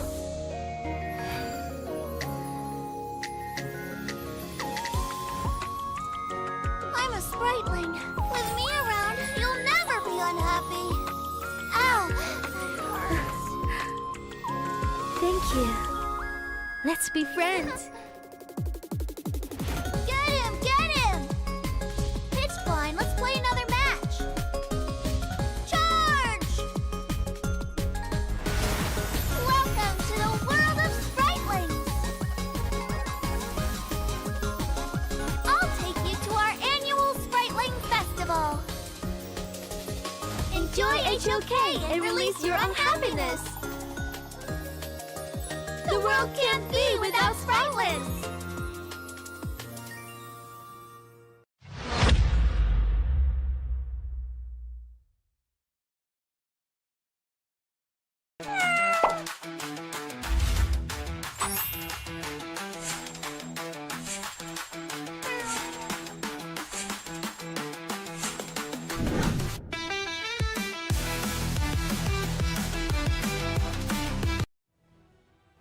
Welcome back to the Wildcard King series, everybody. We are here now in the grand finals. Fearless Esports versus Team Max, winning a 3-0 a while ago. So they have hot hands for this one. But what do you think, everyone? But before that, my name is Dash and I'm here with my friend Moman. Moman, how are you feeling? How are you feeling about this grand finals?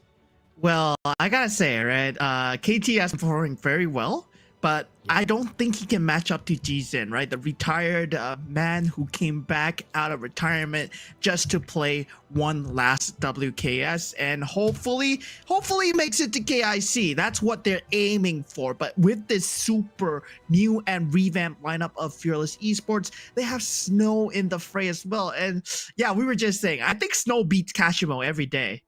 Oh yeah, that's true. I think even though we have this favorite on Kashimo, but against Snow, the former champion team came from the former Pause Gaming, the strongest ever player that we have seen in the Wildcard King series, is definitely gonna be a hard matchup for Kashimo. But again, for all of this, for all of the things that is happening here for the WKS, I'm definitely excited for the next step after whoever wins from this.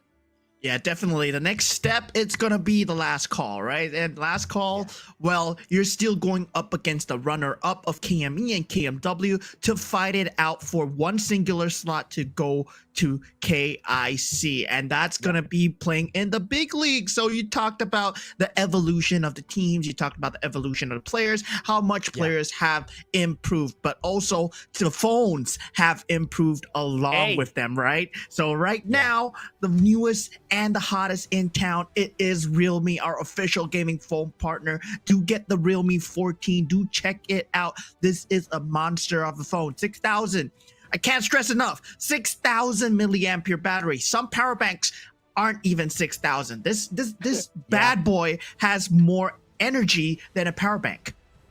Yeah, and also everybody, you have an IP69, you can drop it, you can put it on your sink or something, and it's still gonna survive. That's how good this phone is, and this is what phone the players are using currently. So if you're looking for a phone that could get you at this level, probably take this realme 14. And also everybody's sale's gonna be coming up in just a few more days, so maybe you can check it out. Yeah, it's the September, so look out for 9/9. Of course, guys, this is still the grand finals. So grand finals for WKS is gonna be a best of 7. And you know what best of 7 means, don't you, Dash? If we reach the 7th game, something interesting is about to be called. It is going to be the ultimate battle. But of course, we'll cross that hurdle when we reach there. Will they be worthy of the ultimate battle? Are these teams evenly matched? Can Team Max even go toe-to-toe against the giants that is Fearless Esports? Yeah, if you remember from the last season on WKS Spring, we casted a full 7 man, a full best of 7, an ultimate battle between Pause Gaming and Fearless Esports. And this time we have a new face coming into the grand finals. So I'm very happy to see Team Max here in the grand finals. They were the 7th place before, and now they're at the 2nd place, or even maybe gonna get a 1st place here if ever they have the guts to win against Fearless Esports. Yeah, I mean, Cambodia going up against the Chinese region is going to be a very tough uphill battle. Of course, Fearless Esports, they do have a lot of experience combined, right? When you talk about the players, they've been here for an extremely long time. They've been playing the game since it wasn't even in global. If you think about it, Zizing, aka Jizin, he has been around since like 2020, 2021. He's been playing the game for close to 4 years. Then he decided to retire, and then he decided that Fearless Esports, they need me right now, so I'm going in. Yeah, and he started that ago. That was a different time period, right? I think we are in different places during that time, and this guy has been grinding this game ever since. And that's the scary part. This might be his last hurrah. This might be his last chance before he completely retires. He has just been called back to the fray. And it's a crazy storyline to follow through, because right now Fearless Esports is the strongest team right now in the WKS. Yeah, it's like getting Michael Jordan in your basketball team. I was like, yeah, he's it's like, back. oh, He's back. Yeah, he's back. He's back. Or maybe, you know, in soccer terms, like if you think about it, like oh, Ronaldinho, yeah, the Brazilian all-time champion, yeah, suddenly comes back just to play for your team. This is how unbalanced I feel Fearless Esports is, and we were talking about whether star players joining a team might affect them negatively. Sometimes it does, but for Fearless Esports, they look like they're finding their synergies. They don't treat Jizen like the the one who sees all, you know, the seer of everything. They don't treat him like the carry machine. They're still doing their jobs in their back line. We have Snow, we have Woodwind, we have KK as well. I mean, these guys, they have been performing extremely well. And now with TL on their mid lane as well, I believe TL has been doing extremely well. Yeah, especially control mages reacts pretty well against assassins. That's not the usual that you see on a mid laner. And also, just to add though, for everybody out there who is supporting Fearless Esports, this could be their next chance, because it's been a year since we've seen them in the international stage. So this would be their next chance. It was technically a year ago or 11 months ago, the last time that we've seen them there. So this is redemption arc for them after a year. Yeah, I mean, this is going to be a long time coming. They have been just churning this in the mill for an extremely long time. Right now, I believe they have found the perfect 5 members. And every time, I'm very excited when this happens in any type of esports, when a country or region finds their perfect 5. And I feel that currently this iteration of Fearless Esports, they look kind of unstoppable. I'm worried about the other regions. I'm not worried about Fearless Esports, but let's not set the stone too early, right? Team Max are here to make your chance count, because we've seen that they faltered against Nexus, Vanguard, Ultra Rare. They went into the lower brackets and they're like, yeah, lower bracket, yeah, whatever. We're gonna take it 3-0 anyways. Yeah, what's good about this though is, as we were saying, we were setting it up in the best of 5. A lot of things is different. The way you think about the draft is very different, and they smartly did it with their comp. And we had long games. Game 1, Game 3 are both Tempest games a while ago. So if you haven't tuned into that, you can roll back this video right now and check out what happened during those games. Those are 2 Tempest games. Those were very long.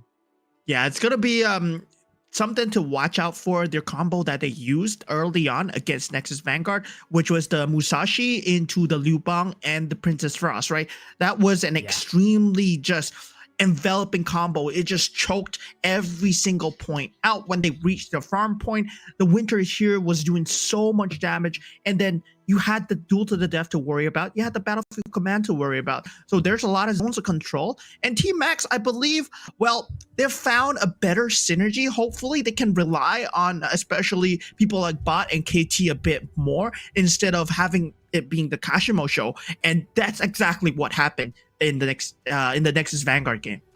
Yeah, and I also know that the upgrades that we have here for the side of the Fearless Esports, I do feel like Maya Sodas and Snow were a good duo, but a different G-Sin is just a different beast. So Snow is just activated a lot more, given more chances to carry the game. So this is a very scary matchup. We all know this is basically a big David versus Goliath matchup, but I do think Team Max could punch back against Fearless.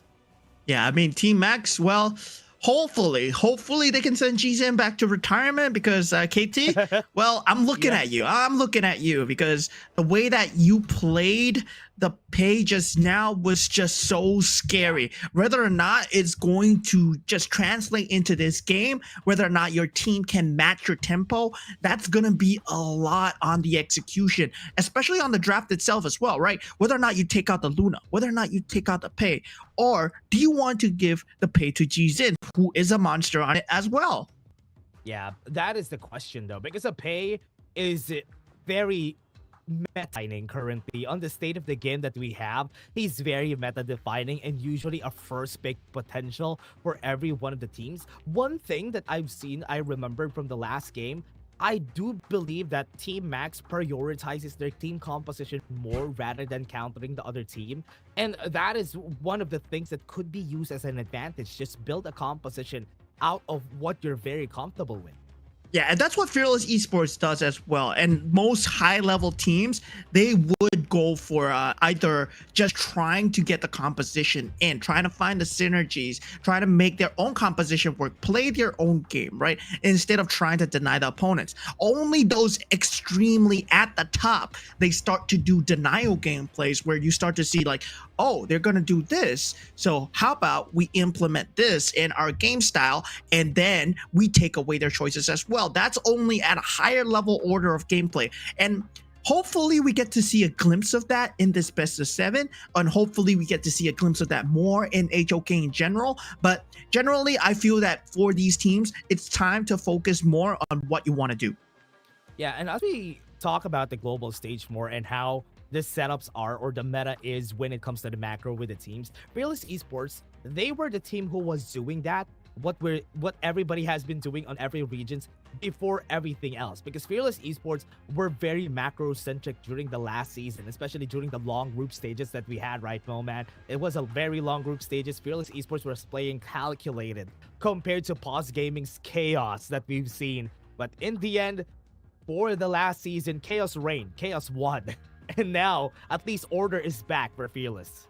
Yeah, I mean, order is back, and it feels like they're fighting a similar team in terms of team max. They really like to go for this top-down team fight approach, macro-centric with Kashimo as well. Snow would be the matchup. I think the main head-to-head that I would want to see is going to be the jungler and the clash, right?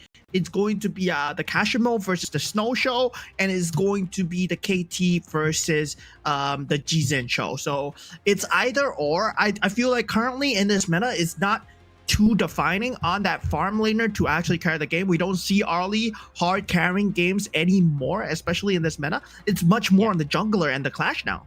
Yeah, it's very top heavy. Most of the games that we have is very top heavy. It's a clash in the jungle who are very tempo heavy for both sides. So the ones defining the early game to mid game of the match, and late game is just gonna come in, and most of the time it doesn't. That's why we don't usually see the farm laners getting a lot more farm on their end. So that's how the meta changed and how people have been playing, especially the teleportation circle at the top side of the map, which is pretty.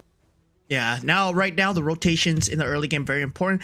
And we do know in the early game, right? Fearless Esports, they do like to invade very early, especially with the rival Jizin. They have been much more confident in enemy territory as well. And Team Max, we see that they try to invade and they are kind of stopped by something and they can't like double down on it. But meanwhile, Fearless Esports, they will send even more people. They will be like, oh yeah, 4 people in your jungle, 5 people in your jungle. That's what happens against Nexus Vanguard, right? We had 4 people, and Doffy couldn't get a single ounce of farm.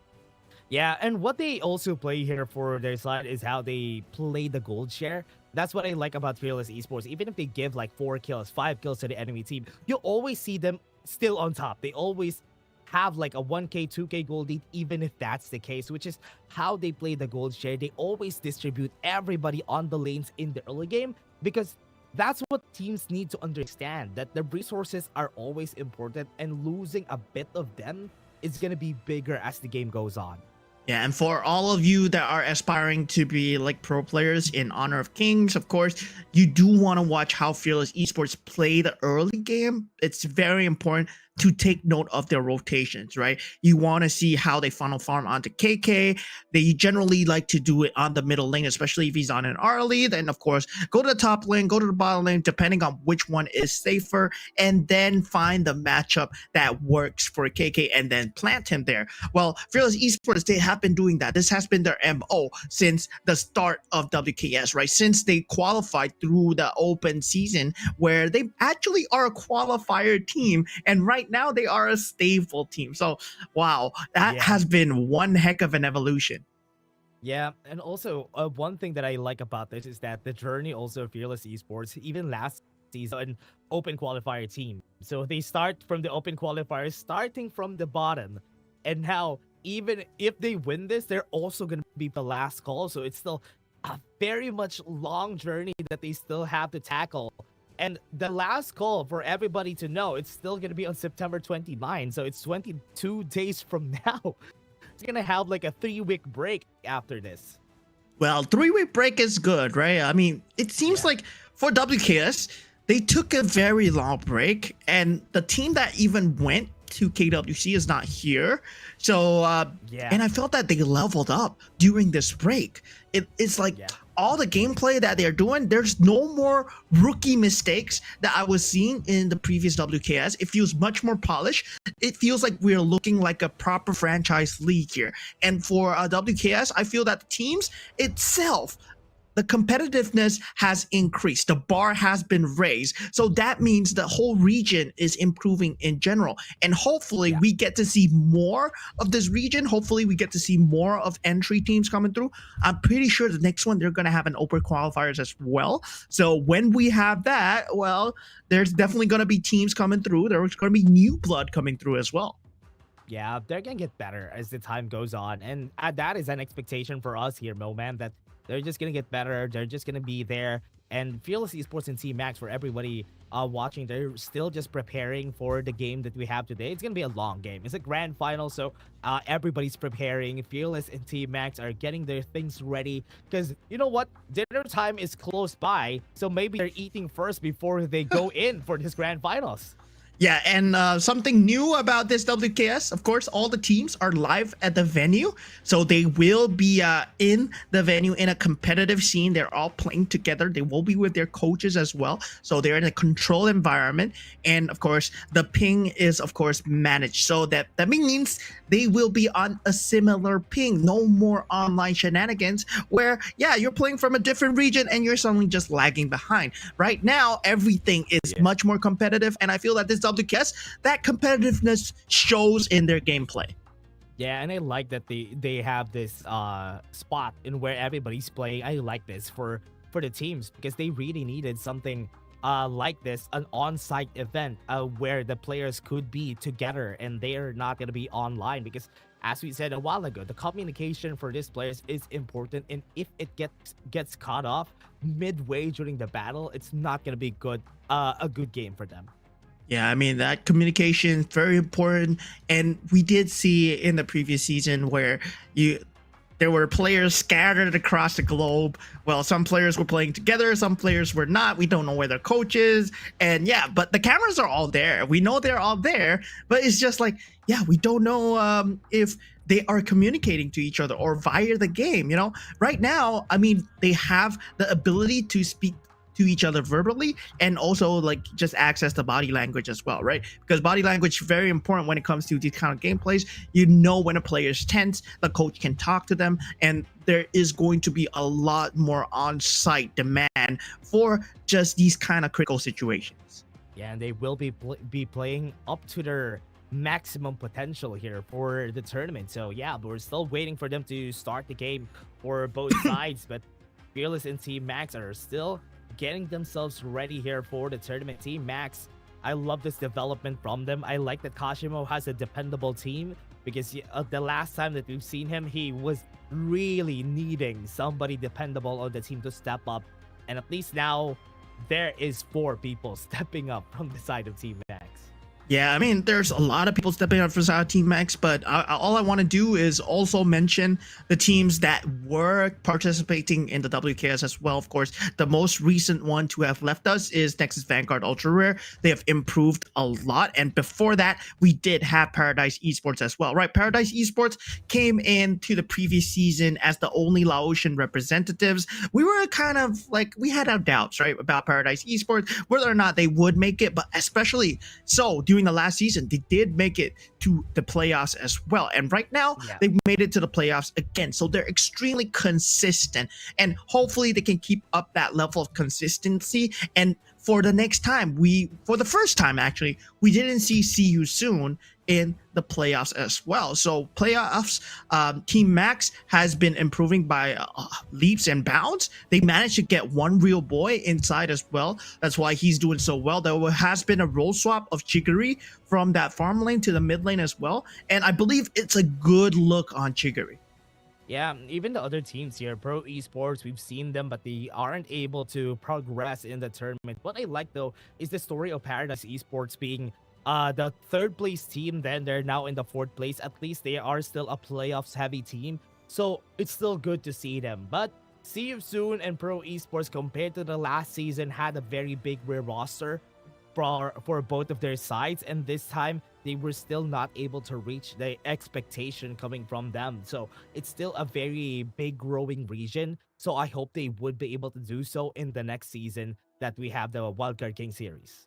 Yeah, I mean, going forward with HOK as well, there will be a lot more opportunity for these teams to shine. There has been a lot more international tournaments. I mean, you talked about Nations Clash. That's coming in the end of this month. Then, of course, we have the KIC as well. We are deciding who is going to go to KIC as well. And we do have a lot more open tournaments as well. If you've checked out our socials, well, there are a lot of tournaments going on. And 2026, you're going to be expecting way more as well.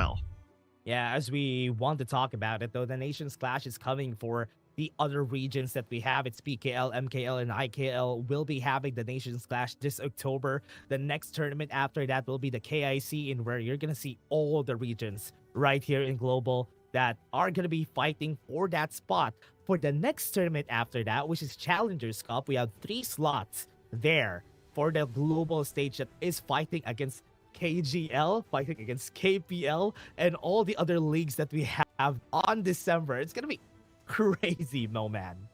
Yeah, the countdown has begun, and so has the countdown for this best of 7. This will go the distance. This might go the distance. We have a potential ultimate battle here. This is the best of 7. So first of 4 takes it. Will Fearless Esports hold their throne and be able to sweep out Team Max, or will Team Max just be a Cinderella story and sweep them from under their feet?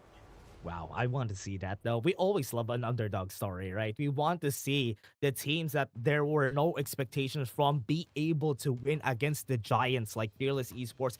Fearless Esports, everybody, that's a very well-known name in the HOK global scene. They're a team that is very strong. They have been here in the global stage, or rather, in the international stage last year. And this is their time to get that back for this time. But Team Max could actually surprise them.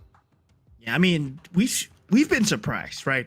We've been surprised. We were talking about the previous game, like Team Max and Nexus Vanguard. It's like, maybe Nexus Vanguard is going to take them again 3-0. But no, it was the other way around. Team Max took it 3-0. Right now, we're saying, oh, Fearless Esports, they are the champions. No, maybe Team Max has more surprises up their sleeves, because that Musashi Liu Bang, Princess Frost, man, that was fresh. Yeah. It was a 2-0 before this, but they went back revenge on a 3-0. What a great story to see for the side of Team Max. So I hope they would be able to do so here. But when it comes to the macro that everybody's been taught here, everybody's been learning for all the global regions, I think Fearless Esports is just way ahead of the curve for everyone. Yeah, Fearless Esports right now, well, they look especially tough to beat, especially for all the teams that are in WKS region. They're watching them. They're trying to learn the strategies as much from them. They're trying to emulate them as much as possible, right? And it seems like, well, they're just falling behind ever so shortly. But when Fearless Esports does execute it, it is in a very clean fashion. They do have extremely fast game. And dude, the track record of Fearless Esports in the playoffs so far, they've never touched that 10-minute mark where the shadow variants are up. That's true. They're just so good, especially in the playoffs. They haven't given most of the teams any chance to get close to that, which is why, man, it's really scary. If once they get 1 point of advantage, just one jungle camp steal, that is the start of the game. That is when they start to snowball. Yeah, and the thing is, a lot of the good teams, they know how to capitalize the enemy's mistakes, as we saw before in the best of 5, where Nexus Vanguard Ultra Rare, they made a mistake, and Team Max, they started to capitalize. Well, you're going to see that on a much higher level from Fearless Esports, where the mistakes are much more pronounced and they're much more damaging towards your overall economy. But now we head on into the banning and drafting stage. First pick, it's gonna be Fearless Esports. Fearless Esports, coming from the upper bracket finals, winning, will take the first spot, and whoever loses this will be the ones dictating where they want to go next. So right now, Fearless Esports is banning the Agudo this early. Yeah, they look like they're scared of the Agudo, but Team Max taking out the idea.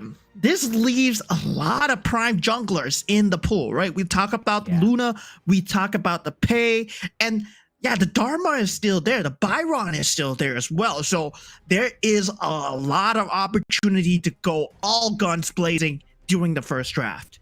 Yeah, if they want to win the first game for Decisive Fearless, if Team Max doesn't ban the Pei, they will be in danger for this one. First game, they pull out the Pei Byron play. Oh, that's good. That's a good ban. That's a smart ban coming in from Team Max. They read it through and through. That's good.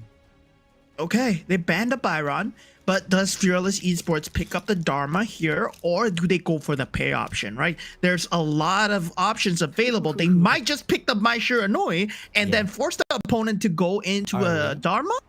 Yeah, Arlie? Arlie, Dharma, they can pick that up for Team Max. If they don't pick that up, Fearless Esports would not hesitate to give Arlie to KK. So that could be a good option here. For the side of Fearless, I do think Mai could actually be a placeholder for them to still play the Pei. It could still work with that. Yeah, I mean, at this point, they pick up the Yuhuan. Yuhuan, we have seen a lot of good usage of him during this entire tournament, right? Yuhuan has been super good. The iframes, the unending sorrow, just so good at dealing and just baiting out the utility. But if you take a look at now Fearless Esports, right? They have the 1 and 2. They go for the Dharma and the Dolia. This actually pressurizes Team Max to ban out the Dun if needed, and even if they don't go for the Dun, there is the Lung to worry about as well. So Fearless Esports, they're starting their mind games really quick.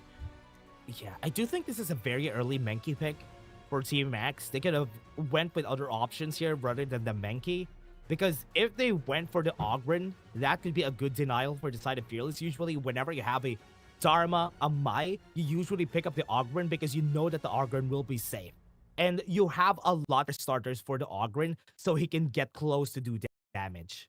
Yeah, especially with this kind of mobile lineup, that Ogren looking very good.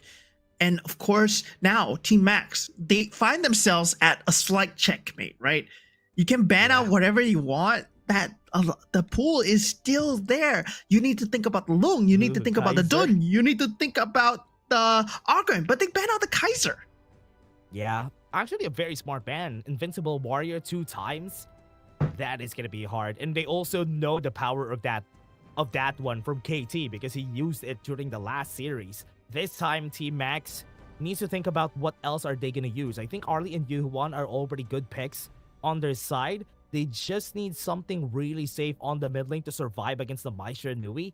I do think the Lady Dun could be a good pick here, just for them to deny a bit of that engage from Fearless. Yeah, now the E-Sing being taken out. And the Fatih as well. So for Team Max, there's a lot of options in the pool. They go for the Charlotte, the backline dive. That's really good. It's a good pick coming in from Team Max. They have a very good sought-after strategy. The Dream Roam for the front, and of course, the Charlotte to follow up, especially in the hands of Kashimo, right? And now for Fearless Esports, they have their pool of picks. They can go that's smart. anything that they want. Yeah, I like the leader stance to the Celestial Melody. That's a good reset potential too for the team. And the Dun is still available. We were talking about this a while ago, the Dolia Dun combo. And usually this combo doesn't really take a lot of toll on your hero pool because it's a tried and tested combo. And these are two not as prioritized as before. So that's why it's still a good pick that doesn't really give much for the whole series. But Ziya for the Arlie probably. Oh yeah, put Fearless Esports on the clock, right? You put them on the clock with the sanctification. That's going to be very good, especially if you fall into that late game scenario, you're going to have that advantage. But Fearless Esports, we know them to never enter the late game. So they know better than anyone else that they have to take advantage of the early and mid stages, especially having that Unruly Blade coming out from Dun, and they need to use it early. Yeah. Have to think about it. Fearless Esports, Team Max, This is the first ever game that we're going to be having for the grand finals, and they are definitely ready. Fight toe-to-toe against each other. Very strong picks from both sides of the team. It all comes down to how they play this themselves. Everybody, call your friends. It's a Sunday, and this time we're going to be witnessing the grand finals of the Wildcard King series. It's game 1 between Fearless and Team Max. Yeah, the HOK Chinese region going up against the Cambodians. Which region will be on top to represent them in the last call here as we head on into game number 1 of the best of 7? Fearless Esports, Max, well, already at the start of the game, there's a heavy defense from Team Max, expecting the aggression coming in for Fearless Esports. Yeah, I love that they have the river vision here for the side of Fearless Esports. Look at what they're doing with Woodwind, trying to pressurize this bot lane, and they're having such a hard time doing so. But that is still good. At least they were able to get some HP from the other teams. But Woodwind is just going to be roaming around this area for sure.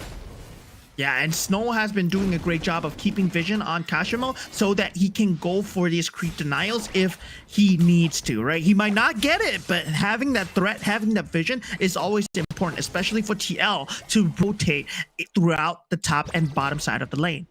Yeah, I'm really surprised that Team Max didn't play the put bot in the mid lane so that they would be able to get more resources for bot. But top side. Oh yeah, great knockout. Kashimo in trouble. He will be the victim of the first blood as Jizin will pick that up. That's a huge advantage. That's a good first blood coming in for their side. Kashimo, this is not good. Right now, giving advantage to Dharma is good enough, but Woodwind.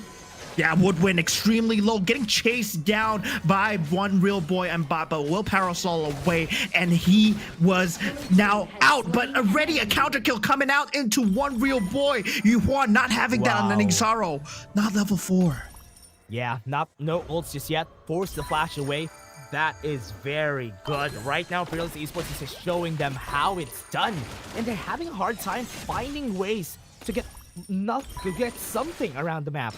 Yeah, great retrade coming in from the side of Fearless Esports. Knows that they will back up. One real boy only has that flash to work with, and it's not a huge distance. It was super out of position, which bot was not intending for one real boy to be in that position, but kind of put his teammate in danger. Yeah, and also look at this matchup though. The Channel versus Arlie matchup, we know the Channel is going to be winning the laning phase.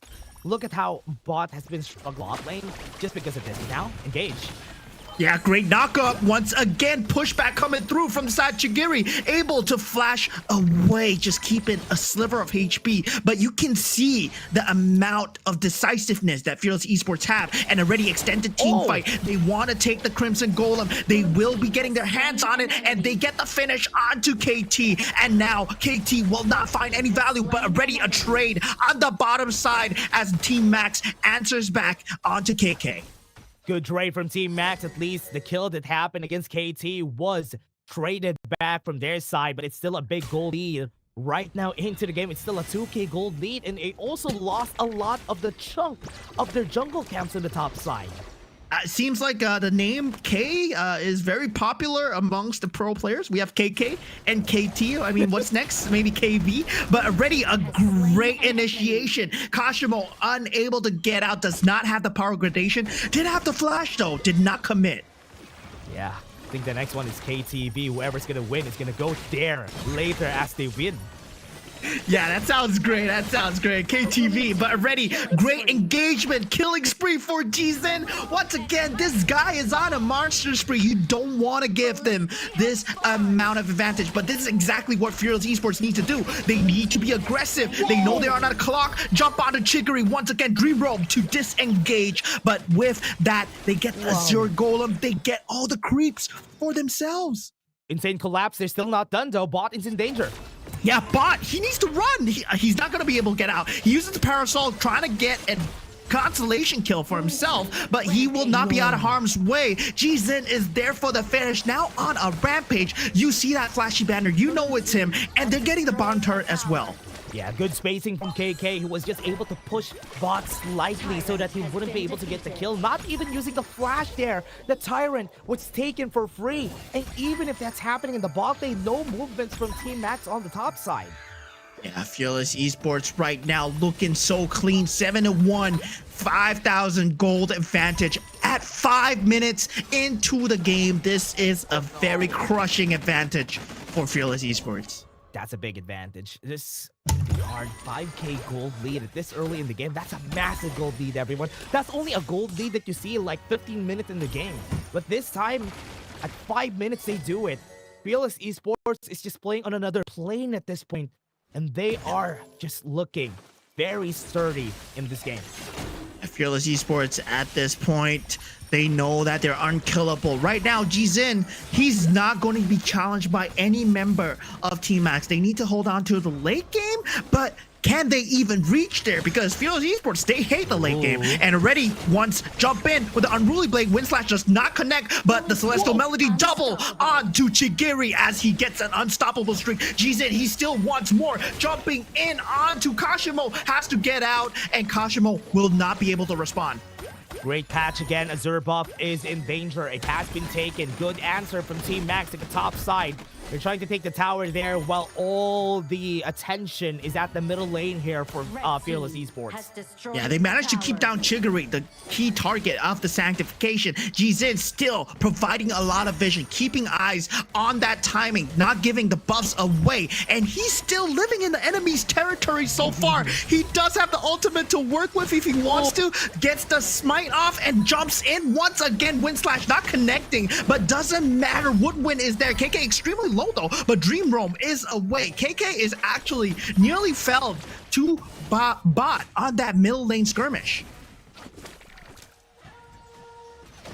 What a good charge coming in from their side though. Fearless Esports with this one, I think they are still just looking for anything that they can find around the map. 5k gold lead still. A lot of towers are down, but at least they are not a lot of towers are down, so at least Team Max is surviving. Yeah, Team Max still trying to hold on. 5,000 difference already, and that is 7 kills advantage. Fearless Esports, they want more here. Windslash not able to connect, but Kashimo, he needs to get out. He's able to dash away, does not have to flash anymore. Power gradation has been used, but they are just living. Yeah, they're changing. Bot side and top side are in grave danger. This tower on the bot lane is not going to survive anytime soon. That's another, but mid lane will be the next point of attention for Fearless Esports. Yeah, ready, the waves coming through from the side of Woodwind. They want more, but they get that middle lane turret. That is what they are here for. They might disengage, but with Jizin behind, he might actually want to go for more. Looking for an Unruly Blade target here. And ready, he is found, but he does not care. Windslash going through. Does have the Unending Sorrow if he needs to do it, but the main play is the minor objectives, right? They get the Crimson Golem. Yeah, again, they're stealing everything out of KT. Now they're engaging in the mid lane. Yeah, jump in once again. TL in the backline takes out Jigiri, but Dharma will be going down. Snow will be that consolation prize, but the fight isn't over. KK is still alive, able to finish things off with a double kill. Make that a triple, as bot will be the consolation. And already KT, he knows he can't do anything. He has to run. If he stays here, he's just food. Yeah, Fearless Esports was able to get those 4Ks. That is a very big win for their side. Not even able to be able to defend the high ground tower on the top side. And mid lane, this is also going to get pushed now. They respawn, but they can defend this. Yeah, tier 3 turret ready down. That's a lot of lane pressure on the top lane, and this might mean the end here for Team Max. They know that they don't have the ability to clear these waves without Chigiri. They need to keep him safe, but already TL with the jump in. It is a mistake as he gets instantly shut down. This might be the beginning of a comeback for the side of Team Max. We know they've been put in this situation before. Yeah, it's almost a 10k gold lead for the side of Team Max. Still gonna be a hard sell for me that they're gonna be able to come back from this game, but it's still possible. Nothing is impossible for Team Max as long as they keep this game going. That power spike of a Charlotte and an Arlie is not to be trifled with because they can still get stronger. Yeah, the power of friendship is what they need. But of course, we do have a slight pause right now. We'll be finding out what is going on in the ground. But looking at the lead that Fearless Esports already have, it's already 8,000. We get a time to breathe. We get a time to think about what Team Max needs to do to start mounting the comeback, right? Chigiri starting to hit that level 15. That sanctification is going to be extremely important, especially onto bot, especially onto Kashimo, who has been extremely behind in terms of that 1v1 matchup. Yeah, it's gonna be really scary with this pause that is happening here for both of our teams. I think that this is gonna be slowing down a bit of the things that we are waiting. I think this might be a technical error that they're looking at. That's why they have a 1-minute pause here for the team. But Team Max, right now, the win conditions are set in place. We said it a while ago. The Arlie, the Charlotte, they need to get as much items as they can, because if Fearless Esports are going to make mistakes like this, they can capitalize. Yeah, especially with TL being that aggressive without Jizin following up. That will mean that TL is, I mean, at that point, you know that the Mai Shiranui is a glass cannon, right? If you make a slight blunder, you still will die. And of course, Team Max, they're starting to find the cracks in Fearless Esports armor, but it's still a tiny crack. They have yet to be seen to getting to KK. They have yet to be seen to getting to Jizin as well. These two are the main damage dealers that will come through. Yeah, they need to think about that.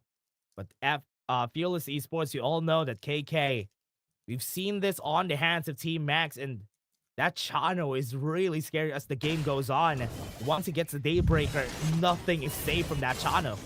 Yeah, heading straight back into the game, straight back into the action. Kashimo, he's in. Power completion, not enough. HP too low as the Unruly Blade followed up from Jizin. Windslash not catching anything. Dream Roam all the way behind KT in no man's land. He's half HP. He not for long, for life, as he will be getting out. Oh, he does manage to get out, and already with the unending sorrow, that sustenance coming through, but a one-man down, right? Kashimo, for that Crimson buff, that defense wasn't worth it. Shadow variants are here, and everybody's pushed back. Lanes are pushing on the side of Team Max, and they need to clear these waves in order for them to find a way to contest the objectives. Tyrant is very low, and there's nothing they can do. Yeah, I don't think there's anything that they can do to contest at this point. They don't have anything from range. Shigiri, at this point, he knows that if he shows his face ever so slightly, he's gonna get jumped on by the terrible duo that is TL and Jizin, who are looking. That's just one Kachosin. And Gashimo is already like 3/4 of his HP. This is very scary because they're so fed inside of Fearless Esports. This 10k gold lead is just showing its fangs against Team Max. Yeah, the ramp up the action is going to come to the end. Fearless Esports, their tri-lane push is coming into fruition. The mid and the bottom lane waves are crashing. You do see Snow doing some housekeeping on the top side, trying to find a flank opportunity. This might be it here as they jump onto Kashimo, the first target to fall. One member instantly popped out of the gate. They set their sights on the crystal here. Dream Roam is used, manages stall 2 for now, but already the creeps from the top side with Unruly Blade. KK finds the damage, and already a knockup. Getting the crystal is Fearless Esports 1-0. Congratulations to Fearless Esports. Fearless Esports. What a clean game from them again. They're just showing how to macro. They're just showing how to play this game, and they are very good at it. And with what they've shown here, they showed Team Max how it's done. The 10k gold lead to end it. And it was a very hard game for KT. And look at that, Fearless Esports, not a slight show of emotion on their face. These guys, this is another day in the office for them, right? These guys are salarymen. They're earning the money, and of course, Fearless Esports would win, getting the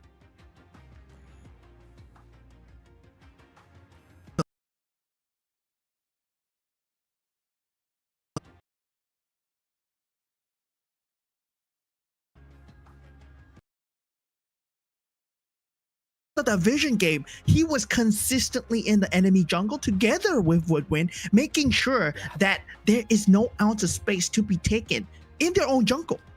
Yeah, we can see that KT, even though that is the case, he was getting a lot of the resources for the team. I think the gold infusion was on him the whole time, which is why he's an A+ here. But he was having a hard time. He can't even contest his own jungle. Everybody from Fearless Esports are chipping in. Snow wasn't even activated this game. Look at the amount of damage he dealt this game. He wasn't even able to make a good play, and they were still able to win. Yeah, because I think it is, right? They were trying to let Snow come in from the back line. They died to the initial barrage of damage. The initial entry is generally TL, and it's going to be Jijin in the front side, right? And then the back side is going to be Snow. But before Snow even comes in, everybody's already dead, and Snow's like, what am I here for? Yeah, that's why Snow wasn't even able to fight on most of the fights there in the game, because he's not even needed. Because the other 4 are doing a good job at just keeping everyone at bay and not letting them even take their own jungle. Right now, that's what they need to think about on the side of Team Max. How are they going to be dealing with those aggressive junglers? If they pick another aggressive jungler on Fearless Esports, what are they going to do? That's the question they need to answer for the next game. Yeah, especially in the hands of Jijin, we did see them having the opportunity to use Pei. It slipped through the pool. It is gone this time, but for the next game, I'm pretty sure if they have that opportunity again, they're not going to let it go. Yeah, and that's it. I think that is one of the things that they need to answer. But again, that was just game 2, everybody. Game 1, everybody. Yeah, game 1 is done, but of course, we'll have game 2 very shortly. But of course, we're heading for a short little break. So we'll see you guys after the break. Goodbye, guys.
Victory!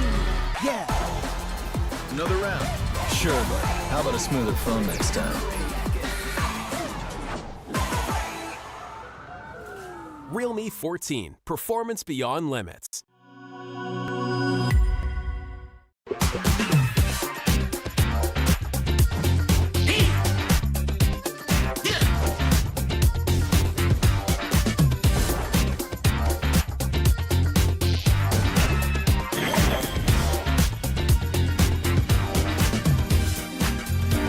Everything has a soul. Rampage!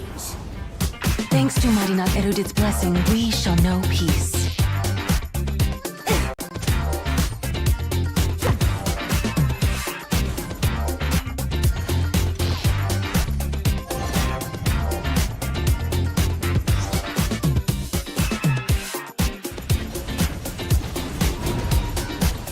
Legendary!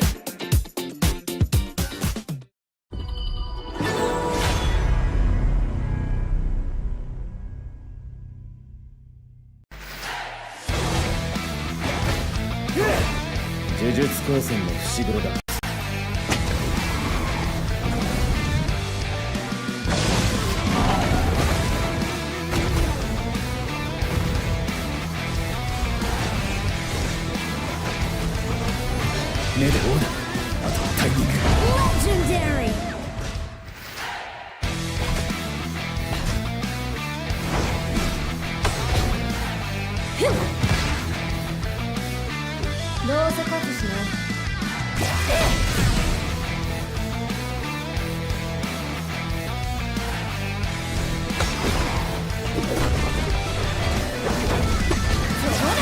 Legendary! 下手に出てりゃ偉そうに。寝不足か？毛穴開いてんぞ。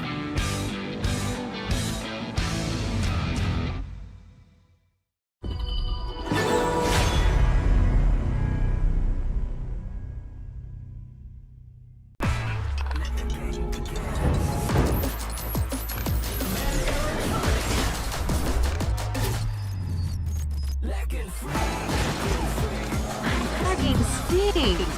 Victory! Another round. Sure, but how about a smoother phone next time? Realme 14, performance beyond limits.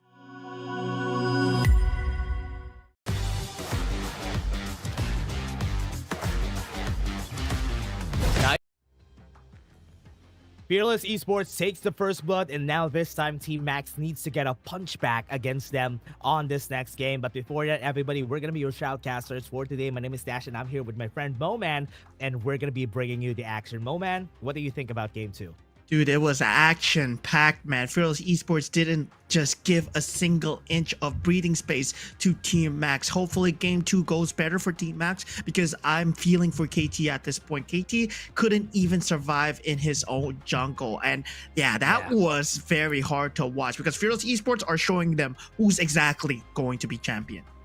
Yeah, that's the question. How are they gonna fight back? What are they gonna do for this next game? They need to think about what compositions they should run in order for them to win against Fearless Esports, because just thinking about it, Fearless Esports could run anything and it's still going to be hard for Team Max. That's why it's a big challenge for them to find something that they're very comfortable with so that they could get a match or a game against Fearless. Yeah, indeed. They need to find something of a comfort zone for them to actually just break out of the cycle, right? And speaking of comfort zones, if you guys want to find your comfort zone within gaming, of course, do check out our official gaming phone sponsor and partner, Realme 14 and Realme as a brand and whole. They came out with the Realme 14 recently. This phone is amazing for gaming. Of course, you'll be comfortable and you can play out of your comfort zones as well, as it is an IP69 certified phone, ladies and gentlemen. IP69 certified. What does that mean? It means it can stand rain, it can stand underwater pressure, it can stand sand or whatever dirt you might throw it your way. Yeah, that's true. And also it has the Qualcomm Snapdragon 6 Gen 4, which is already so good for Honor of Kings if you want to play this on your phone. That's why it is really good for somebody like you who likes Honor of Kings, because you're watching this, right? So again, everybody, I think we're heading into our next game. Game number 2 is where it's at, and the drafting is ready. Already, we see the crazy drafts off the bat, but already no prime junglers have been banned. Fearless Esports, they can open up with the pay if they wish to do so, or they can go for the more conservative pick of picking up the Lung and wait for their opponents to react. You know them as wanting to play the mind games in the draft extremely early. We saw them navigate those minefields in the first game with the Dharma and the Agudo ban. They really hate the Agudo. I keep seeing Fearless Esports ban this. They're probably afraid of the Agudo. The only reason why I see an Agudo ban is because if they want to pick up the Ogren for the next game. That's the only thing I'm thinking about. But they still have an Ogren. They still have an angle for it. Byron is getting banned. Team Max understands that they have to be afraid of Snow. Yeah, they really need to be afraid of Snow. This guy on the Byron, he's just amazing. But Team Fearless Esports not showing their hand too early. There's no synergy as of yet. They pick up the Nuwa and they pick up the Yuhuan. So they are picking well-rounded laners so far, yet not showing their true intentions. Right now, Team Max, they have the Lady Sun, so they don't want to show their cards too early.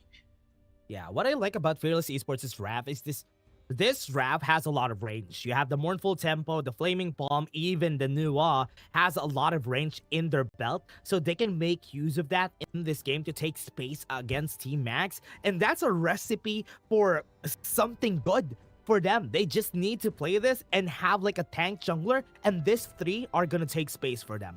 Okay, so Team Max showing the Hou very early here. This is something that is a double-edged sword. Right now, they need to start banning things that have backline access, with first being the Charlotte. Yes, second, I'm hopefully maybe they're thinking something along the lines of a Luna or whatsoever, because Hou is extremely weak to dives, right? Even a Sima Yi or what's that called again? The Musashi might be a problem.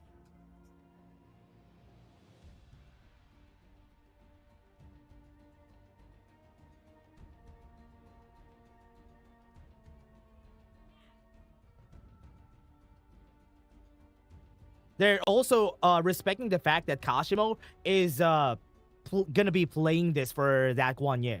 Oh yeah, indeed. Now they do ban out the Majin as well for Fearless Esports, so they're limiting the Clash Lane options. Really hard for Kashimo. Right now, the Sansa is still available, so Team Max might look at it as an available option, or if they want to go for an even more aggressive route, I guess they can go for something that can jump the back lines. That's 6 Clash Lane bans. Yeah. In this game.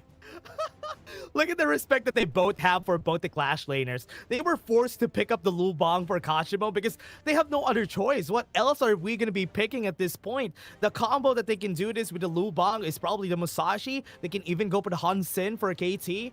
But Fearless Esports still has a lot of choices for their side. They can even just make G-Sin play anything. Any tank could work in this composition already. The Sansa is good if they want somebody aggressive against that Lu Bang. Yeah, Fearless Esports, they might actually pick up the Sansa here. We have not seen this much in the entire WKS. I believe this is the first time, and this is what I was scared about, right? You pick up the Hou-Yi very early, so you open yourself up to this, where now Luna is in the hands of Ji-Zin. Oh man, that hurts. That hurts. The bait and switch. Yes, banned our Clash Laner, and Ji-Zin is gonna be picking something crazy for this game. I just want to know what Team Max is gonna do. I think a Musashi is a good pick here against the Luna. There you go, because they need somebody to stop the Luna, and against an early, Musashi is good. Definitely also good for the Luna. Yeah, but the level 1 to level 2 disparity is something that I'm worried about for Team Max. If you take a look at how dependent Team Max are on their ultimates, all of them are dependent on their ultimates. Meanwhile, for Fearless Esports, they're not too dependent on their ultimates at all. Yeah. And that's something that's going to be worrying, especially the first 5 minutes of the game. If you can tie through the first 5 minutes, well, you're safe. But once Team Max hits level 4, that's when maybe they can start making a comeback. Oh yeah, this is really hard though. I think one thing that I'm really looking towards to is how Team Max is going to be playing the early game. What I like about this is that even though we have a lot of good early game for the side of Fearless Esports, Luna takes a lot of time to ramp up. She needs to get the level 4. She needs to get the new moon in order for it to work. Yeah, I believe Fearless Esports might be playing a bit more aggressive here, especially the moment Luna gets her level 2. That's potentially when they might strike because they have a very good structure. But here we go. This is the best of 7 for WKS Fall 2025. This is the grand finals here, and already 1-0 is Fearless Esports. Game on number 2 is underway, everybody. This is it. Same start for both of our teams, just not really a lot of rotations from both sides and just leaving KK alone in the bot lane just so Woodwind and also TL would be able to steal some camps on the other side. Yeah, it's going to be kind of crazy, especially since they picked up that Hou-Yi. You need to have a lot of babysit potential for bot. If not, bot needs to have the positioning of a lifetime here, especially since you don't have any form of survivability. Yeah, it's gonna be hard. Also, good thing that Team Max also recognizes that they need to accelerate KT very early, so he gets the level 4. Now it's good. At least now they were able to basically help him out on that one. Now they have to just give KK the benefit of the doubt here because he's gonna be left alone most of the time because I believe Woodwind will be roaming more. Yeah, Woodwind needs to find space throughout the entire side, but at the same time, right, you want the infinite vastness on KK so that he does not fall prey. But already in the middle lane, you see Ji-Zin very low and KT as well. They had a slight skirmish there. Yeah, good use of the ultimate. Right there, you see KT doesn't have his ultimate anymore because he used the duel to the death against Ji-Zin. But Ji-Zin didn't really lose the new moon. So, look at this. The position that he's doing, this is pretty scary though. Yeah, that Annihilation not connecting onto KT. He's very low, has to recall back. And already you see the pressure coming out from the side of Fearless Esports. They have the damage to make sure that Musashi does not take these sustained team fights. And already right now, KK is dealing a lot of chip damage towards One Real Boy. Yeah, Yeah, this is just what's gonna happen here in the bot lane. They're just gonna be poking each other. No kills whatsoever at the early stages. Unless Chigiri or KT goes to the bot side, that's the only time we're gonna see a kill. But because bot is level 4 already, I'm waiting for a good Burning Sun arrow to maybe catch Fearless Esports off guard.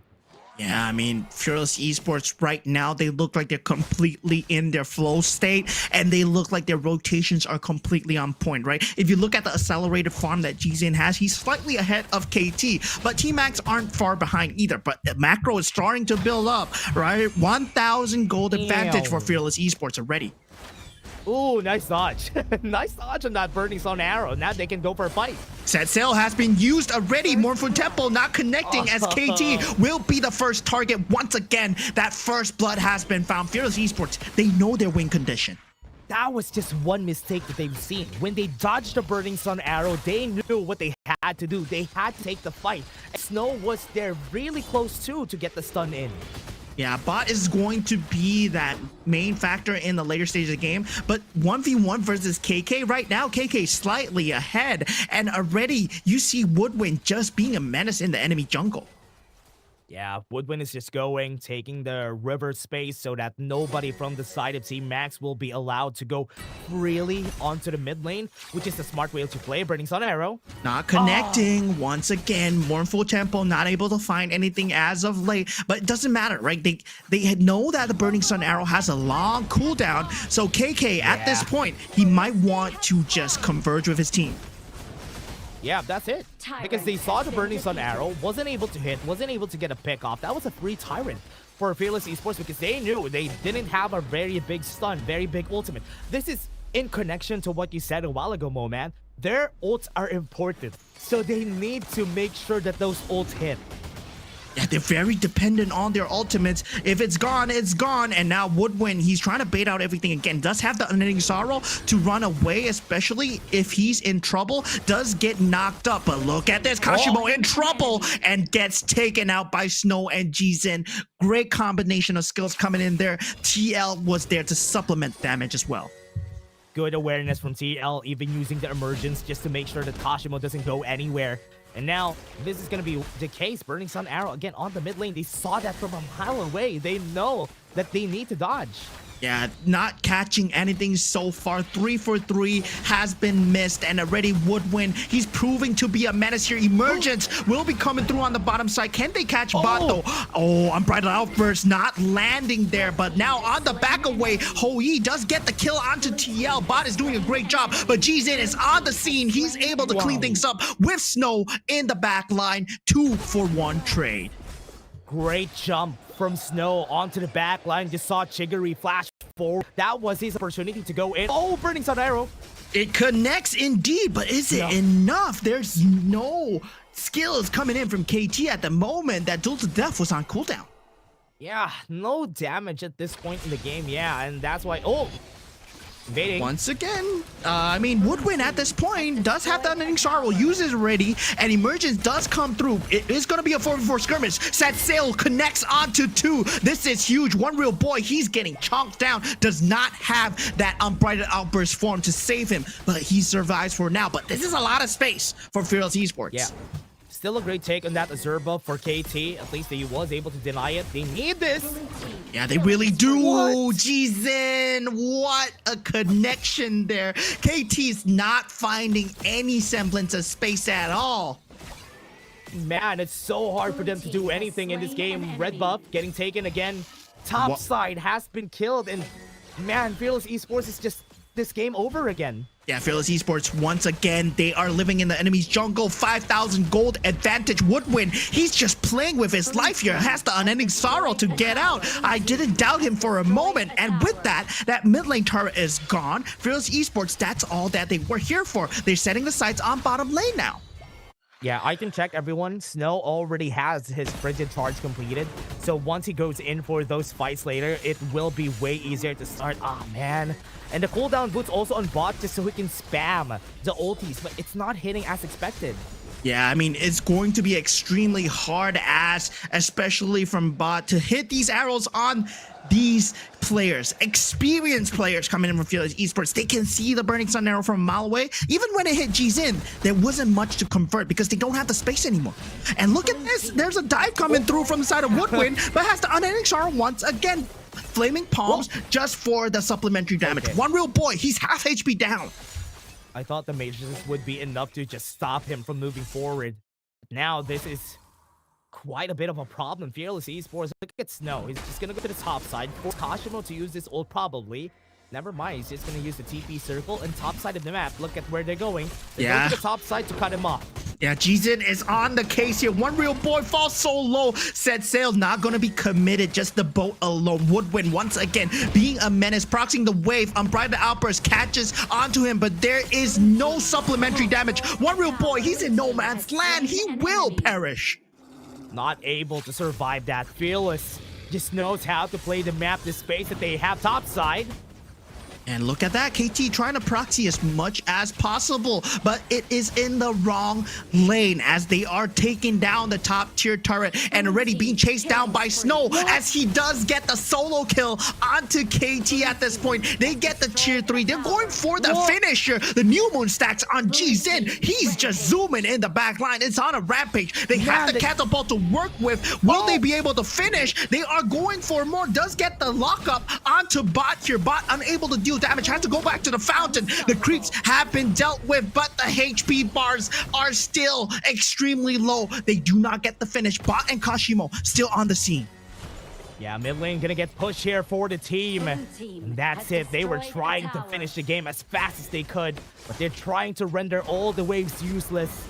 And Fearless Esports are looking for this last fight. No blue buff on Jin though, so he might be getting that first before the end.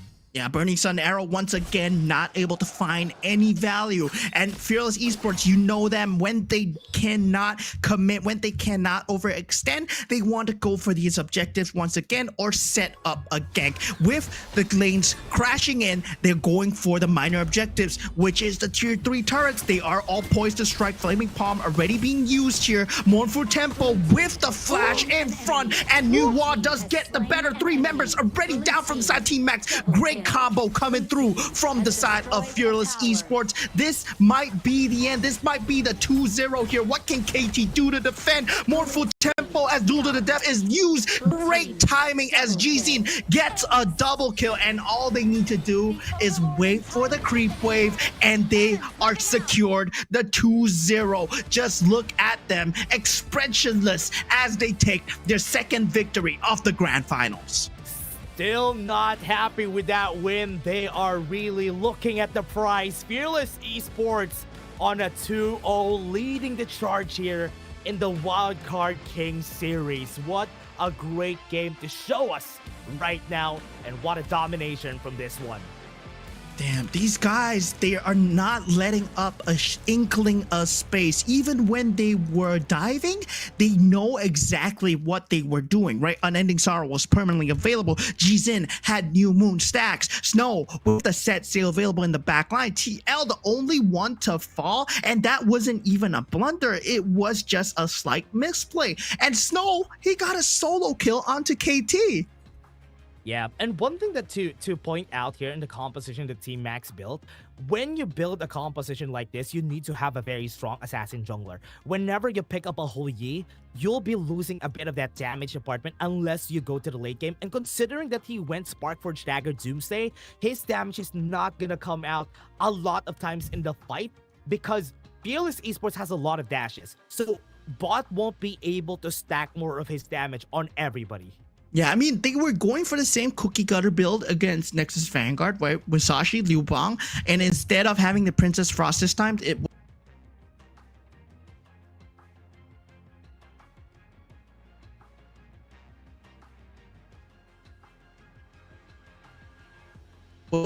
Yeah, the biggest difference with that is that they had the Chano. We all know that Chano has a lot of damage, but Yi doesn't have a lot, everybody. That's why you always need to think about what builds you're going to be running, because the most amount of damage should be coming out of bot.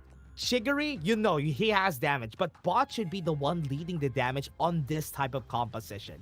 Yeah, I mean, he went for the Spark Forge Dagger into Doomsday build. That's just going to be a lot of chip damage. If he went for another build like Eternity Blade into Shadow Ripper, that would have been much more better in terms of taking these team fights. But sadly, he didn't have the time to pivot as well.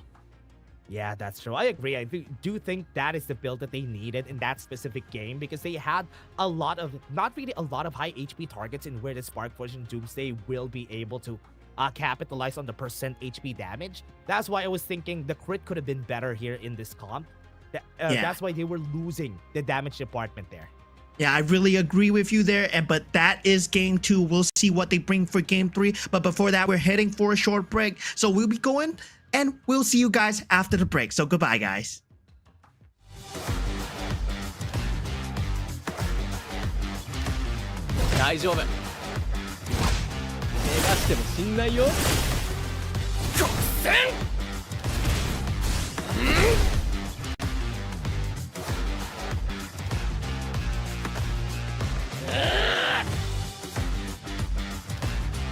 Ora, goよ.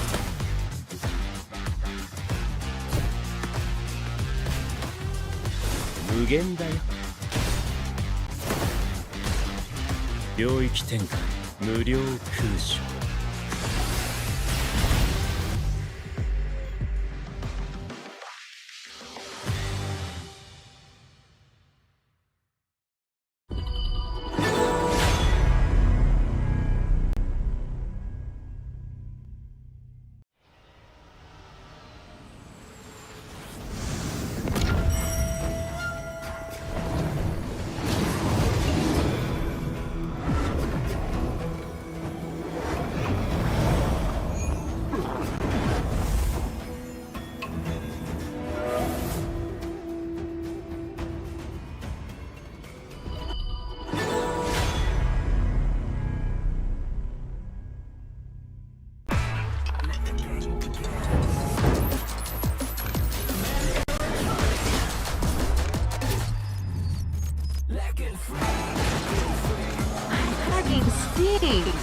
Victory!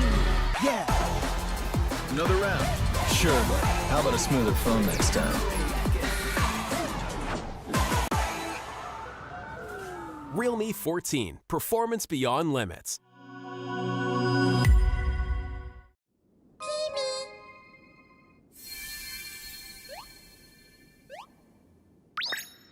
Hello.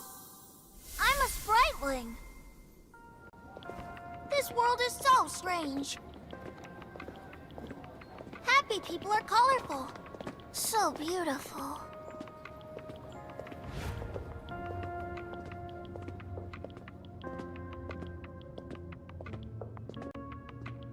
Are those their negative emotions?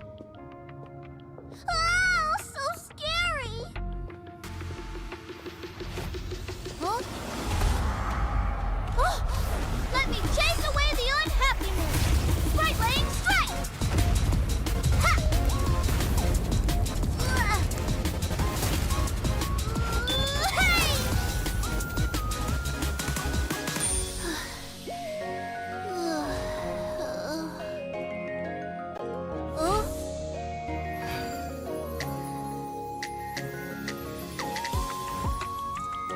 I'm a spriteling. With me around, you'll never be unhappy. Ow! That hurts. Thank you. Let's be friends. Get him! Get him! Pitch blind, let's play another match. Charge! Welcome to the world of spritelings. I'll take you to our annual Spriteling Festival. Enjoy HOK and release your unhappiness.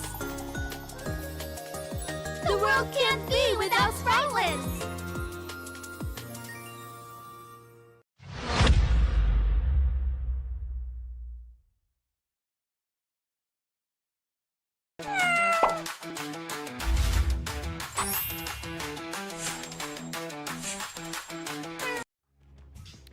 And we are back, everybody. Here is the game number 3 of Fearless Esports versus Team Max. It's a grand finals. If you haven't called your friends yet, called him now. This might end sooner than later, but let's see if Team Max will be able to come back from this. We're still going to be your shoutcasters for today. My name is Stash, and I'm here with Moman. And Moman, what do you think of that game too? Oh man, it was the clash indeed. Fearless Esports, right now they're looking extremely dominant. And Team Max, well, they look to be slightly behind in everything that they're doing, but it's been costing them every single time, right? Slight mistakes, slight positioning errors. They have been heavily punished by Fearless Esports. Right now, we need a revitalization from Team Max. Approach the game at a different angle. Fight the early game together as one against Fearless Esports. That's something that they can do to actually get an inkling of an advantage. Oh yeah, let's see if they will be able to play the draft well this time around, because we've seen a bit of a change on their draft from the side of Team Max. They need to tweak a little bit of their thinking when it comes to it, but Fearless Esports has been nothing but strong in this series. Yeah, we saw the second lineup that they used. I felt that Team Max, they were slightly too reliant on their ultimates. The only way to actually catch up was the Burning Sun arrow hitting the correct target at the correct time. They did have a lot of combo, a lot of flurry of skills, but the thing is, Fearless Esports, they made use of the farm extremely well. Jin was able to survive and live in the enemy backlines. Yeah, surprisingly, that happens a lot of times, and because they don't really have any way to stop the Luna from just making a mincemeat out of everybody in the back line. Look at the respect that Team Max has. They still are reading the Byron. That's why I see Snow. Look at Snow. Snow was laughing. He was like, wait, they banned my Byron again? Like, oh man, there's so much respect here, but already this means it opens up once again the pay. Yeah, and we see it instantly. Fearless Esports are jumping on it. It's game 3. They want that match point. They want the security. They're gonna pick it up right now. Yeah, even though I don't see it much, I can still see Snow smiling like, yeah, you fell into our trap. We wanted to pay all along in this comp. I do feel like if they want to support the pay, they do need, I was about to say, they do need to have the Mayan. They needed to have the, my Showdown has been picked. The Mayan could have been perfect here for them, but the Arlie is still open. So feel like gonna be happy to take that. I would say just pick up the Charlotte maybe, but they go for the Yixing and the Flow-born Marksman. Okay, this is interesting. Flower Marksman requires a lot of farm, and also the pay is going to require a lot of farm as well, but they are powering up at different levels. But looking at an interesting pick coming out from T-Max, they pick up the Ukyo. Whoa, they're gonna be showing them how it's done. They are showing bot how Flower Marksman is done, but on the other end, KT is showing his fangs against Jin with this Ukyo Tachibana pick. They have a very aggressive combo. Look at that, the Eminem combo, the Ukyo Tachibana. They have a lot of damage going for them. So I do think the Flowborn Marksman pick is good, because at least you're gonna guarantee your safety with this pick. Yeah, this is much more aggressive than the previous lineup that we've seen, very reliant on their ultimates. This is not reliant on your ultimate at all, right? Because you know that Ukyo Tachibana before level 4 already has 2 dashes, and before that, Mai Shirane hits level 4, does have the knockup, does have a lot of new potential as well. So the level 1, level 2 actually favoring Team Max for now, and they take out the Sakura, they take out the Charlotte as well. I was looking at Charlotte as an option against with the pay, actually, to complement the pay.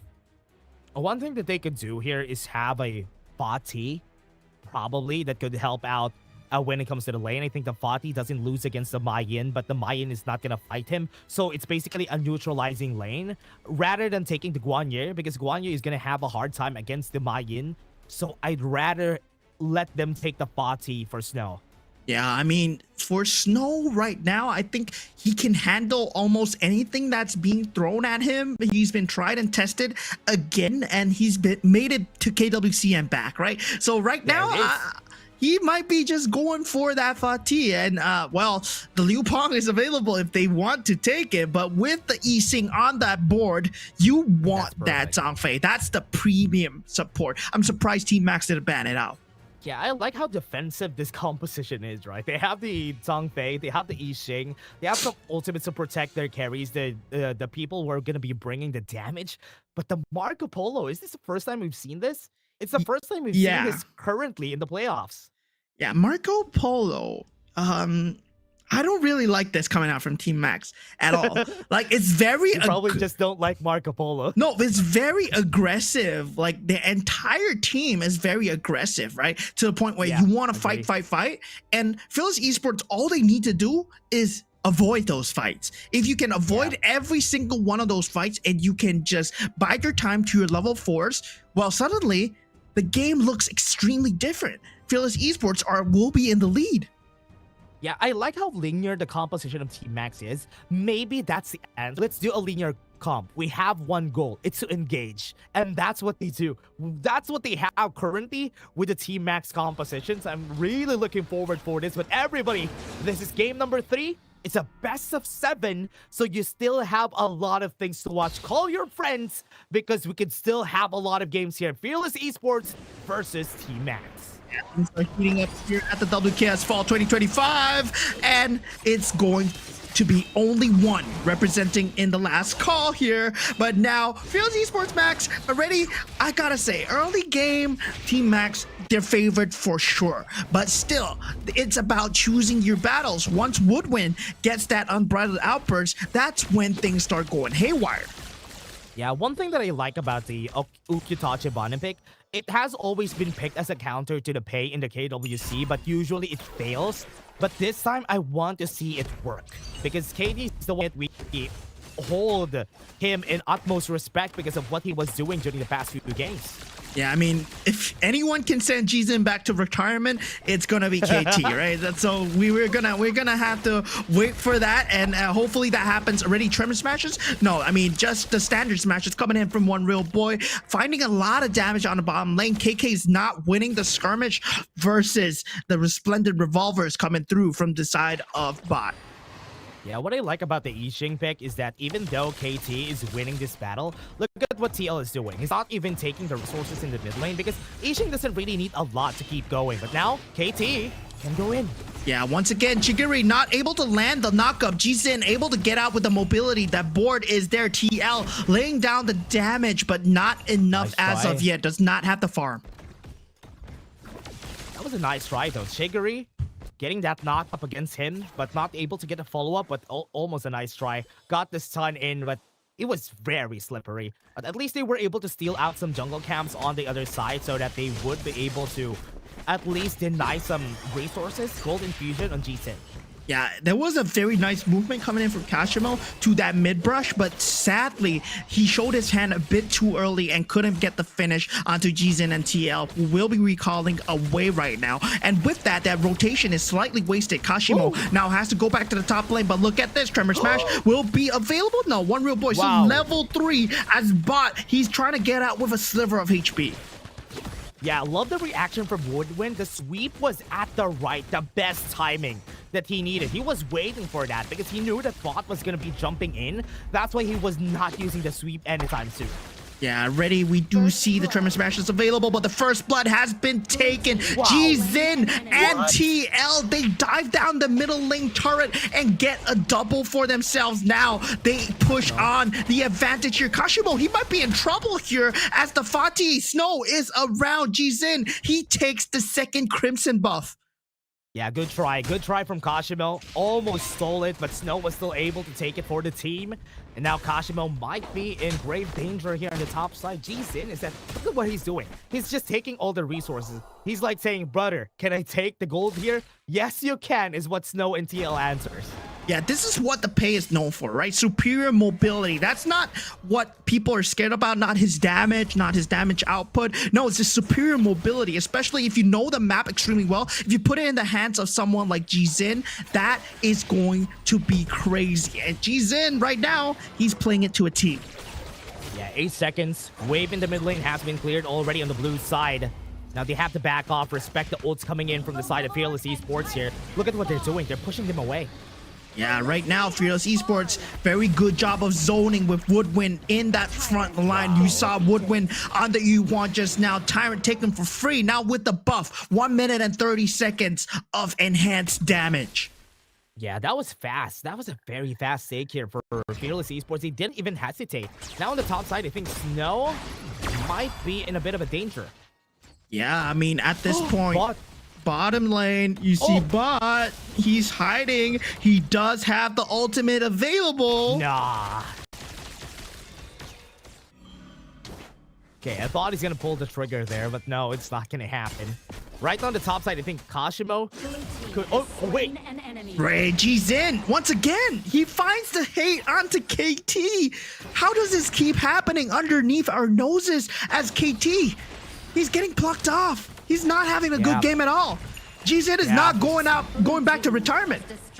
Yeah, just like game 1. That is the same storyline that we had because KT wasn't allowed to play, and now with a very squishy hero on his side, he's not going to be able to tank up the onslaught that the Pei is going to be doing. He's now 2 levels ahead of KT. And there's a 3,000 gold advantage, right? And that, I believe, 2,000 to 2,500 that is on Jizin alone. So it's going to be quite crazy. Oh, it's close to 2,000, 1,000. Yeah. Oh, man, this is crazy. Axel Torment already up. Brother, item check on this, really big lead. Even the mid laner, TL, has a lot of gold on him compared to Chiggery.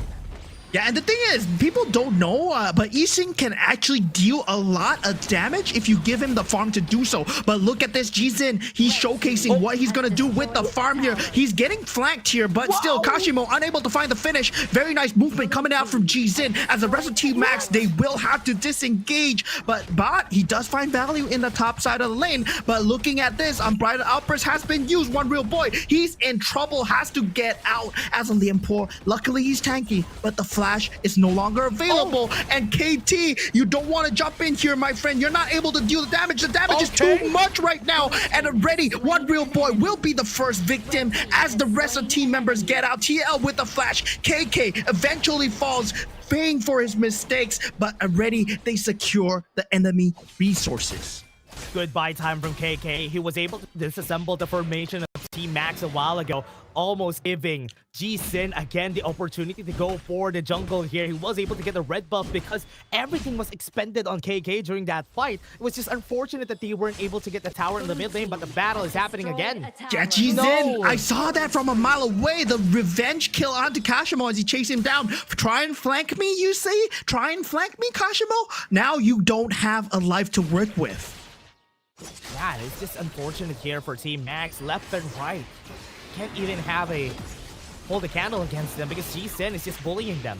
Yeah, G-Sin, at this point, he's the most farmed creature on this map. Level 12 already, and already leaps and bounds ahead in terms of net worth as well. KK might have went down, but he's just supplementary down the back. If they go and try and get him, they will be going through a barrage of damage. The board has been used. The damage has been linked. KT goes down as the rest of the team members are here. KK will be able to finish. TL does go down for the trouble, but it's a 3-for-1.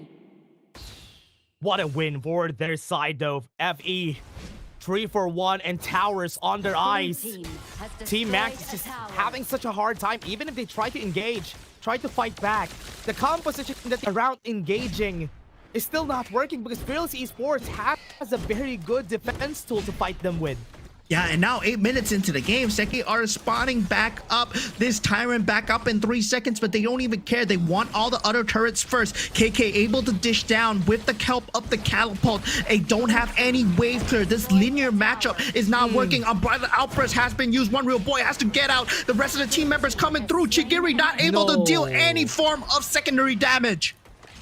Chigiri even used the flash there, and he wasn't able to get the knockup or even just the kill on their side. Now tier 3 has gone down. The board used once again. They have to watch out for the TL. Does so much damage, and already One Real Boy, he survived with just a sliver. But look at this. The rest of the team, they can't do anything. Kashimo, he is too weak. He is too paper. And the rest of Fearless Esports, they eventually take down Snow, but that's just one target. The rest of the damage is still up. KK DK still alive. The Tremor Smashes catches 4, but it's not good enough. One Real Boy dies in the middle of his animation. Fearless Esports, they might want to finish it. They have 2 lanes of creeps crashing in. This is it. This is their match point. They're going to end things here as they get the board up. They want more, but all they need to do is focus on the crystal. It doesn't matter. Their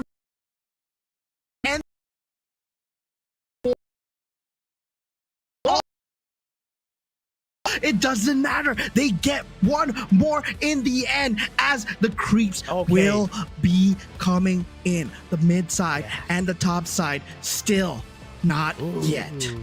Game's not over just yet, everybody. They were just pushed back away.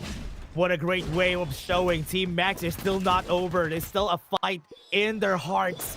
8k gold lead for the side of Fearless Esports. They're now looking for the shadow variants. Look at them at the top side of the map.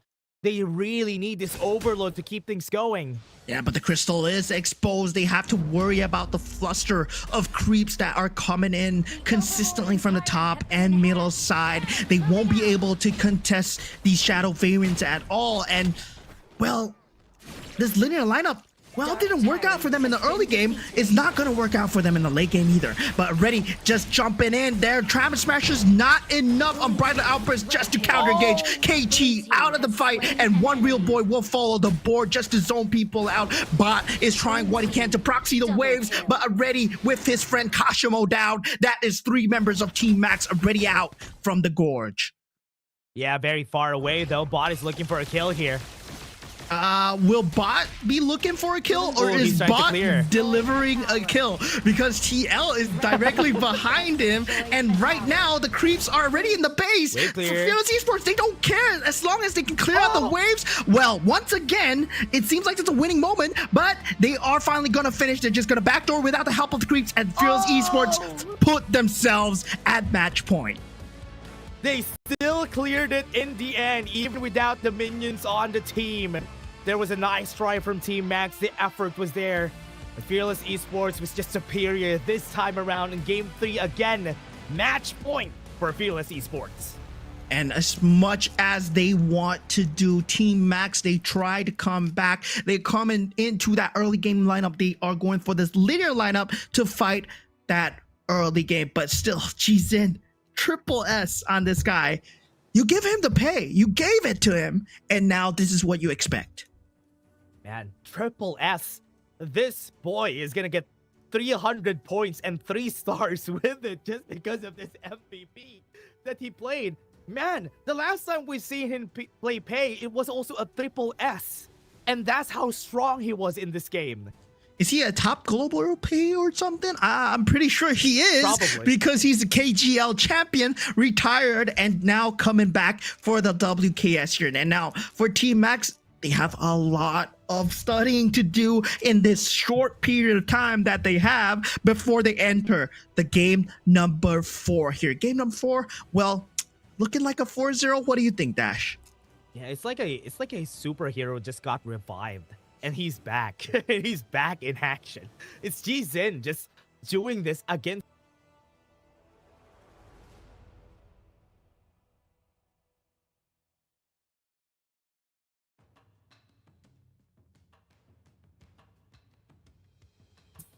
Who Jizin is, because like maybe because he changed his username, right? He was Zing originally in KGL and KPL, but now he's Jizin. So it's like they're thinking like, oh man, he's a rookie, he's a new player, but no, he's not. He is an experienced veteran, and I hope Team Max knows this, because going into game number 4, if this happens again, it's gonna be the Jizin show once again. Yeah, everybody has been here for the longest time, so you know that he's very well experienced. If he's the one helping the team draft, he's doing such a good job at doing so. This game, it's gonna be hard. Team Max needs to evolve really fast in a few minutes, because if they don't, game number 4 will be the win of Fearless Esports with how strong they're playing currently. Yeah, it's going to be the shortest evolution time ever, but hopefully we can see them evolve after the break, because the players do need their time to rest up. So we'll see you guys shortly, and goodbye, guys.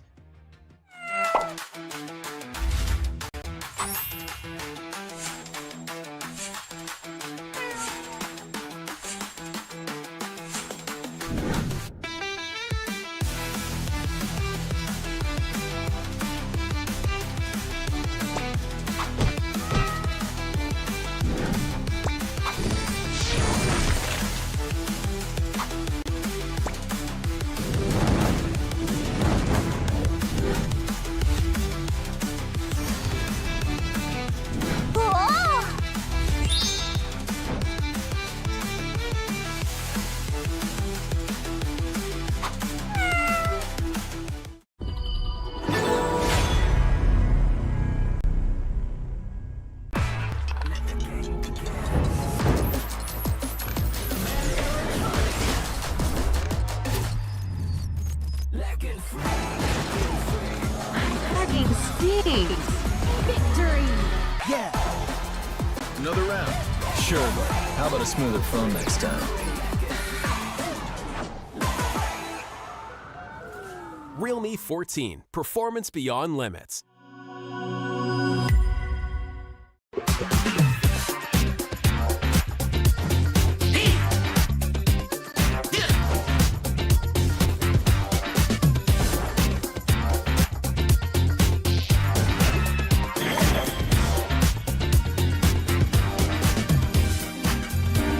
Everything has a soul. Rampage! Thanks to Marina Erudit's blessing, we shall know peace.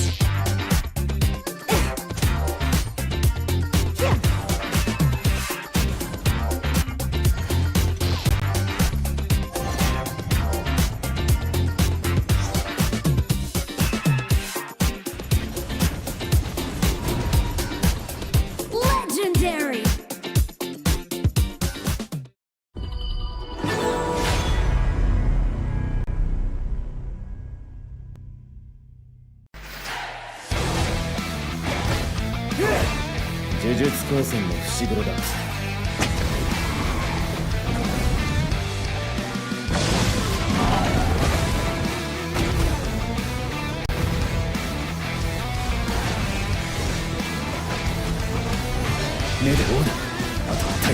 Legendary!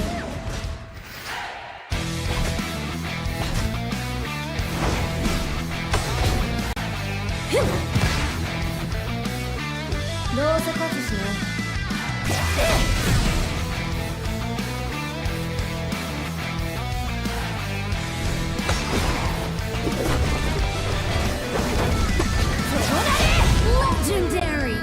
下手に出てりゃ偉そうに。寝不足か？毛穴開いてんぞ。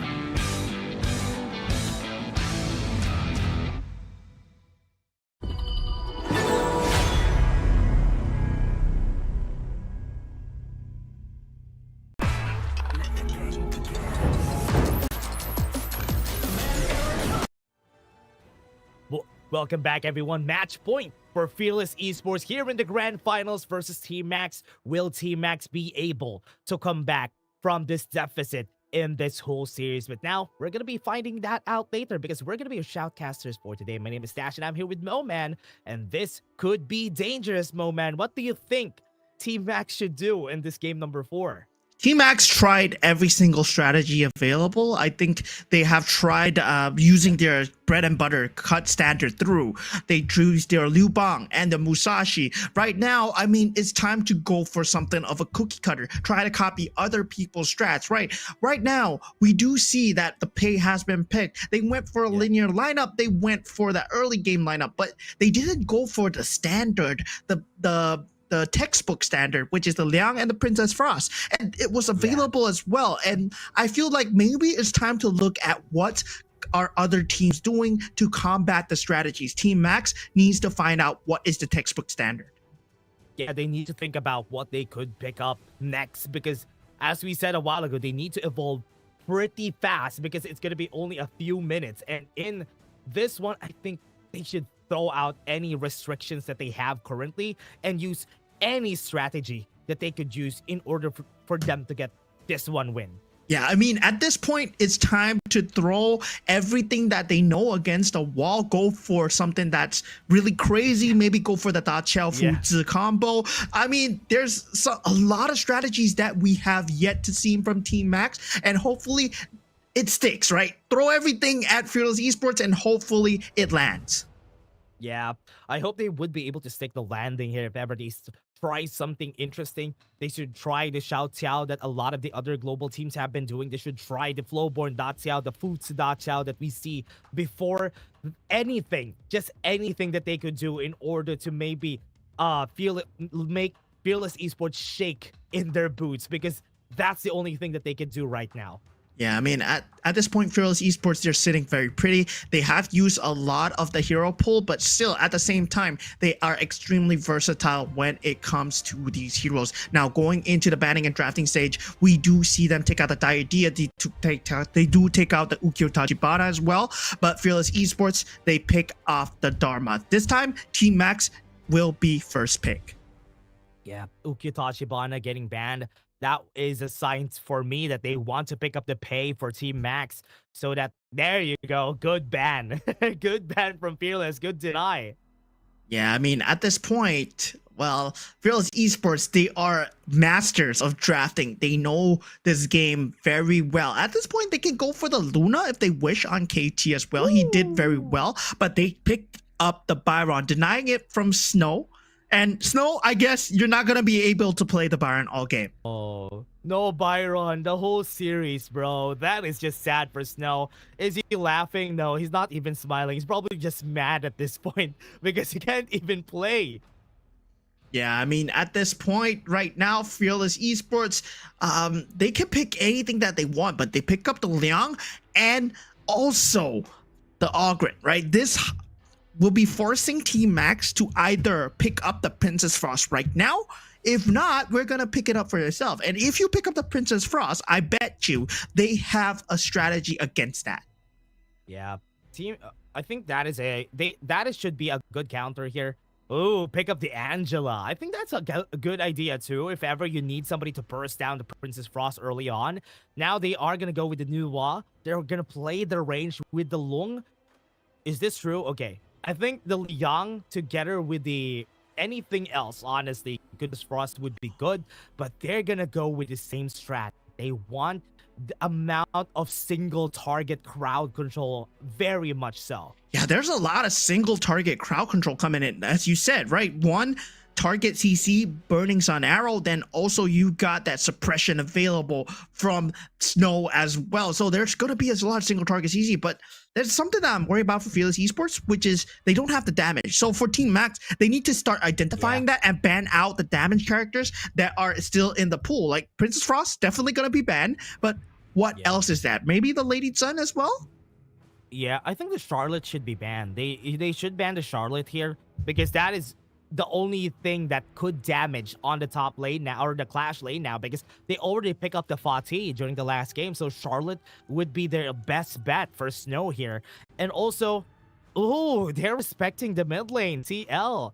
Even banning the God and Mo, at least what you said was true because they were respecting the damage. Yeah, I mean, they need to think about the damage that can come through. And Fearless Esports, yeah, this was what I was going to say. The Angela might actually be a good pick right now because with all that CC that's available, single target CC, well, the Angela ultimate does shred.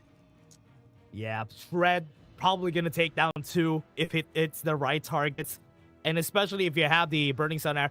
This is a very easy combo, right? Fearless Esports has a very easy MO. What they need to do is very straightforward. Land the CC, let the Angela take over who's going to be landed on. And Team Max, they need a bit of more crowd control on their end. That is smart. That is smart. Zhuangzi is good against the Burning Sun Arrow. The only problem is, Liang, you're not going to be... Wait. You're not going to be purifying that Liang. Yeah. Liang is still a problem indeed. And for Fearless Esports, well, if they do pick this up here, it's going to be very interesting, very dominant in the Clash lane, I would say, in the 1v1. But looks like Fearless Esports, they are abandoning all forms of team fight. It's all about solo kills. It's all about finding pickoffs, especially if they pick up the Miyue.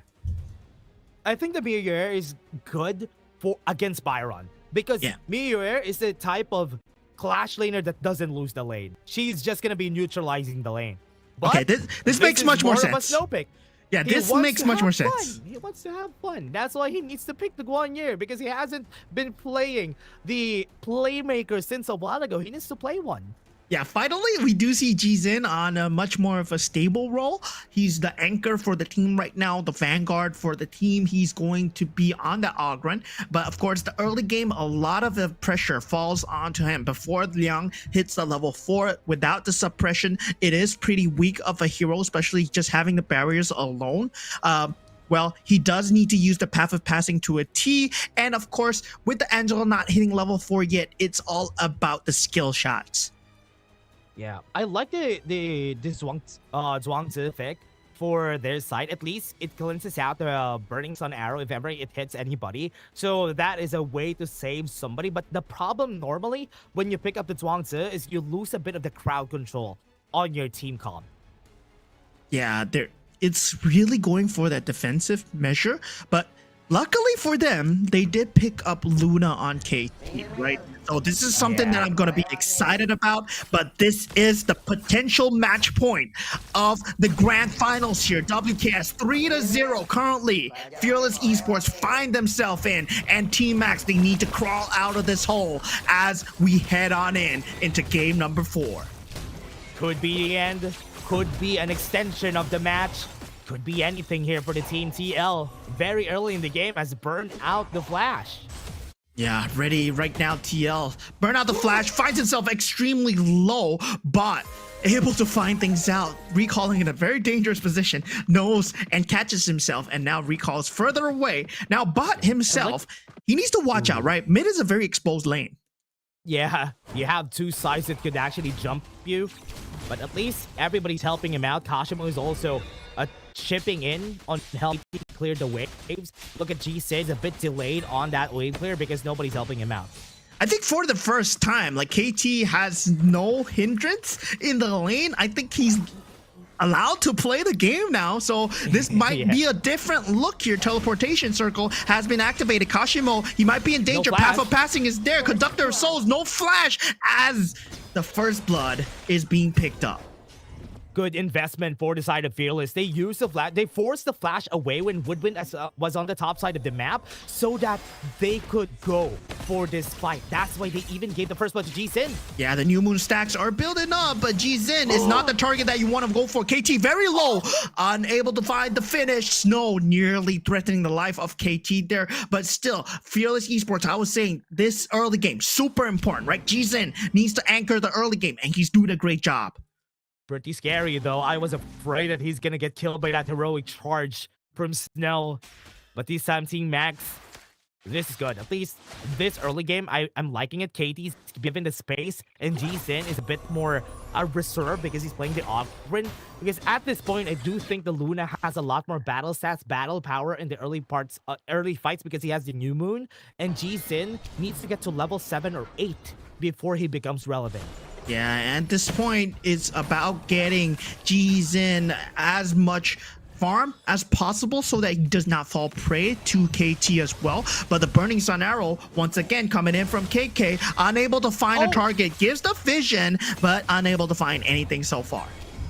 Yeah, not going to be able to see anything there. At least they still have an opportunity to go for the top side and clear those waves. Snow is looking for the kill, though. Oh, suppression has been used. He's in danger. Kashimo will be going out. KT gets the consolation prize onto Woodwind, but he finds himself in no man's land as he gets pushed away by Snow, and Snow just leaves him there. KT has been delivered to him on a silver platter as G-Zen gets the finish. That's going to be a 2-for-1. He missed the new moon. He could have went past. He missed the last shot, and KT wasn't able to dodge back because of it. That was a good delivery from Snow. That is a gift for them before they end this out. Now, KK in danger. Yeah, KK, he has to watch out. He is a Hou after all. No survivability there. I've been in your shoes before, my friend. When your team is losing as a Hou, well, it's a hard ass, but your team is winning. So the Burning Sun arrows might be a consistent threat. Oh, might be dead, though. Yeah. KK? Yeah. Oh, he survived. Yeah, KK just barely survived. The flash was used from Bot, though. This might mean the suppression is coming through. Bot, he's extremely low, but look at this invasion coming through. Their ultimate not landing, the skill shots not landing onto KT there. Sadly, will not get the kill, but they will get the crimson buff for the troubles. Oh no, this this is what we were saying a while ago. G-Sin needs to get to level 8 or level 7, and then it's gonna start. And it's starting pretty early, and KT's having a hard time fighting against him 1v1 at this point. Tyrant is on the eyes of Fearless Esports. Yeah, at this point, KT needs to abandon the mission of trying to match up to G-Zin and try to find the target of KK and Woodwind instead, right? KK, Woodwind, TL, they look like they're juicier targets. They look like they're easier and squishier as well. And T-Max, they need to start focusing away from G-Zin. Yeah, this is the struggle of picking up the Zhuangzi, because when these things happen, you don't have any way to stop G-Zin if he's moving forward. Oh, Burning Sun Arrow. Catches, but there's no follow-up available. TL's in position, but does not want to commit that ultimate in that vulnerable position. Yeah, playing pretty safe. Bot lane, low HP on bot. Yeah, Woodwind will be spotted out here. Emergence is going to be used. KK does have to flash away. Will be able to land it in time. Now, Zhuangzi, he's slightly out of position. That suppression is there. Whoa. And already KK finds the finish, but TL will be the consolation prize. KT falls for his troubles as well. G-Zin still on that tear through. And already Infinite Vastness is being used. But Snow, he's on the chase. He's on the horse. The horse beats the dragon here. Burning Sun Arrow. Oh, not able to land on Kashimo. The action ends there. Snow is thirsty for kills. He's thirsty for plays. He has been denied of his Byron, which is why he's looking for it with the Guanyu pick that he has currently. He's trying to turn things around with this. That triple kill is a statement here. Yeah, I mean, overturning the Zodiac myths, right? The dragon might be the second animal in the Zodiac, but the horse is better. And G-Zin, he's there. He's a dragon as well. And they do find the finish onto Zhuangzi. This man is down. Kashimo unable to do anything. Annihilation used, but all too late. The damage isn't good. Burning Sun Arrow is there. Triple kill for G-Zin with the middle turret. That is huge for Fearless Esports. They convert their lead even more. This is 6,000 now. Yeah, 7K to almost 8K gold lead on this team. And it's so hard for the team to fight back against this. Look at the gold lead. Almost every lane has a 2 lead against the other. Yeah, it is so crazy. The net worth advantage, the most important of which on G-Zin, 7,000 net worth. He is the main frontline, and if he has this amount of money, he cannot die. Once he cannot die, this opens up so many avenues of attack for the rest of the team. And while all this is happening, KK is just working from home, man. He's just AFKing and throwing out Burning Sun Arrows. Yeah, he's not even part of the game, though.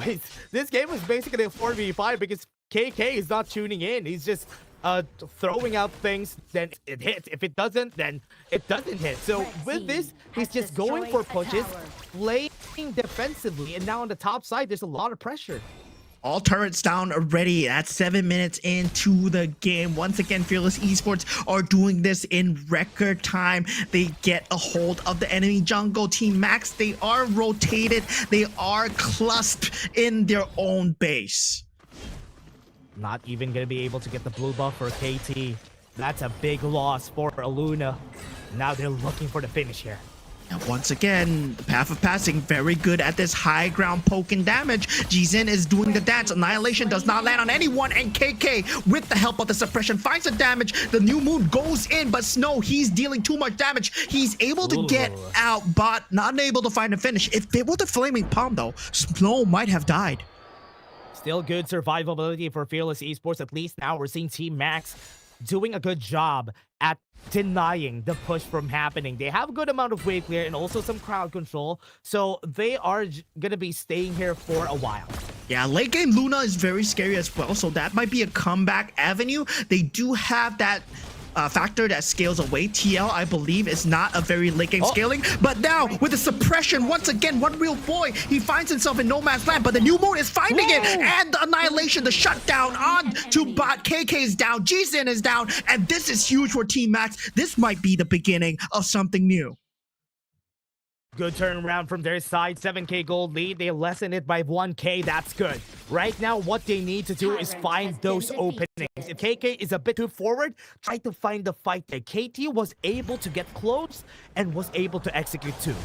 Yeah, I mean, at that point, They were too greedy going for the suppression on One Real Boy. At some point, they need to stop focusing on One Real Boy with the suppressions, and they need to start thinking about bot. They need to start thinking about KT. They need to start thinking about Chigiri. But Snow, once again, he's hungry. He's thirsty here. Burning Sun Arrow, unable to land onto the key target, but still, there's no follow-up available. So KK will continue working from home. Nice use of that butterfly effect from One Real Boy just to save KT. Yes, they didn't get the blue buff, but at least they were able to save the life of their carry. And this time, Shadow Vanity coming up in 13 seconds. And I do believe Team Max doesn't have any space to even contest this. Yeah, they haven't lost their tier 3 yet, which is a silver lining for them. They have great lane clear, but they're unable to have any form of vision because of this man right here. This man on the horse, Snow, and TL consistently just pressuring the lanes, and they're doing it solo. Yeah, he's just gonna be taking it. And they're also doing that both. So they won't be able to do this. This is going to be hard. Not even able to contest, can't even get close. They know that the Overlord is being taken, but what they don't know is that the other side is also being taken. Yeah, they have lost a lot of map control. Jizin will be able to finish this off. This Tyrant and Shadow Overlord, both Shadow variants, is a very deadly combo. Now, with all 3 lanes crashing in, once the Vanguards are here, they might want to join the battle with the Shadow Vanguard. Here it is. Drop on the middle lane. Shadow Path will help them push. A 10% damage reduction also gives them a bit more opportunity to move forward. And now they're placing themselves, 4 of them, onto the mid lane so that they're able to help the Vanguard. Yeah, they might have made a slight blunder, but they're still 7,000 gold ahead, especially on Jizin. This is going to be huge, especially if they don't give up their life in vain. Right now, we're looking for the suppression. Okay, there it is. It is on One Real Boy indeed, and now he firstly falls. But with that, the rest of the team jumping in. TL might be the secondary target, but with that, Bot actually goes to the back line, and they got the damage through. This is the power of a Hou-Yi when he's able to deal that amount of damage, when he has that space. No more flash. Burning Sun Arrow's not gonna hit. This might be the push that they're looking for. Yeah, once again, Fearless Esports, they are going for the throats. They might take the championship, being denied of the first entry, but finally making it to the international stages. They will have to go through the last call, as they are your champions for WKS Fall. Fearless Esports, your champions. With no pandas in sight, they rise, they dominate, and they claim their ground. These guys are just so good. The smiles on their faces. 4-0. They were able to say they're happy that they're currently the kings of the Wildcard Kings. Yeah, finally showing some expression, guys. Hello. I mean, congratulations to Fearless Esports. It has been one heck of a journey. One heck of a journey indeed for you guys. Thank you guys for being here. Thank you guys, especially to Team Max as well. They put up a great fight. Of course, they did fall short at all times, but if not them, then who else, right? Because they were the best amongst the second place. But Fearless Esports will forever be cemented as the first place for the WKS Fall, as they will be going into the last stand, where they will be trying to qualify into the KIC. But just take a look at what they did here. The magic that happened in the grand finals, the final game that led them to the 4-0. Yeah, Snow was looking for this MVP. He was not allowed to play the Byron. He was mad the whole time, and he gets MVP for it. It's a great showing. Right now, Team Max, I love the upgrade from this team. This team has risen from being the 7th placer team almost close to the bottom, but this time they're at the 2nd place at top, and that's a good development, good growth, good level up from the side of Team Max. But Fearless Esports is just way ahead of the curve here.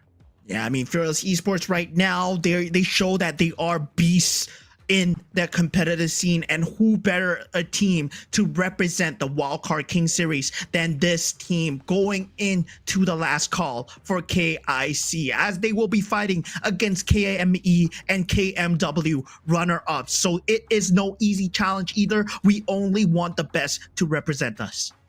Yeah, the East and the West have to be ready of what they're showing here, because remember, the last wildcard team got to the playoffs during the Kings World Cup. So you have to be careful, East and West, because these guys could be able to down on the last call, and I'm pretty excited to see how that's gonna go, because right now, at least Fearless Esports could have a holiday. They have a 3-week break before we head into the last call. Yeah, moving on forwards from here, I mean, Fearless Esports will have to face off against Titans, but of course, not forgetting the people that have fallen as well in the WKS. We did have 4 teams to start off with in the playoffs, each representing their regions, and finally finishing in second place is Team Max, who came all the way from Cambodia to represent their region, just falling a bit short. Hopefully, they are improving and they will get better next time. We did see them in the previous region, we did see them in the previous season, I mean, and they did extremely well in terms of improvement. Yeah, great improvement from this team, and also great improvement for that region as a whole. Right now in the Wildcard King series, one more season, I do feel like everybody in the Wildcard will be able to catch up with the power that the Fearless Esports currently. But for now, they have time to take a break, they have time to watch everything, they have time to scrims other teams, and they have time to watch all the tournaments that they're going to be coming up this October, November, at the end of the year, the December one, the Challengers Cup. So everybody wait for that, because that's all going to happen next month. And of course, for the last time, if you guys want to watch that thing on a good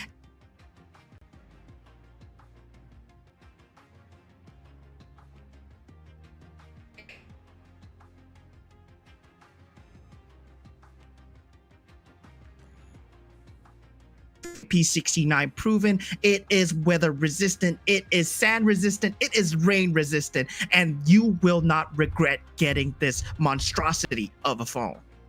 Yeah, get this realme 14 has been so great. If you want the phone that Fearless Esports played on, you need to get this, because these phones are the champions of the Wildcard series. So again, everybody, that was us. It was a very fun time casting with you again, Momat. It was a very fun time to see everyone supporting the Wildcard region, because right already have our champion, and you have to wait for the next show, for the next story that we're gonna see here in Honor of Kings.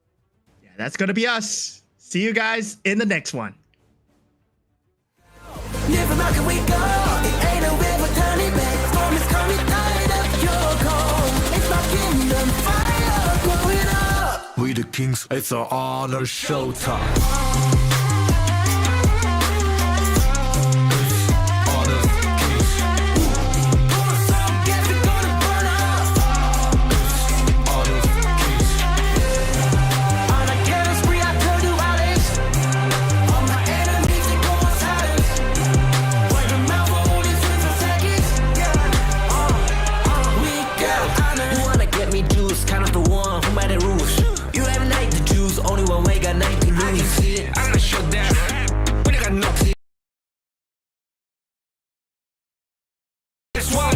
Pieces you can cheat. First blood, double trouble, then I take a pen, I kill. All you do is sweat and look at me stay with the rain. Say. I've triggered my soul down. For my pace. We the champions, screaming, I'm invincible. Just let them know.